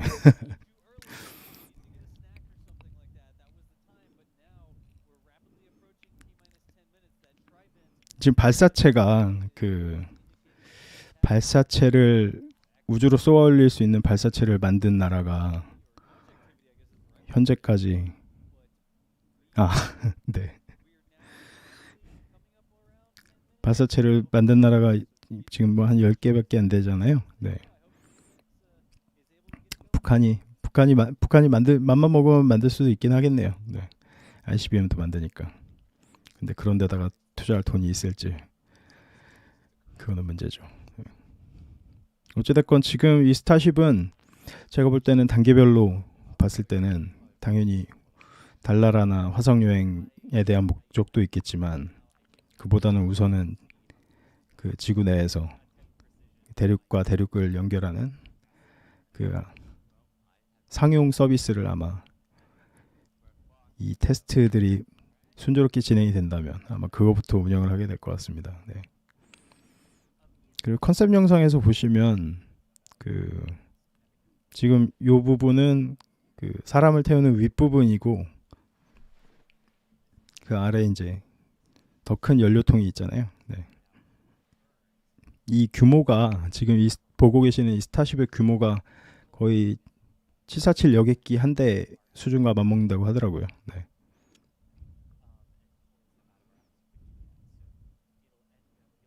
네, 우주여행 하고 싶죠. 네, 맞습니다. 네.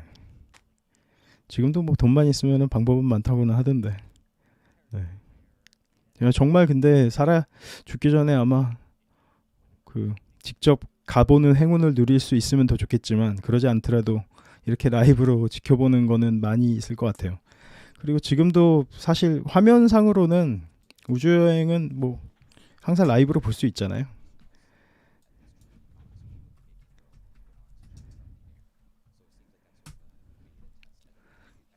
그 지금 여기 계신 분들은 다 아시는지 모르겠습니다. 이거 그 국제우주정거장이 24시간 라이브를 하거든요.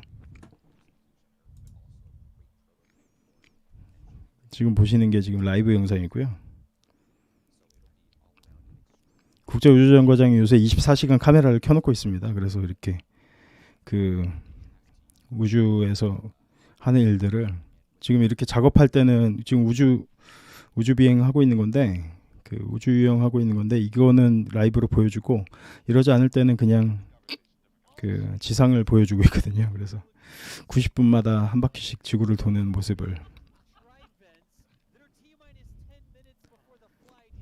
화성에 생명체는 없죠. 네.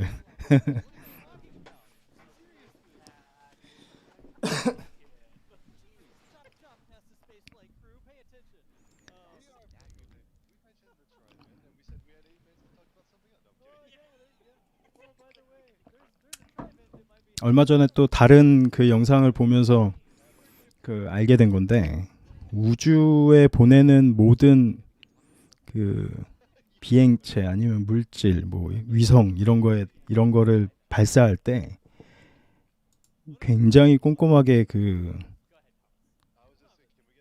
청소라 그럴까? 그 거의 그 반도체 수준의 클린을 유지한다고 하더라고요.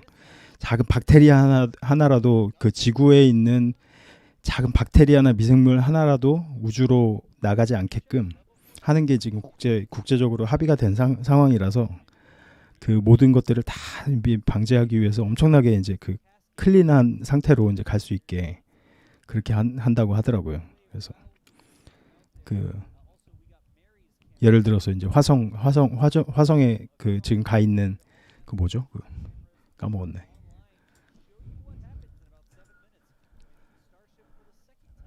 화성도 지금 라이브로 하고 있는데. 네.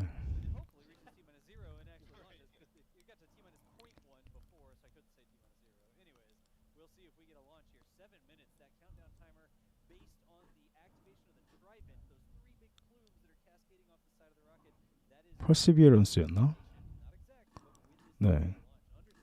그런 거 보낼 때도 그 엄청나게 그 꼼꼼하게 네네네 나사에서 보낸 거.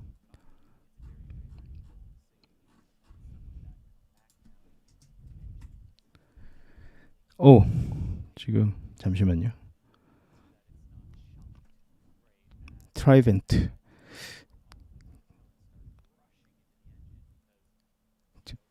벤트를 뭐라고 해석을 해야 되나? 네. 아무튼 발사가 지금 순조롭게 준비가 되고 있는 것 같네요. 네.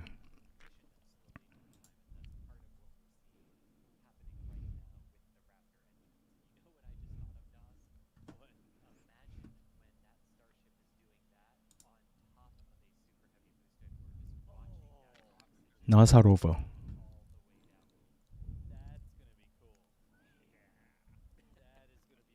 이것도 지금 현재 화성의 모습 보고 계시고요. 참 대단한 것 같아요. 유튜브로 24시간으로 아까 그 국제우주정거장도 그렇고 24시간 이렇게 방송을 내보내고 있고, 예전에는 상상도 못하던 일인데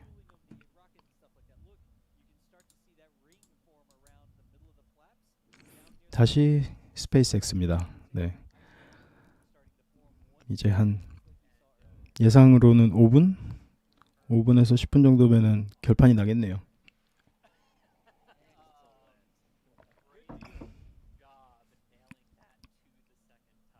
과연 오늘은 성공을 하게 될지 기대가 됩니다. 네.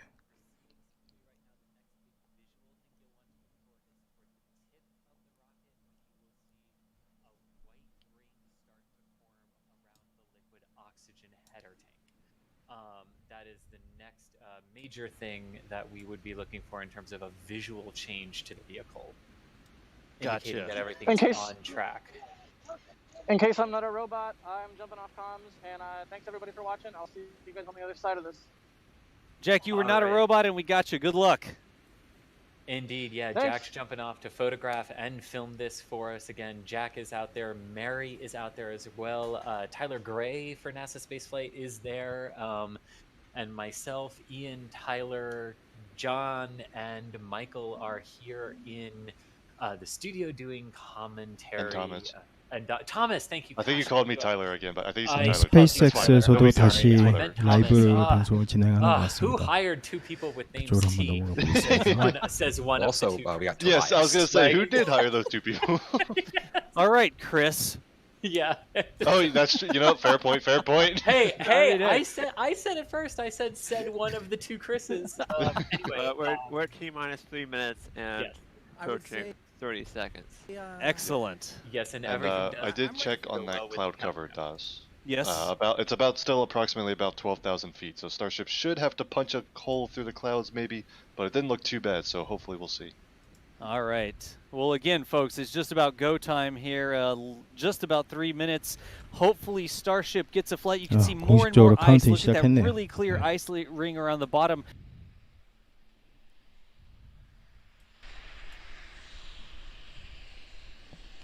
네, 이제 3분 남았습니다.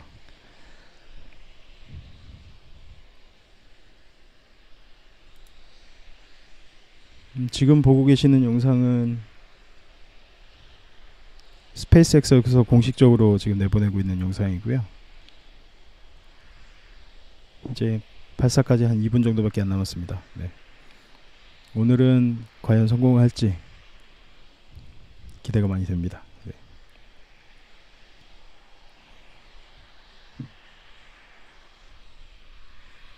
T-minus 2 minutes 30 seconds. Finishing up propellant loading, and we are now closing the fuel and LOX fill valves to the vehicle. Everything continues to look good on Starship 10. 지금 제가 보고 있는 영상이랑 제 영상이 나가는 거랑 한 10초 정도 차이가 있는 것 같아요. 감안하시고 다른 채널로 보셔도 될 것 같고요. 네.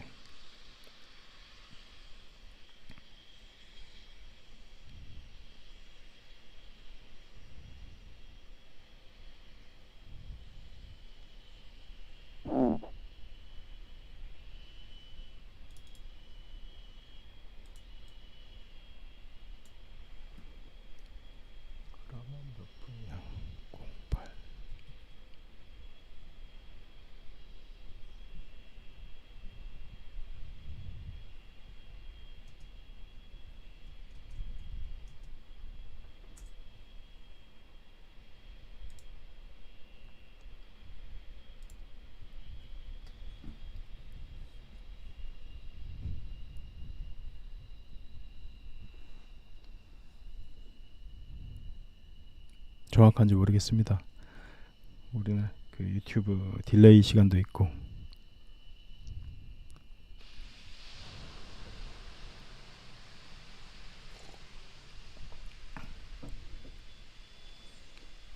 T-minus 1 minute and counting.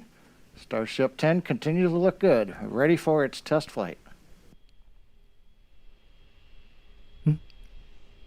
근데 왜 1분에서 멈췄지 갑자기 카운트다운을 또?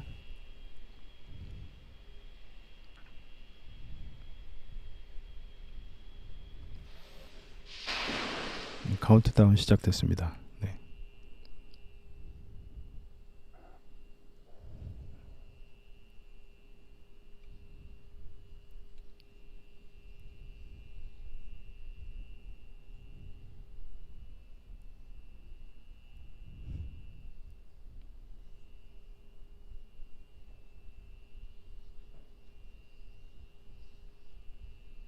T-minus 30.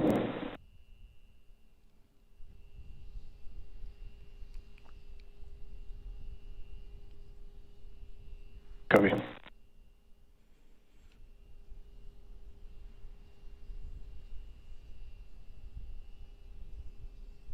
긴장되네요. T-minus 10, 9, 8, 7, 6, 5, 4, 3, 2, 1. Ignition. We got liftoff.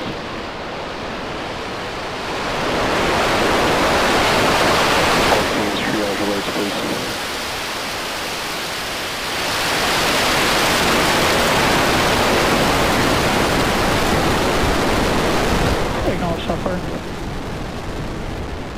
FC2, please prepare for section 35. OSC, FC1, LVN.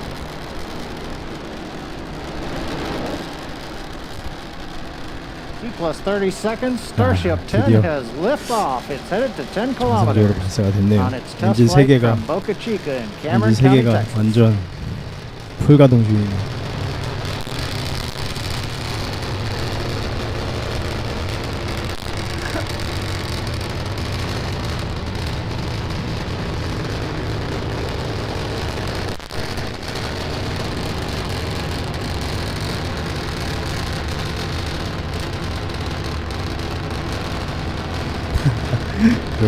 그러게 말입니다. CG 같네요. 이게 실제로 이루어지고 있는 거라니 참.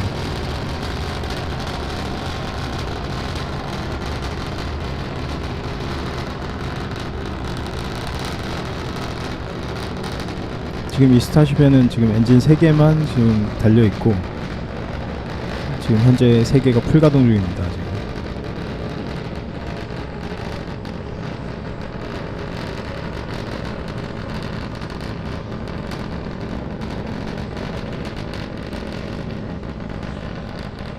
그 착륙할 때 사용되는 다리는 저 안쪽에 접혀 있거든요. 그래서 최종 착륙할 때 바깥으로 이제 펴져서 그 다리 지지 역할을 하게 될 겁니다. 이제 엔진이 하나씩 꺼지면서 이제 속도를 늦추겠죠. Coming up on T plus 2 minutes, we're getting ready to transition from 3 engines to 2 engines firing on Starship. We'll be shutting 1 engine off. That's intentional.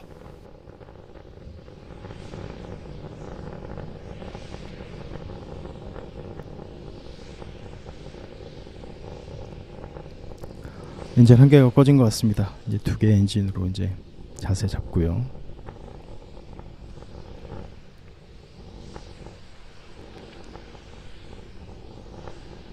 네, 하나는 꺼져 있네요. 네.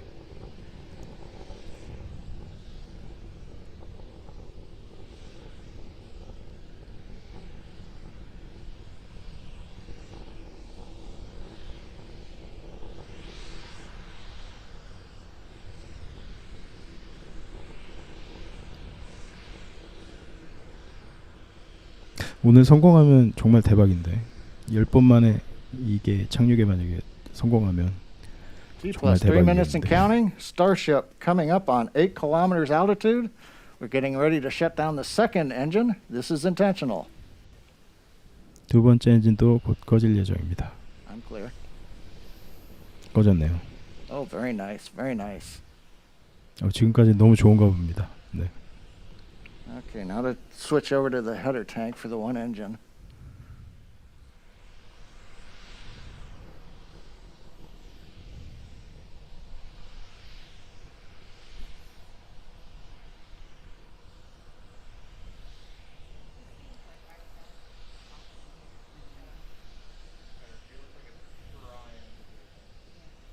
Okay, I'm going to come back up when we hit 10 kilometers right about in 3 seconds.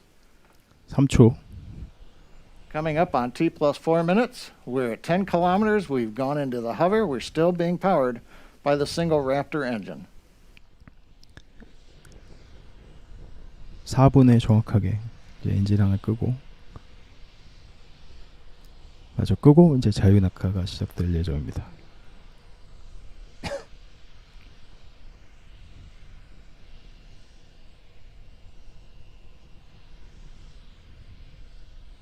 꺼졌습니다.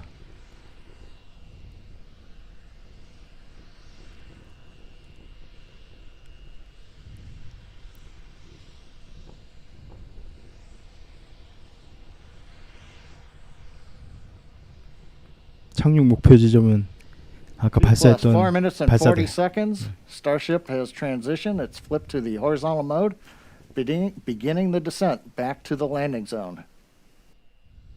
정확하게 발사했던 지점으로 다시 돌아와서 뒤집어서 착륙하는 것. 그것이 오늘 테스트의 목적이죠. 네.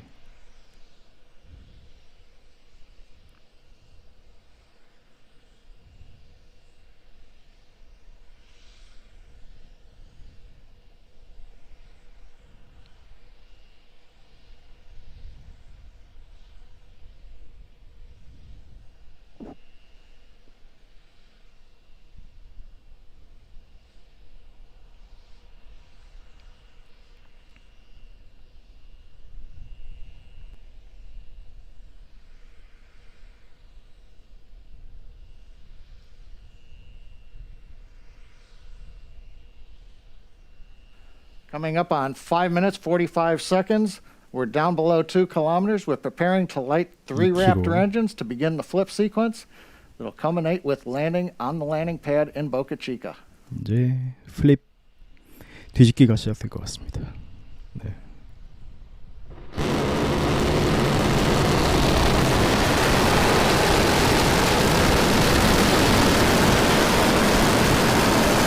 설마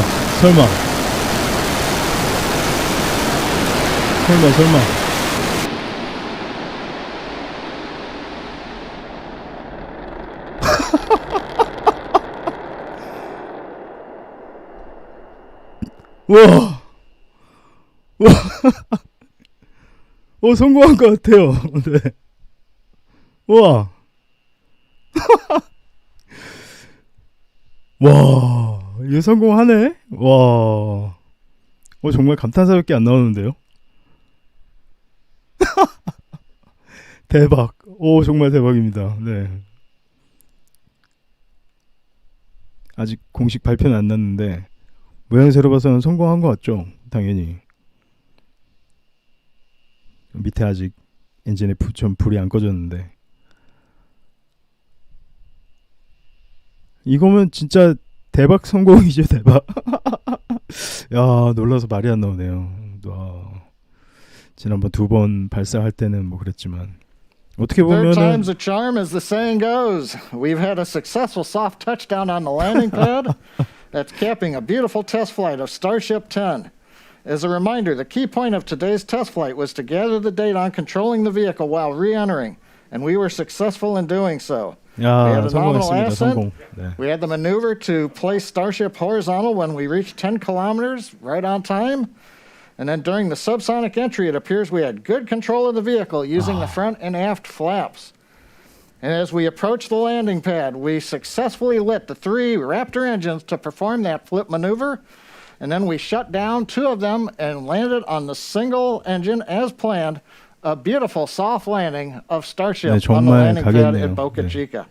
정말 Also, 쩝니다. 네, congratulations 대단합니다, to the Starship team in Texas. 야, They've 오늘 또 steadily increased the test launch cadence 테슬라 over the 주가도 course of the 엄청나게 program 올라가겠는데 오늘. and have delivered some of the most exciting 그것도 test 하나의 flights many of us 관심사네요, have seen in a long time. The Texas team has several more suborbital test vehicles in build, with number 11 ready to roll out to the pad in the very near future. It's an inspiring time for the future of human spaceflight. Thanks for joining us today, and we hope you'll join us for the next test 정말 flight 대단합니다. of Starship 11.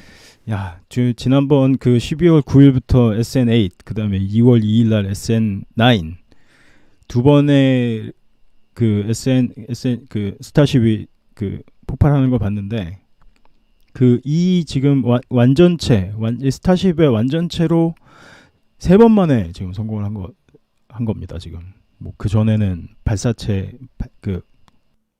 발사체로만 이제 했던 건데 3번 만에 이걸 지금 성공을 했네요. 정말 대단합니다, 진짜. 다른 영상으로 좀 넘길게요. From the lunar surface many times without needing parts replaced. That's sustainability. Not discounting of course, that the some might fire argue is a that good thing. It's not. Yeah, this is but this let's- beach but angle here. let's- Look at this, y'all. It's let's- looking like they have control of the vehicle still.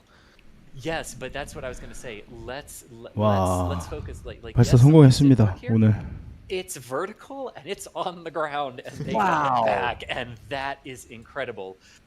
They did confirm it was a soft touchdown, so not as they had expected it to be, but Right. they did confirm they had good, complete control of the vehicle throughout the entire flight envelope.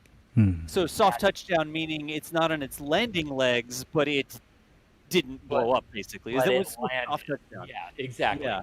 I'm just gonna say I've seen Falcon 9 landings worse than that. So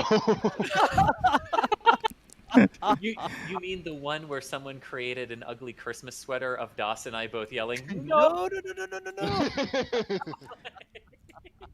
스페이스X에서 공식적인 스페이스X가 공식적으로 내놓은 입장은 오늘 목적한 오늘 테스트로 얻고자 하는 바는 이뤘다. 거기에서 가장 중점을 줬던 포인트는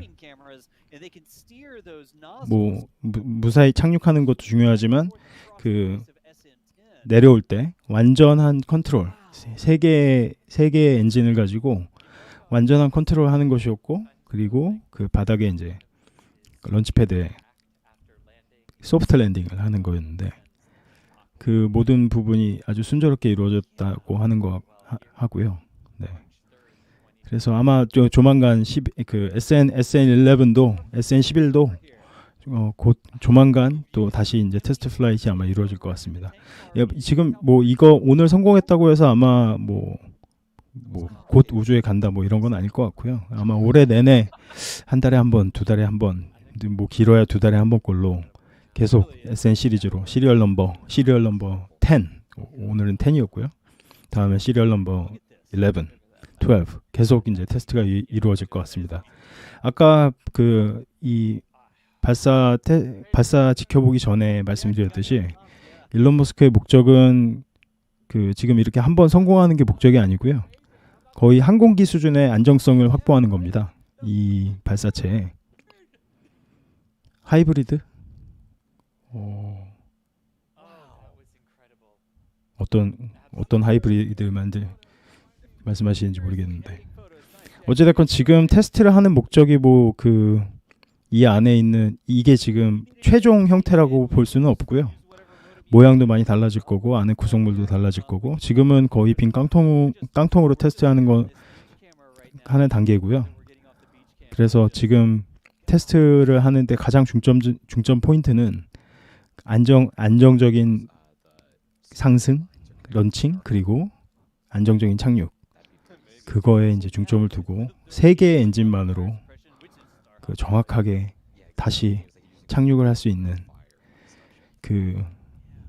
그걸 테스트하는 거고 그 안정성을 거의 이제 항공기 수준까지 높이는 거 그게 이 테스트의 목적인 것 같습니다. 네. 정말 대단합니다. 네. 전기로는 멀었어. 네.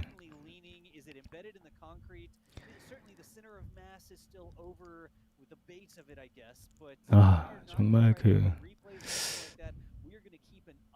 대단한 것 같습니다. 네, 스페이스X, 일론 머스크, 스페이스X 팀들. 그러니까요. 딱 10번째에서 성공. 정말 대단하죠. 네. 앞으로도 뭐 실패가 있을 수도 있겠지만 모든 가능성을 다 놓고서 이제 정말 안정적으로 무사히 착륙하는 단계까지 테스트를 진행하게 될 거기 때문에 아마 계속 테스트는 이루어질 것 같고요. 근데 오늘은 어찌됐건 또 이 뉴스로 덮이겠네요. 네, 전 세계가 아마 이 뉴스로 덮일 것 같고 테슬라 주가는 또 고공행진을 할까? 아니죠? 모르죠. 어찌됐건 지금 뭐 이 스타쉽과 테슬라의 주가와는 지금은 현재는 크게 관련은 없는 것 같아요. 네, 크게 관련은 없을 것 같고 어찌됐건 그렇죠. 완전 아주 완벽한 착륙을 목적으로 한 테스트가 아니었거든요. 오늘 그 테스트가 그 어찌됐건 소프트 랜딩 그 정확하게 이제 폭발하지 않고 착륙하는 것도 아마 목적에 포함됐었겠지만 그 정확한 컨트롤 하강할 때 정확한 컨트롤 자유낙하할 때 그거를 오늘은 성공시켰다고 봐야죠. 네. 아, 그 마지막에 뒤집는 기술 로켓을 뒤집어서 착륙을 한다. 이 발상 자체가 좀 신기하지 않습니까? 네. 터졌다.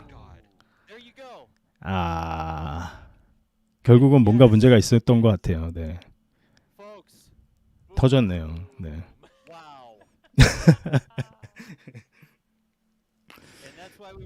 꼬죽물님 얘기하시자마자 꼬죽물님 이야기하시자마자 아마 착륙할 때 뭔가 문제가 있었던 것 같아요. 네, 그렇기 때문에 아마 안에 내부 시스템이든 뭐 문제가 생겨서 지금 폭발을 한 것 같은데요. 괜찮죠. 오늘 목적은 충분히 달성하고도 남은 겁니다. 오늘 뭐 일론 머스크 아마 지금 트위터 이미 날리지 않았을까 싶은데 뭐라고 날렸을까요? 한번 봐야 되겠네요. 일론 머스크.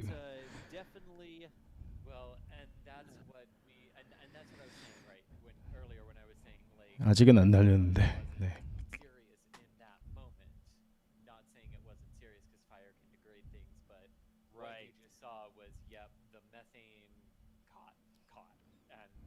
이제 그 오늘 아마 오늘 여기저기서 아마 이걸 관련된 뉴스가 많이 나올 것 같고요. 네.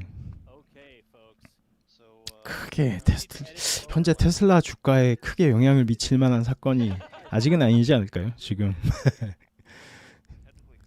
근데 지금 이런 걸 보고 있으면 그 일론 머스크가 지금 추진하고 있는 일들의 그 테슬라를 포함해서 아무도 믿지 않았었죠. 네, 테슬라도 마찬가지고 스타쉽도 마찬가지고 팔콘 9, 팔콘 헤비도 마찬가지고 터트린 게 아니고 터진 거예요. 네, 터트린 게 아니고 그 바닥에 그 착륙할 때 어찌됐건 무사히 착륙하긴 했는데 그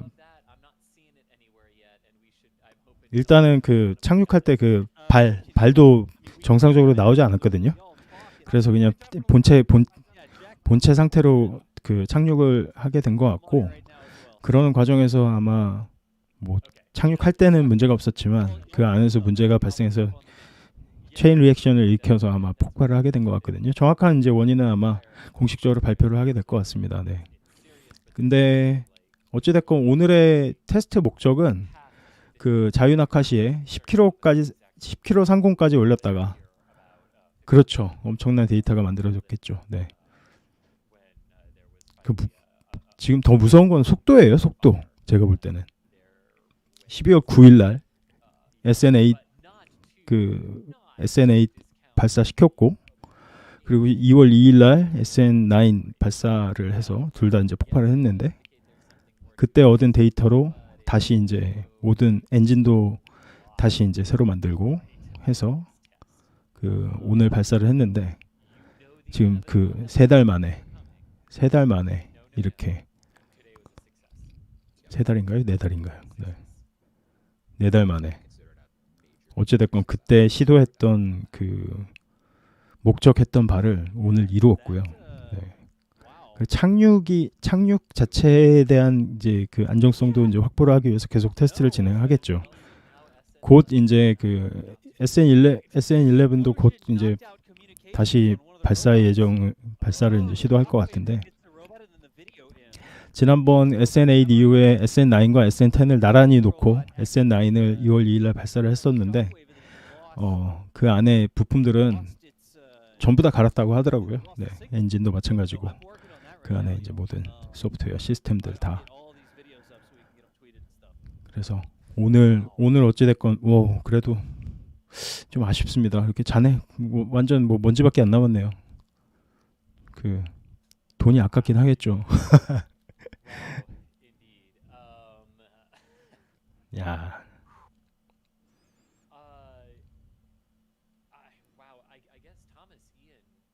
reactions? So here's my reaction. Which one of you did that? I love that. That was me. Oh, okay. So here's my immediate take on this. So we knew that the landing legs were something that Elon was not super happy with, and SpaceX teams were working on a potential redesign. These were not the final landing leg design. Assuming that was the issue, which, to be fair, is an assumption. It's not to say there couldn't have been a Raptor engine problem in the final seconds of the countdown that resulted in a slightly hard touchdown. But if it was a landing leg issue, we know they're already working on solving that problem. And so, if the vehicle is damaged after landing because of insufficiently strong landing legs, and as a result had a RUD post-landing, they already know that was a problem that they knew they had to solve. If it was indicative of a different problem, something involving a Raptor engine, something like that, we know they're also 그렇게 하나하나 데이터를 쌓아가는 거겠죠. 네. 어느 쪽이 문제가 있는지. 네. 일론 머스크의 스타일은 빠르게 시도하고 빠르게 실패하고 그렇게 해서 빠르게 문제를 찾아내서 완전하게 해결하고 그런 방식이기 때문에 네. 오히려 문제가 너무 안 생기면 그것도 문제일 것 같아요. 네. 문제가 생기지 않다가 나중에 상용화 시켰는데 그때 문제가 발생하면 그게 더 큰 거잖아요. 네. 그렇기 때문에 지금 실패를 하면 할수록 더 좋은 것 같습니다. 지금 얼리 스테이지이기 때문에 네, 뭐 여러 가지 이제 뭐 고려 사항들이 있겠지만 어찌됐건 그 지금 3번 만에 그 지금은 그 세계 랩터 엔진 컨트롤 그게 이제 가장 큰 목적이었거든요. 그 엔진 3개를 이용해서 정확하게 자세를 잡고 정확하게 그 랜딩 장소에 정확하게 이제 착륙하는 거, 그 매뉴버링 하는 거, 그게 이제 목적이었기 때문에 그 부분에 대한 테스트는 거의 성공이라고 봐야 될 것 같고, 그 부분에 대한 노하우는 아마 지금 3번의 테스트를 거쳐서 아마 거의 이제 완성 단계까지 가는 수준으로 아마 가는 것 같고요. 그 이외에 이제 발생하는 문제들, 폭발을 하는 원인들, 그런 것들을 분석하면서 이제 다음에 어떻게 더 그 튼튼하게 만들지 더 연구를 하겠죠. 네, 그래서 지금은 어찌됐건 그 팔콘 헤비나 팔콘 9의 그 발사체 회수 그거에 이어서 정말 그 획기적인 일을 해낸 것 같습니다. 네. 네. 그렇죠. 정말 대단하죠. 실패하면서 데이터 쌓고, 네. 그렇게 계속 꾸준히 나가는 거죠. 일론 머스크는. 네. 정말 대단합니다. 네. 말이 안 나올 정도로 대단합니다. 네. 어쨌건 오늘 정말 많은 분들이 오셨네요. 네. 제가 이 우주 스페이스X를 12월 작년 그 전에도 계속 테슬라고 봤지만 일론 머스크 영상도 계속 봤지만 작년 12월 9일 날 SN10 발사할 때부터 라이브로 계속 이제 보기 시작했는데요. 오늘도 밤을 새버렸네요. 네. 어찌됐건 오늘 같이 해주신 분들 감사하고요. 네. 다음번에도 SN11 때도 혹시 기회 되면 또 같이 또 지켜봤으면 좋겠습니다. 오늘 방송은 이걸로 마치겠습니다. 감사합니다.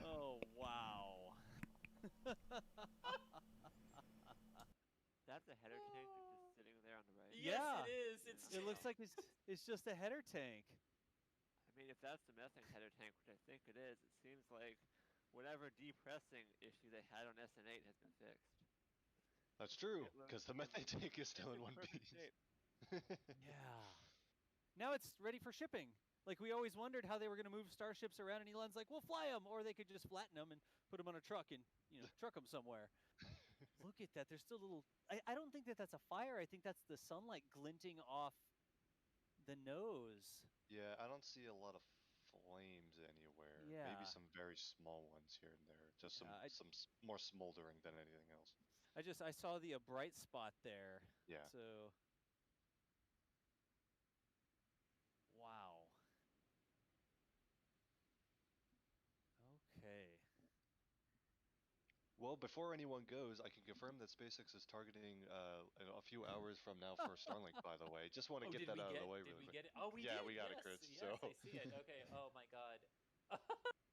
How long until someone posts an article asking if Falcon 9 has anything in common with SN10?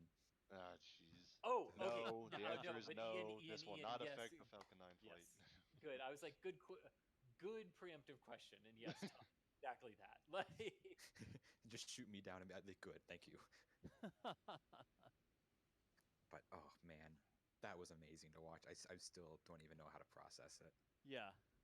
Just so much happening at once. But I would call that without a doubt an extreme success, honestly. Yeah. Just nail out the landing legs and you're fine. That's a step forward, you know? Oh, yeah. That's a step forward.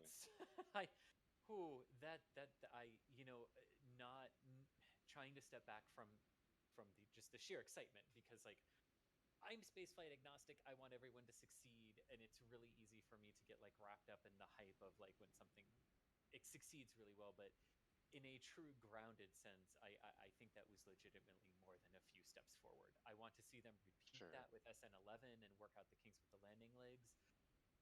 But that was one of the biggest things the system had to prove it could do, aside from on-orbit refueling. And did it once, now let's see it do it and build on that. But I think in the larger scheme of things, this was a far more definitive day than SN8 was back in December. Yeah. Agreed entirely. It was, this is, yeah, I don't even know what to say, honestly. This has gotten so much further, and it's given them so much data to work with that it's revolutionary for the program. This is a big day, honestly. This is as big of a day as SN8, I would say, if not bigger. Yeah. This is just... And also, not to overlook it, they've gotten even more data to prove that the belly flop maneuver and the flap control works. So getting some repeat data on that, making sure that it wasn't just a fluke, not once or twice. This is something that really works. And they've gotten some landing data and additional Raptor data. It's just all around a big win today. Yep. Yeah, I mean, and they have repeated that stability with the aero surfaces 3 times. They have repeated the Raptor ascent stability 3 times. This is good. This is progressing very well. Yes. And I'm frantically shoveling bits in the background here. I'm pulling footage off and sending it over to Brady, and Brady's getting it ready. So we will have some additional footage. All the cameras were rolling, y'all, and we were only showing one at a time. So this right here, there is some amazing footage that's been captured out there today. Gosh.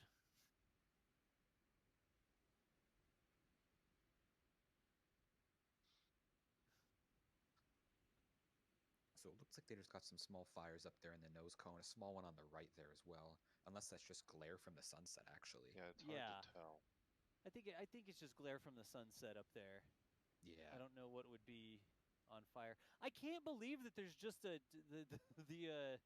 header tank. Just that you see the dome there on the right hand side of the screen. It's just the header tank hanging out. No big deal. Where did that come from? Inside the vehicle. It flew, Das. Were you not paying attention? Yeah. Header tank separation confirmed. Near as I can figure, it just kind of rolled. when it liberated from the nose cone. It liberated from the nose cone, really. God. I think that might be the methane header tank. Lux header tank is actually an integrated part of the nose cone. It's only a half sphere. Wow. But yeah, and you can see the thrust puck, actually some of the plumbing just to the left of that sticking up. Yeah. And folks, we're getting all the video ready to send. Or sorry, we're getting ready video to show. And just a sad fin, they're just sticking up. Oh. Just reaching.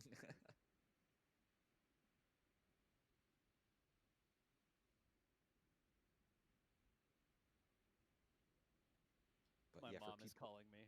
Mom, if you're watching the stream, I can't answer right now. I'm busy. I don't know if my dear sweet mother, she lives a couple hours up from Boca Chica here, near Corpus Christi. And if you're calling me right now, I can't answer the phone. Sorry, Mom. I'll call you later. Well, to add some levity to the moment as well, it is nice to confirm based on our own internal clock that it was exactly 14 minutes and 36 seconds launch to launch between There SN10. you go. Yes. A great step for the rapid reuse program. Phenomenal. Yes. Launch and land and relaunch. Launch, land, and then backflip. Launch, land, and backflip. Nice. It was a celebratory backflip. At some point, I'm going to be asking these computers that I'm wrangling to do too much, and they're going to give up on me. But for now, they're still responding, so that's nice. When will the robot army revolt against DOS?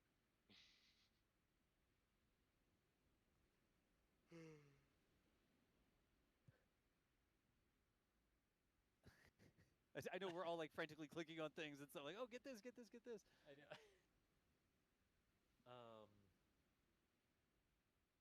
I'll be interested to see like how far the debris got, like how it probably wasn't as bad as SN8 or SN9 because this looked relatively more contained.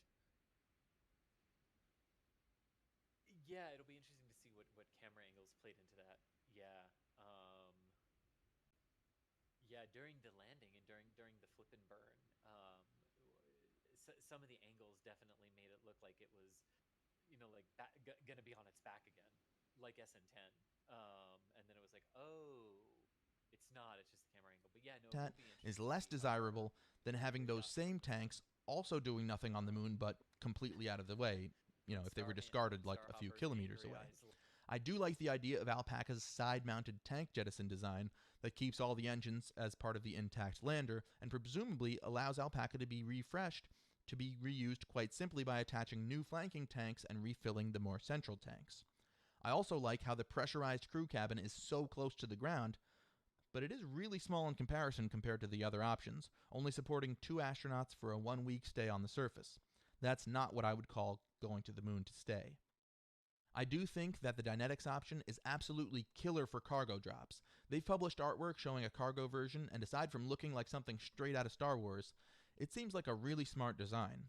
It will certainly be limited by the amount of mass it can carry to the surface, but it would be able to hold large volumes like prefab structures and just lay them down on the moon's surface like a sky crane helicopter. However, no matter what Alpaca brings to the surface, the engine configuration seems like it could be problematic for kicking up lunar material towards the lander. And yes, the national team's design also has its descent engine pointing straight down at the moon's surface upon landing, but once it lands, its descent stage won't fly again. The whole bottom section basically shields the crew cabin and descent stage from any moon material